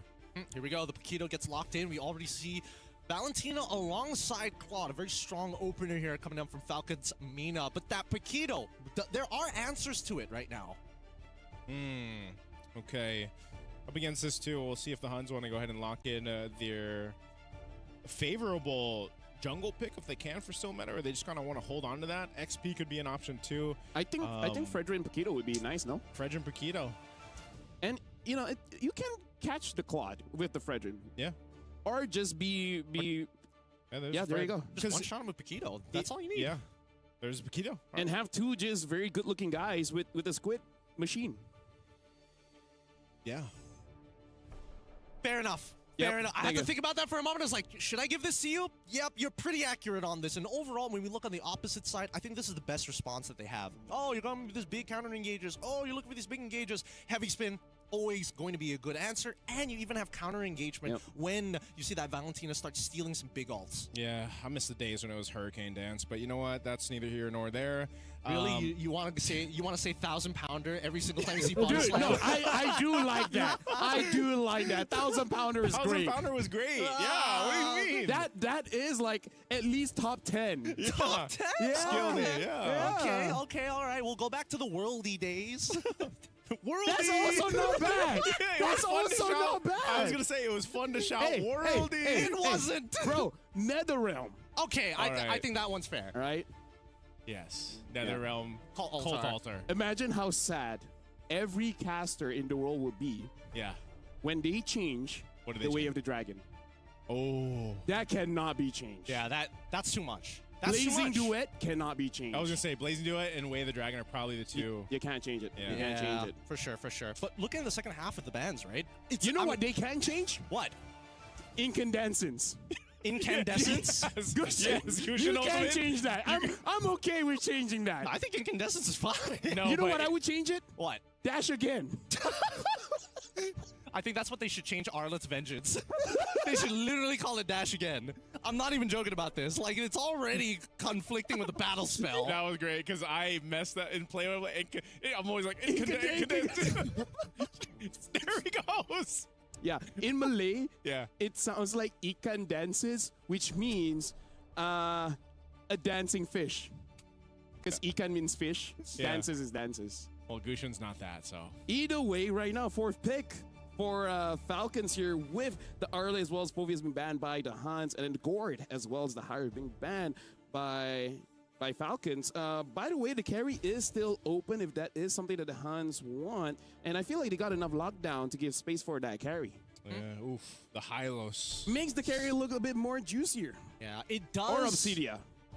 It does, but at the same time, I think that the Glorious Pathway is just the means to kind of slow down the Huns, right? It's. I feel like this is more of a battle of tempo than anything else because there's very clear indicator on who's holding the gun and who needs to pull the trigger. Yeah, the Team Falcons knows that the Huns like to play that. That's why I was saying, you know, this chaotic kind of play style that Mongolian teams show, the Huns thrive in that too. And based on the first three picks, they would like to fight. So if you want to slow them down, whether that's with the Glorious Pathway or any of the other tools that you have, for Team Falcons, it works great. Last two picks, though, it's not going to be the carry. The Mozkov comes through. They'll take some utility themselves, working with that real-world manipulation as the Eve is also picked up. I kind of want to see the Yu Zong. However, I'm not sure whether Falcons has enough practice on that. Yeah, that might be a difficult matchup to actually go for. I think safest is probably like Lapu. You know, or any way to kind of get into the back line, just to make sure that you can disrupt the Eve. Let me just say, whenever I make all the predictions, whether the game ends fast, early, the picks, I'm not smart. I really am just that lucky. Which, by the way, fun fact, my name means lucky. Speaking of, we're going to jump into the game with Getting Q as well as Naisu. Have some of my luck. Maybe the game won't be that long. Thank you, LaFell. I wish my name had meaning like that. But I swear, he probably cursed this already. He's saying like, I hope you have luck. He's looking back. He's like, it doesn't actually mean lucky. We're just taking for his word. We don't know if he's just lying to us. Yeah, but I trust you guys, you know, so I'm going to trust LaFell too here. All right, maybe I got to have more faith in humanity in that case. Can we trust the drafts here on both these ends here? Because we know, like we mentioned, both teams sitting at 1-0, right? This win for either of them is going to solidify a better time for them in the wild cards, right? They're still going to move forward with a much more confidence into day. Well, we'll see them in day. Well, we'll see them tomorrow, right? Yeah. There's 8 matches tomorrow as well. So You know, but we get a good mix of both groups. Now for this one, again, the drafts look great on both sides, Gideon. I think as we jump into the Land of Dawn here for this one, for the Huns, I think it's still the same thing you mentioned. They have the locked and loaded lineup to get things started up. And it looks like we're not going for any kind of cheese tactics here. We see everybody's going into their lanes just fine. Not much of a leash anyways, but the starting positions for both sides is a little different. We see that Akai immediately goes to his small camp and then to his purple buff. Fredrin takes his orange, is going to take the small camp. I don't know if he's going to do the full clear or run immediately over to that purple, but it looks like he's going over there. And Falcons, they scouted this earlier. They know they've got Litho Wanderer for free. Yeah, it's controlled. They'll lock that in. Good information from Troll there on this Hylos. And, you know, that's something to be said. A lot of these small things that, well, they seem small in the early game, these early rotations end up building into really your first big objective. That turtle, having some of these level 4s available more, you get some options that you can take even for the junglers here. So pretty just kind of steady in comparison to what we saw in the last matchup and the way things started with VSG, but this is kind of what we expect with these kind of compositions. Yeah, honestly, I'm waiting for a team that has found the cold, hard calculation of aggression, right? It's a very fine line of, like, I just need to get enough value to still be able to profit later down the line rather than committing to everything right now and having nothing for the future. And it's funny because that cold, calculated aggression can change in best of ones. Like the environment of a best of one in comparison to the best of 3, where, you know, where we saw like VSG in the last matchup, just make that play up in the XP lane. That can work in the best one, but hold on, Turtle. Talking about plays here, the Black Dragon form is already out to zone out Still Meta, and as well as Kenny, they should be able to get this, but big catch, and Still Meta is able to steal the first turtle of the game. Petrifies it out, and Sanji does not connect on enough, as Boyet finds first blood. Fatal links to catch onto 2 Troll. It manages to get 1, and Boyet gets the next. Well, amazing for Still Meta to get the Paling turtle tidaknya ulti, amidst all ngambil of ulti that, si but they lose 3 Atlas, sedangkan bodies Atlasnya belum over level Team 4, belum Falcons, bisa ulti. and that 2 of those went to Boyet here on the Akai, the jungler that we've been talking about that has just kind of risen in the ranks, and now you've got this advantage you can work on. You're going to get a little more tanky. Build up, you can see him still in the camp too over here against Still Meta. So he'll have a little bit of an advantage in terms of level, but also gold and XP and building into the items that he wants here. So this is a great start for the jungler of Team Falcons, but also the rest of the squad. It just seemed like the Huns went for that turtle fight. It didn't go their way, and they had the lack of the damage. Oh, look at this. Look at this. Still Meta making a very interesting call here. He noticed the rotational path from Boyet took a little bit longer than it should, so he now knows that the top side is actually wide open, and walking into it and they seeing that orange buff, they know that Akai is still by purple buff without actually having to see him on the map. Yeah, information given here. Nonetheless, though, you're still going to have Boyet go ahead and grab both his buffs. He's still going to maintain a bit of a lead in terms of XP against Still Meta. So this is what I was saying. With these kind of compositions, the way they want to fight is just, all right, go back to your lanes, do your thing, set up for this next turtle. You got 30 seconds. And if they can make a play, they'll try to go for it. I do think that Huns honestly could have kept on invading on that top side, but right now it's a little hard to risk, and I think that Falcons are looking to find at least a bigger advantage before they start imposing their will on to them. For now, Huns, despite being 0-3, need to see them actually find that pick. Okay, Still Meta still behind a bit. Oh, Troll is in position. Where's Pathway? Right, the stun already lands, and now the heavy spin as well. There should be a free pickup for the side of Falcons. Instantly, that's the pick that at least for the Falcons they're looking for, and now Sanji look to extend that lead just a little bit longer. Fortunately, the passive coming up from Atlas, going to find that stun up, but now does mean the Black Dragon Tail is going to be jumping back in. Sanji, he finishes off? Unfortunate, but Coffin is the one who finds it. Here comes Paquito in the middle of 3 men. Really thought that he was going to make a difference there.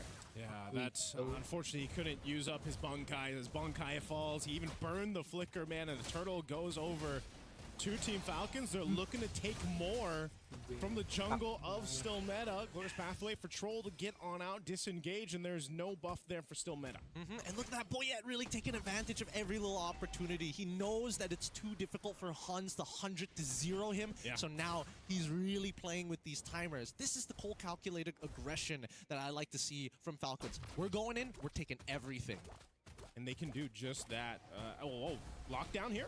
They got him. They found another pick onto Bankai. That's probably the worst target, but at the same time, super influential for someone like Sanji. Now he has control and the free tier 1 on bot side. I guess at this point, a target's a target. You know, for Team Falcons, you might as well convert something, make it happen. Like you mentioned for Sanji, he controls this lane. It's his space now. He can get that turret if he wants to, and he'll rotate up towards his top side now.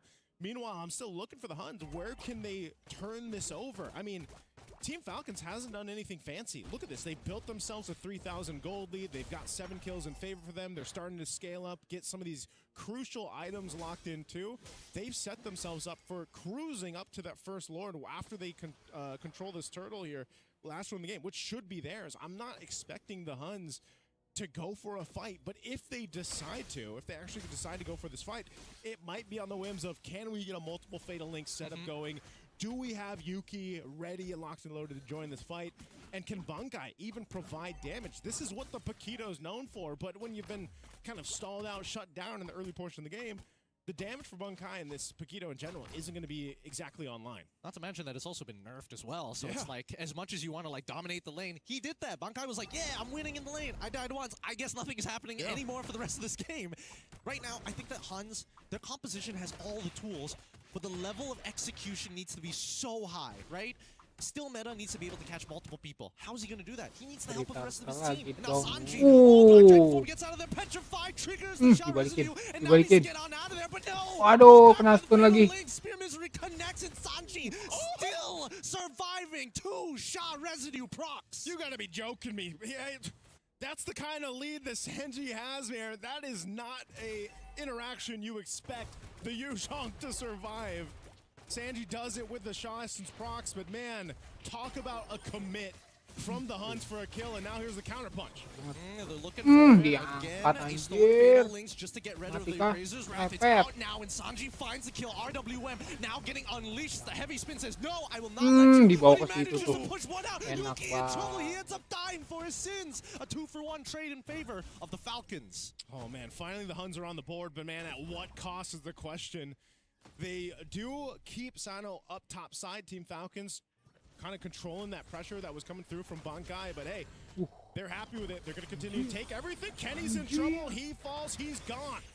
That's why this glorious pathway so easy to utilize. But Boyet, unfortunately, getting the drop on himself, trading 1 for 1. Bit sad because it was a shutdown, but at the same time, Falcons are still 3.3k ahead. They have that advantage.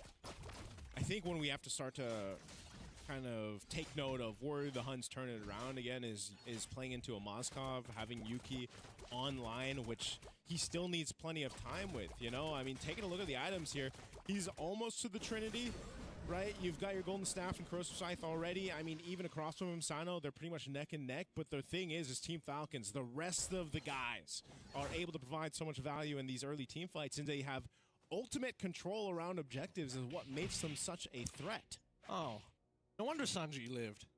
They didn't. None of them had anti-heal. Yeah. So far, it's only just the glowing wand here. Dominance Ices. Well, and as I said, Bankai unlocking the Shinkai right as we talk about it. Right, like, hey guys, we need some anti-heal after that interaction. Like, I think this is the time. You know? We can't let Sanji dunk on us again. All right. With the Lord in play, I think right now Falcons have a mega advantage on this, but really, what ult does Cuffin have? He's got the Fatal Links in here, all the glorious pathway to slow them down, and here it comes. OU tries to pull in the middle, the spear connects. Are they going to do anything about it? No, they disengaged, they understood. This is not the angle. Moskov will get a T2 on the top side, or at least attempt to in the meantime. Not enough time to actually get the turret down. It seemed like the Huns had that setup in play, but again, I think they lack the damage and they know it. This could be a little risky to stay on this side of the map. They know that Lord was already secured for Team Falcons. Right now, they're looking for a pick. I think this temp troll can tank all the damage. He's actually gaining more health as he's walking forward with the glorious pathway. He's able to take out Kenny, no problem. The rest of the Falcons start chasing them through. Sano just absorbing the damage. But now they actually go full flickering forward with the help of Cuffin to pull into a double kill. Sanji gets him underneath the tier 2. Or you in trouble. The shot residue allows a triple for Sanji. As I said, I don't know. Oh, what? Spear thrown out? Okay, you don't jump into that. You don't do the thing. You don't jump into that. Come on. Okay, he's got to deal with the Lord there, but I was saying, I think they overstayed in the mid lane, and then you see them lose 4 guys to Team Falcons collapsing down on them. So the Huns get caught in a bad situation after the Lord was secured, and now they're going to have to hold on to this base push from Team Falcons, who's locked and loaded and has everything that they pretty much need to take down potentially some of the base turrets. They might not get a game win here just yet, unless they completely decimate the Huns for a wipeout. That could happen with the amount of power that this lineup has. Lord is at half health. It was done some damage by Yuki earlier on. Shields are still up, so this should clear it out. Does get the charge in, though. Shield still intact. Yeah, managed to kill it just before it triggers. A little weird with the animation, but that's totally fine. Oh, in all 5, the RWM comes out, and look at him. Joel just standing there. What are you going to do about it? Revitalize is keeping up, but the counter, RWM, and the Fatal Link's on top of him. They're in trouble. They're too deep in the enemy base. Sanji able to break one. Petrified comes through. Kill still meta as Yuki takes Sanji back. Sakno, at the very least, able to at least get something. Kenny might get a little bit more. Almost gets it. Hey, Conceal, OU, trying his best. On top of Sano. All right, connects it. And now Yuki in the middle of the fight. Loses all of his HP, but is trying to survive. Boyet gets the trade, and now Cuffin just can only watch as his friend tries to Beyblade out of there. Are they going to punish this? OU, he's going to try, manages to headbutt his way out of there. And now we're back to square one. That was a very weird interaction. I mean, from Team Falcons deciding to say, hey, you know what? Let's just lock down this turret. Sano was just knocking down the turret, seeing 2 of his teammates get Fatal Linked in the base. And then he decided to go forward with the Blazing Duet, and then it forced a fight. Now, great for the Huns, because at least they get some gold in their pockets. Yes, they lost a base turret, but ultimately, they need what they can get to this point. They've got to get Yuki in a position to actually be able to fight back. This might even potentially make them a bit of a more threat against this Lord, unless they decide to just give it up, go for a pick.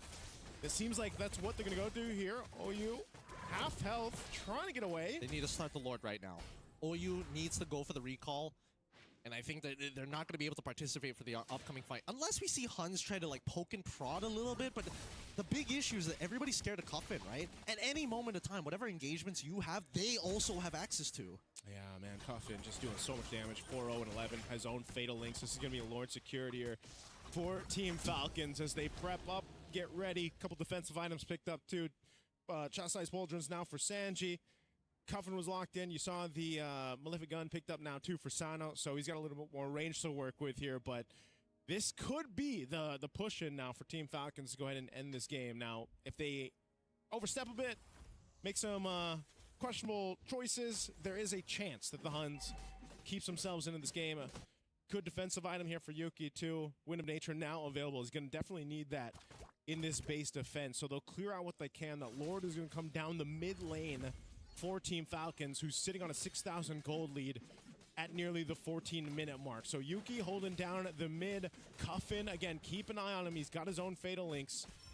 They look for it. Conceal's going to be used. Bottom turret's going to go down. A Black Dragon form comes through from Sanji. They're trying their best. They're looking for an opportunity to mistake. Glorious Pathway is already down, revitalized as well. RWM is being unleashed. Purify coming in for Genny. Just make sure he lives. Cuffin in trouble. He dies. Yuki now might have an opportunity, but the turnaround is just good as well. Sanji ends up losing his life. Still meta peels perfectly. Kenny and now Yuki with the frontliners will have to work together as I get one more in. Coming in from Falcons Mina. The Huns will make it happen on the base defense. Yuki staying alive is so important for the Huns. And now they've got some momentum to work with. An orange buff going to Yuki. They're ready to take down at least the tier 1 in the mid lane here. But Team Falcons, 6,000 gold up earlier, now diminished down to 4. But it's the threat of Yuki and still meta.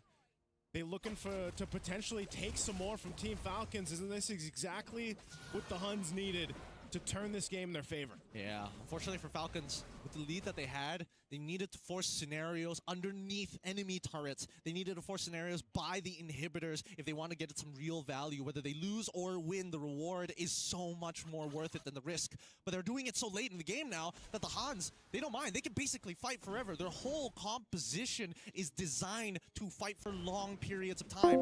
Falcons are heavily ult dependent. dependent. Obviously, there are some who can sustain the fights a little bit longer than others, but the key players have the big ults.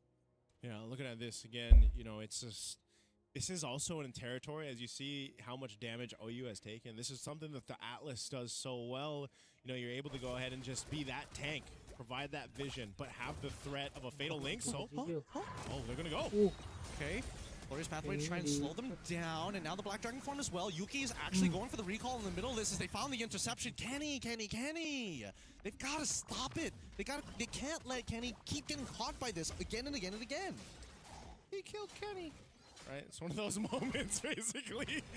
he burned his flicker too, and now the Lord is up. And without Kenny, Team Falcons will easily go ahead and secure themselves this Lord, unless some miracle play is potential here for Yuki. But it looks like Lord's going to be secured easily. And now, once again, they find themselves on the fence. They got to hold on to one base turret, man. Can they replicate what they did previously? I don't know. Really depends. Really depends. Kenny back from the dead already.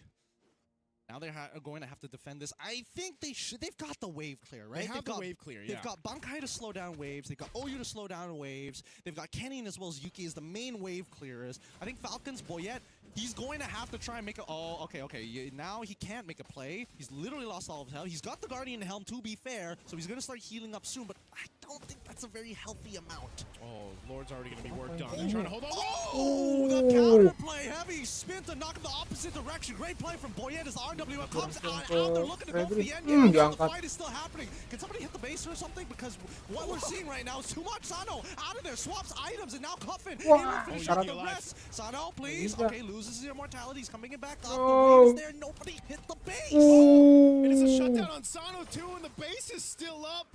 Kenny and Yuki will be enough to clear out these waves with a quarter of health, but they've got enough. And they hold on by a sliver. But man, Team Falcons, what's going on here? Bro, I don't know. I'm feeling lucky to watch this game already, but so far, 21 to 11, we are getting a high kill count so far. Hey, I know we're the 30 gang here on the desk, but we didn't have to represent it with the current KDAs. Hey, that's a total of 32 kills overall in this game. Are we the 30 gang? Hey man, last game, how many kills were there? It was like 39 to 42, okay? I'd rather keep it to 30 gang than 40 gang. Eventually, we might still be here. Let's look at this replay here again. This is what we're talking about though, man. Bankai goes down here. Team Falcons has a Lord at a quarter of the health. They could try to lock on the space, but they get Fatal Linked. They have their own Fatal Links, and it was just a mess to try to push into that base to get the win. Dude, Sano could have just walked to the left a little bit, hit the base, and it would have been over. It would have been over, but they wanted to extend this. They wanted to extend this. And now, let's see at the current state of events, because so far, despite everything that has happened, and despite a little bit of a throw from Falcons, it's not the end of the world. Some teams don't have inhibitors. Other teams still have all their inhibitors. Yeah, that's the advantage they have, man. You know, but the Huns, the way that they're playing, I think even without their base turrets, Gideon, they might surprise us still. Team Falcons, they have a clear advantage from this. Lord's going to come up in 20. They should have a clear green light to the Lord to secure it. But I'm wondering up to this point, too, as long as Kenny is able to stay alive here, he's so integral to the Huns' fighting potential. Because everything we've seen so far hasn't been this clear-cut team fight from the Huns. Yes. It's just been this, oh my goodness, everything is happening. Let's make use of what we have and also punish the mistakes that Team Falcons have been making. This might be the first time that we actually see this team fight break out. Team fight might not. Well, shouldn't be forced just yet. Paquito's a little late to this fight, and Falcons are gonna go for the reset. However, top side has already been set up for a bit of a slow push. So it's kind of a 50-50 here because the position from Falcons is on the southern side. Oh, they're there. Conceal's coming through on the back side. They're going for Kenny. Might be a big pick here. Oh my goodness, they cut the escape routes off, and Troll has an insane against the Lord. And now the rest of the team is going to lock them out. Bankai in trouble. He goes down, loses his immortality, and Troll holding on to 3 members. He's looking for Sanji. Back out. No, it hits. They don't go for it. They're going to kite backwards towards their base. Oh man, still meta. Getting that Lord Banget is itu. the clutch moment kayak of ini this ya. game so far. They secure that. Team Falcons lost Troll. Mind you, he tanked so much damage. And the Huns did everything they could to protect Kenny this time. But I'll tell you what, with this Lord, this Evolved Lord marching towards the base of Team Falcons, the Huns are in a position to go ahead and knock down some of the turrets. We'll see how they play this out. Team Falcons want them out of this side of the map, out of the jungle here. This tier 2 turret mid lane, though. Yuki's got it. He's going to go try to knock this down. RWM! Tapi itu tanahnya. Oh, still not Nggak ada enough. mati. Able to push him back just in Ini masih time. hidup. Kenny in trouble losing his immortality. Tapi ini malah mati. Yuki finds Cuffin. RWM Nice buat ultinya. Close. Unfortunately, not enough as the base might just be in some trouble here. Huns, they are backing off. Wait, actually, Falcons, they're backing off. This entire time, the Lord has been pushing. The Lord has just been slow pushing himself, walking his way to the base of Team Falcons while that team fight broke out that they decided to go for. And now the mid turret is going to be knocked down here. They're trying to hold it down. Retribution used to clear it out, but now Lord will charge up top. Yeah, but now Revitalize coming out of Troll. They need Yuki is dangerous. They cannot take the piercing damage here. Boyette's gonna have to try slow things down. They should be able to clear out this Lord. No issues, but now heavy spin comes on through. Focus on that Lord. They lose out on Boyette. Blazing Duet is already out. They're trying to clear those waves, but Yuki says no. I will not make the same mistake. The Huns turn this around. Yuki won't make the same mistake, just dashes on forward, locks on the base.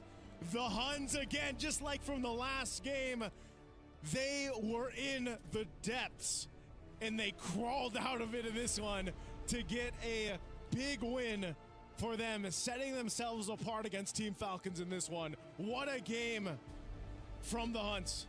This was an very decide to give up on their professional careers. They could become scriptwriters because they could have made one hell of a move.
the Mongols are capable of doing in a turnaround. You think about that's one thing that is a threat in.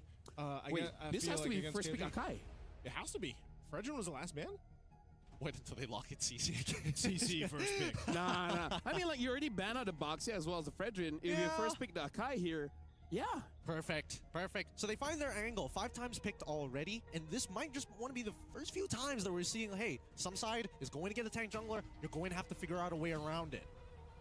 So now, in terms of counterplay, sometimes we see Eve Claude here. I would say Eve Claude, probably. Right? Like, that's the safest opener. Yep. Is there something else that we have to consider? I mean, they're showing Jushin here, but then Atlas is... Oh, wait, never mind. They pick up Atlas. This is a slightly different opening compared to the Eve Claude. Yes, it's like, again, they're generally safe openers, but definitely, you can see that the Mongols, they're going to be playing for team fight. Like, very clearly team fight. So KOG Eve Claude? I think... With the Akai, Eve is okay. Yeah. Could work. Eve is pretty good against the Zushin. And then Claude's just a cool guy. Claude's just the guy right now. He's the guy. He's the guy. Yeah. There's not much. He's the poster boy for marksman. Currently. Yeah, I think it has to be. Oh, all right. I don't like the fact that teams are like, oh, we see Atlas, that just means we gotta go for the Valentine, because now it allows Mongols to actually double up on... Oh. Valentina Cho, though. Oh. Very interesting. What were they going to double up on? I thought they were just going to double up on like on just bigger and badder alts every single time, right? Just overload Valentina every single time she tries to make an attempt with the Fatal Links. Yeah, I think it's just one of those cases, like you said, though. Once that you see that Atlas, some teams are just like, you know what, we'd like the Fatal Links too. Not a bad idea. It's kind of cool alt, you know? It's a sick alt. Yeah. But this is genuinely concerning, because with the way that both teams have kind of opened it up, and you can tell that KOG is like, yes, we are team fighting, but we also want to make sure that you have to take Purify so we get the Cho first. Then Harith gets locked in on the opposite end, and now it's like, what do you do? Let's bring the question. KOG, do they ban out the Yi Sun Shin? That's one of the winners for Mongols. I think banning out the Yi Sun Shin is necessary. I think there's also an argument to also ban out the Phoveus. But then I'm wondering too, what does ZXOR end up playing if because the Baksha and Fredrin are already out, and we're most likely expecting the YSS ban. Yeah, so it's like, what is ZXOR going to play here? Are we going to potentially see him pick up a Amon? That'd be a bit hard. I was gonna say maybe that. Maybe is there still room for a Harley? You know. I'm gonna say what my mom always says. There's always room for Harley. My mom has a very weird saying. just roll with it, you know. Okay. She's an OG as well. She plays as well. Yeah. Yeah. Let's just say that. Yeah. I don't know. This is one of the weirder drafts I've seen. We see the Claude. We also see Yuzong also getting banned out here. More focused towards the EXP. Finally, the Phoveus gets banned out here. Yeah, Phoveus narrowing down some of the XP options still. I mean, did they ban Lapu? This is a lot, yeah. If you think about the amount of XP bans going out, left open, what they are we love see the 33. I'm thinking Lapu. I could see a world where they want to get rid of either a Terizla or an Alice. Yeah, I can see that as well. But especially against like the Hat, it's already difficult to catch him when you already force him to go for the Purify. Now you just need another way to like get it out of him somehow. That's what we expected. Yeah, as we expected. Yeah, kind of narrows that choice for ZXOR. Again, there's a lot of bans here towards that XP and the jungle. Harara, I would say they are going to run it back. Not bad, not bad. Here's what I don't like.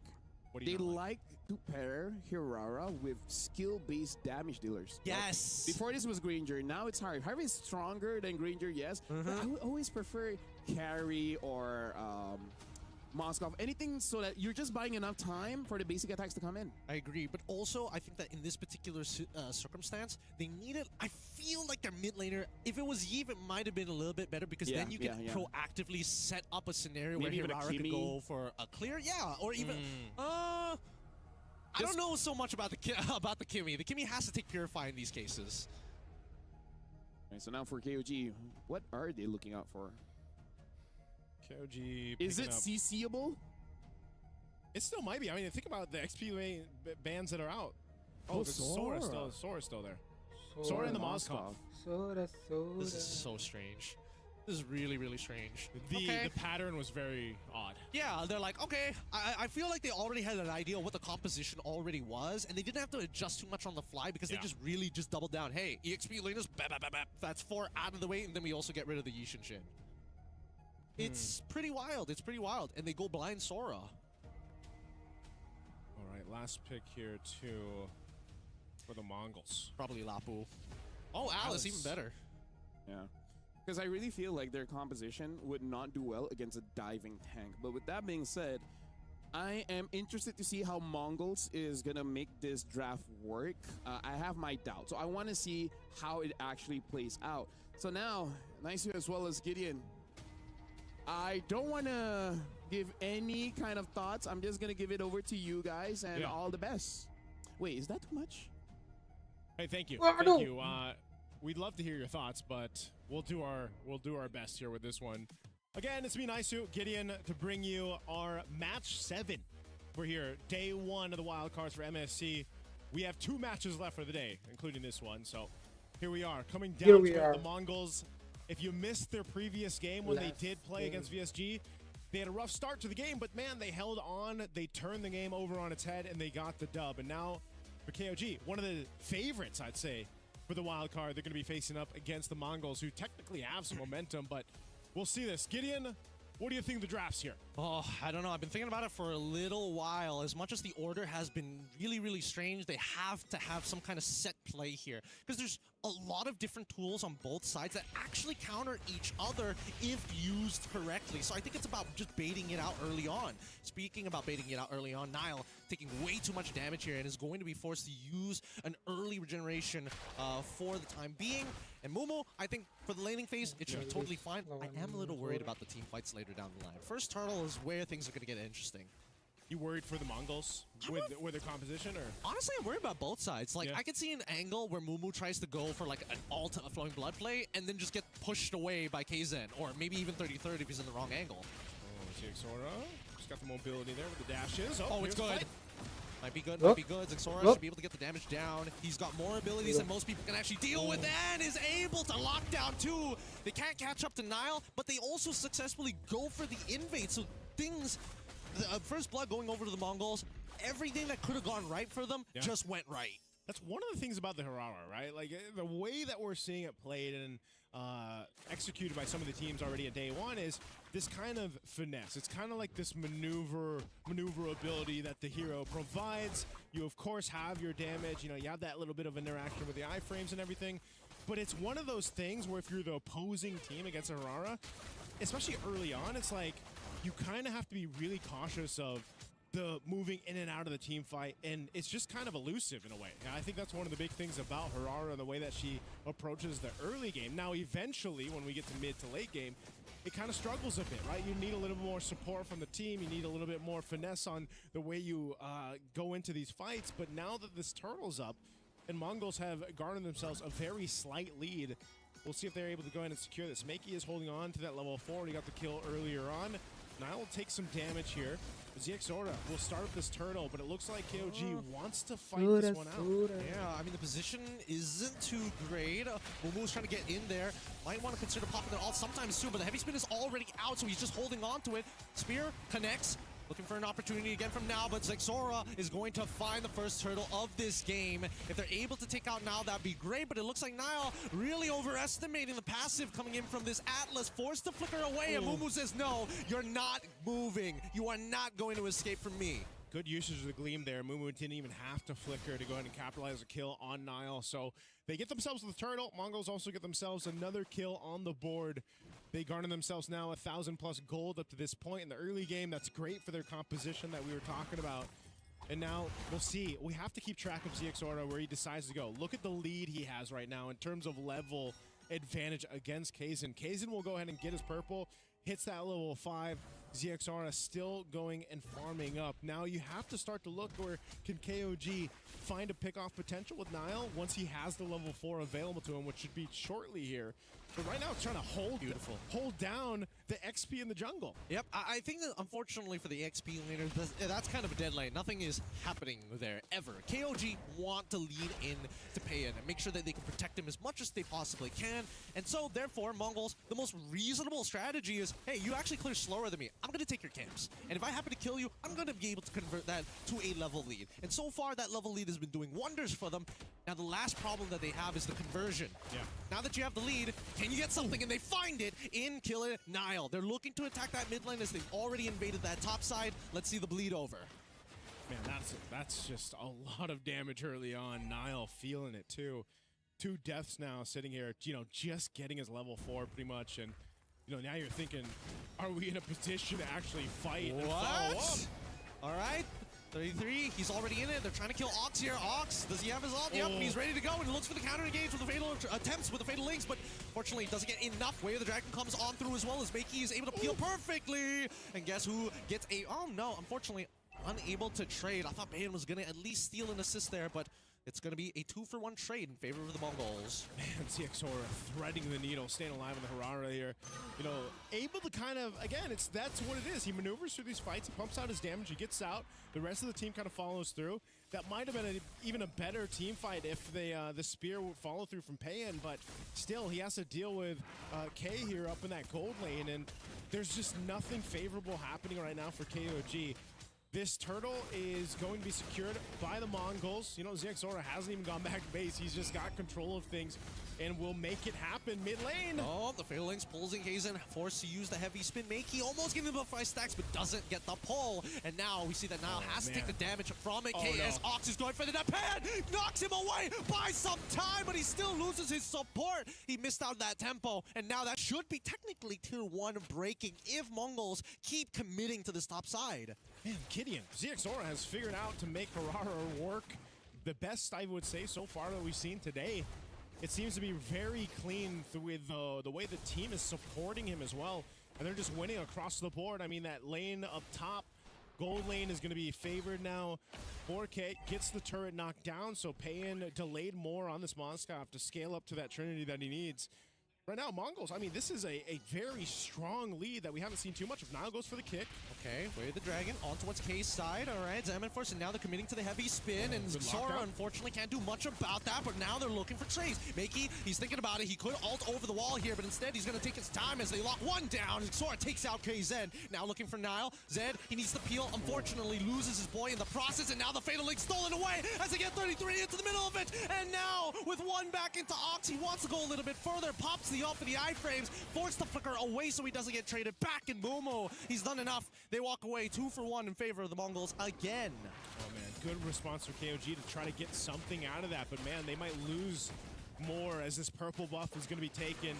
ZXora grabs that, and it's one of those things where sometimes KOG doesn't have a choice. They're almost in these situations where they've already expended some of the resources, especially battle spells or ultimates, and they just kind of have to force this fight against Mongols, and it's just not favoring them right now. Nile feeling the brunt of it, sitting there. He doesn't have a full item yet, right? He's got to go ahead and build up into that. He's got a little bit of magic resist, a little bit of physical resist, but he's died 5 times. He really hasn't been able to capitalize on the Way of the Dragon kicks. And they're just desperately trying to hold on to their jungle XP and buffs. Yep. Getting very involved here. Oh, so close on that. Very close, but not enough. So far, the snowball continues for Mongols. They have full control of basically everything across the map, and more importantly, the fact that Zixora 2 items in. He's got the War Axe. Oh, hold on. Underneath the turret, they're not Zed in trouble. Makey takes Zed out, no problem. But now in the back line, we see that now trying his best to turn things around. As you can see, Zixora sustaining through the pain, sustaining through the power. What are you gonna do when it comes for you? Makey pulls one back as Ox looking for an opportunity to actually follow up on this, gets his assist, and Mumu says, hi, goodbye. Ox secures the kill. That is a wipeout at the 8-minute mark. The Mongols come in swinging. Harara comes through for ZXora, and they take everything off of that wipeout. They'll take a tier 2 down bottom. They're looking to take another in the mid. Man, the Mongols are on something different in this game against KOG. Right now, unfortunately, the backliners are a little too weak to deal with the raw snowball damage coming in from Zixora, especially when he's got stacks from the War Axe. In the meantime, at least K, he's having the time of his life. He's only died once. He's got 5 assists. He would have liked to turn those 5 assists into 5 kills, but hey, you only get so much. And I don't know, being able to fight. Oh, man, look at Zed. Oh! Dodges it with the iframes, and now Fucker from Momo gets Zed once again. The counter engage is beautiful as he sustains through 2 waves in the middle of their base. Makey there to watch, and K very happy with their performance. Bayen, he's out of there. He's like, nah, I don't want to be part of this. The finale. Oh, and into the base they go. 33rd. 33 will go down. ZXORA's gone. Wow. Give him a double. Under 10 minute lagi kah? Goodness, he's 8-0-8. This man, he's making some hard beats here against KOG. He's gonna go again. Yep, he's gonna find Zed. Unfortunately, Zed able to dodge out of that now. Where the dragon? Unfortunately, ZXORA using the iframes just a little too soon. They've had enough. They're done. They're like, we're sick of it. You only have 4 abilities. I'm sure we can make a hard read on one of them. Oh man, they've had enough. Now they're gonna be looking for more here. They're trying. They're absolutely trying here, but K now terrified. Ooh, has to use the Purify to get on out of there. Can't get the angle, and K, Zed. Beautiful heavy spin, covering the perfect angles. Okay, the Mongols are massively ahead, but they don't want to take too many mistakes off of that. I mean, this is now a couple big shutdowns, big amounts of gold going over to the members of KOG, and they could use this to get themselves slowly back into this game. The problem is, with the Lord being up, and now the Mongols kind of going into this kind of force reset after really threading through that base push. They've got a clear light for this Lord, but they want to go ahead and continue to punish. Fully itemized here. Trinity not done yet, unfortunately, for Payan. But K, he's ready to ball. He's got the Holy Crystal. He's down a clown with the rest of his team at this point. Oh man, let's see if they do it here. Centered up around. That looks good. Wait, the engagement? What? Momo, he was already on top of Payan, and now they're getting intercept. Ox, he needs to find something to terrify is good, but unfortunately he buffered in the fatal links against nothing. Nile goes down, but they're not done just yet. 33 down as well for the count as K is just a little too strong to deal with it. KZan unleashes the heavy spin a little too late, and now gets pulled into this. Minions pushing into the base. Fatal links already through. Zed no with a double to close out this game. Right at the 10-minute mark. They get it done. 10 minutes, 58 seconds. One of the best games so far we've seen here from a Hirara, if not the best. What a clinical performance from ZXORA and the rest of the Mongols here in this game against KOG. I thought this was going to be a lot more closer than it was, man. But hey, the Mongols, they had their eyes set on the prize and they got it in this one. ZXORA 10-1-10, 10K gold lead. Yeah, that was not a comeback. It looks like Hirara just needs some time to warm up. Mongols, they had their warm-up time, and this is where we see them.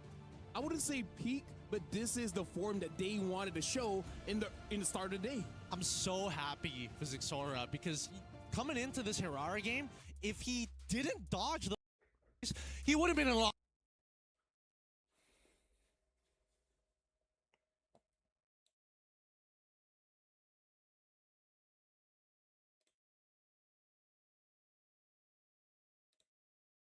Oke guys, game hari ini. Thank you yang udah watch party di sini ya.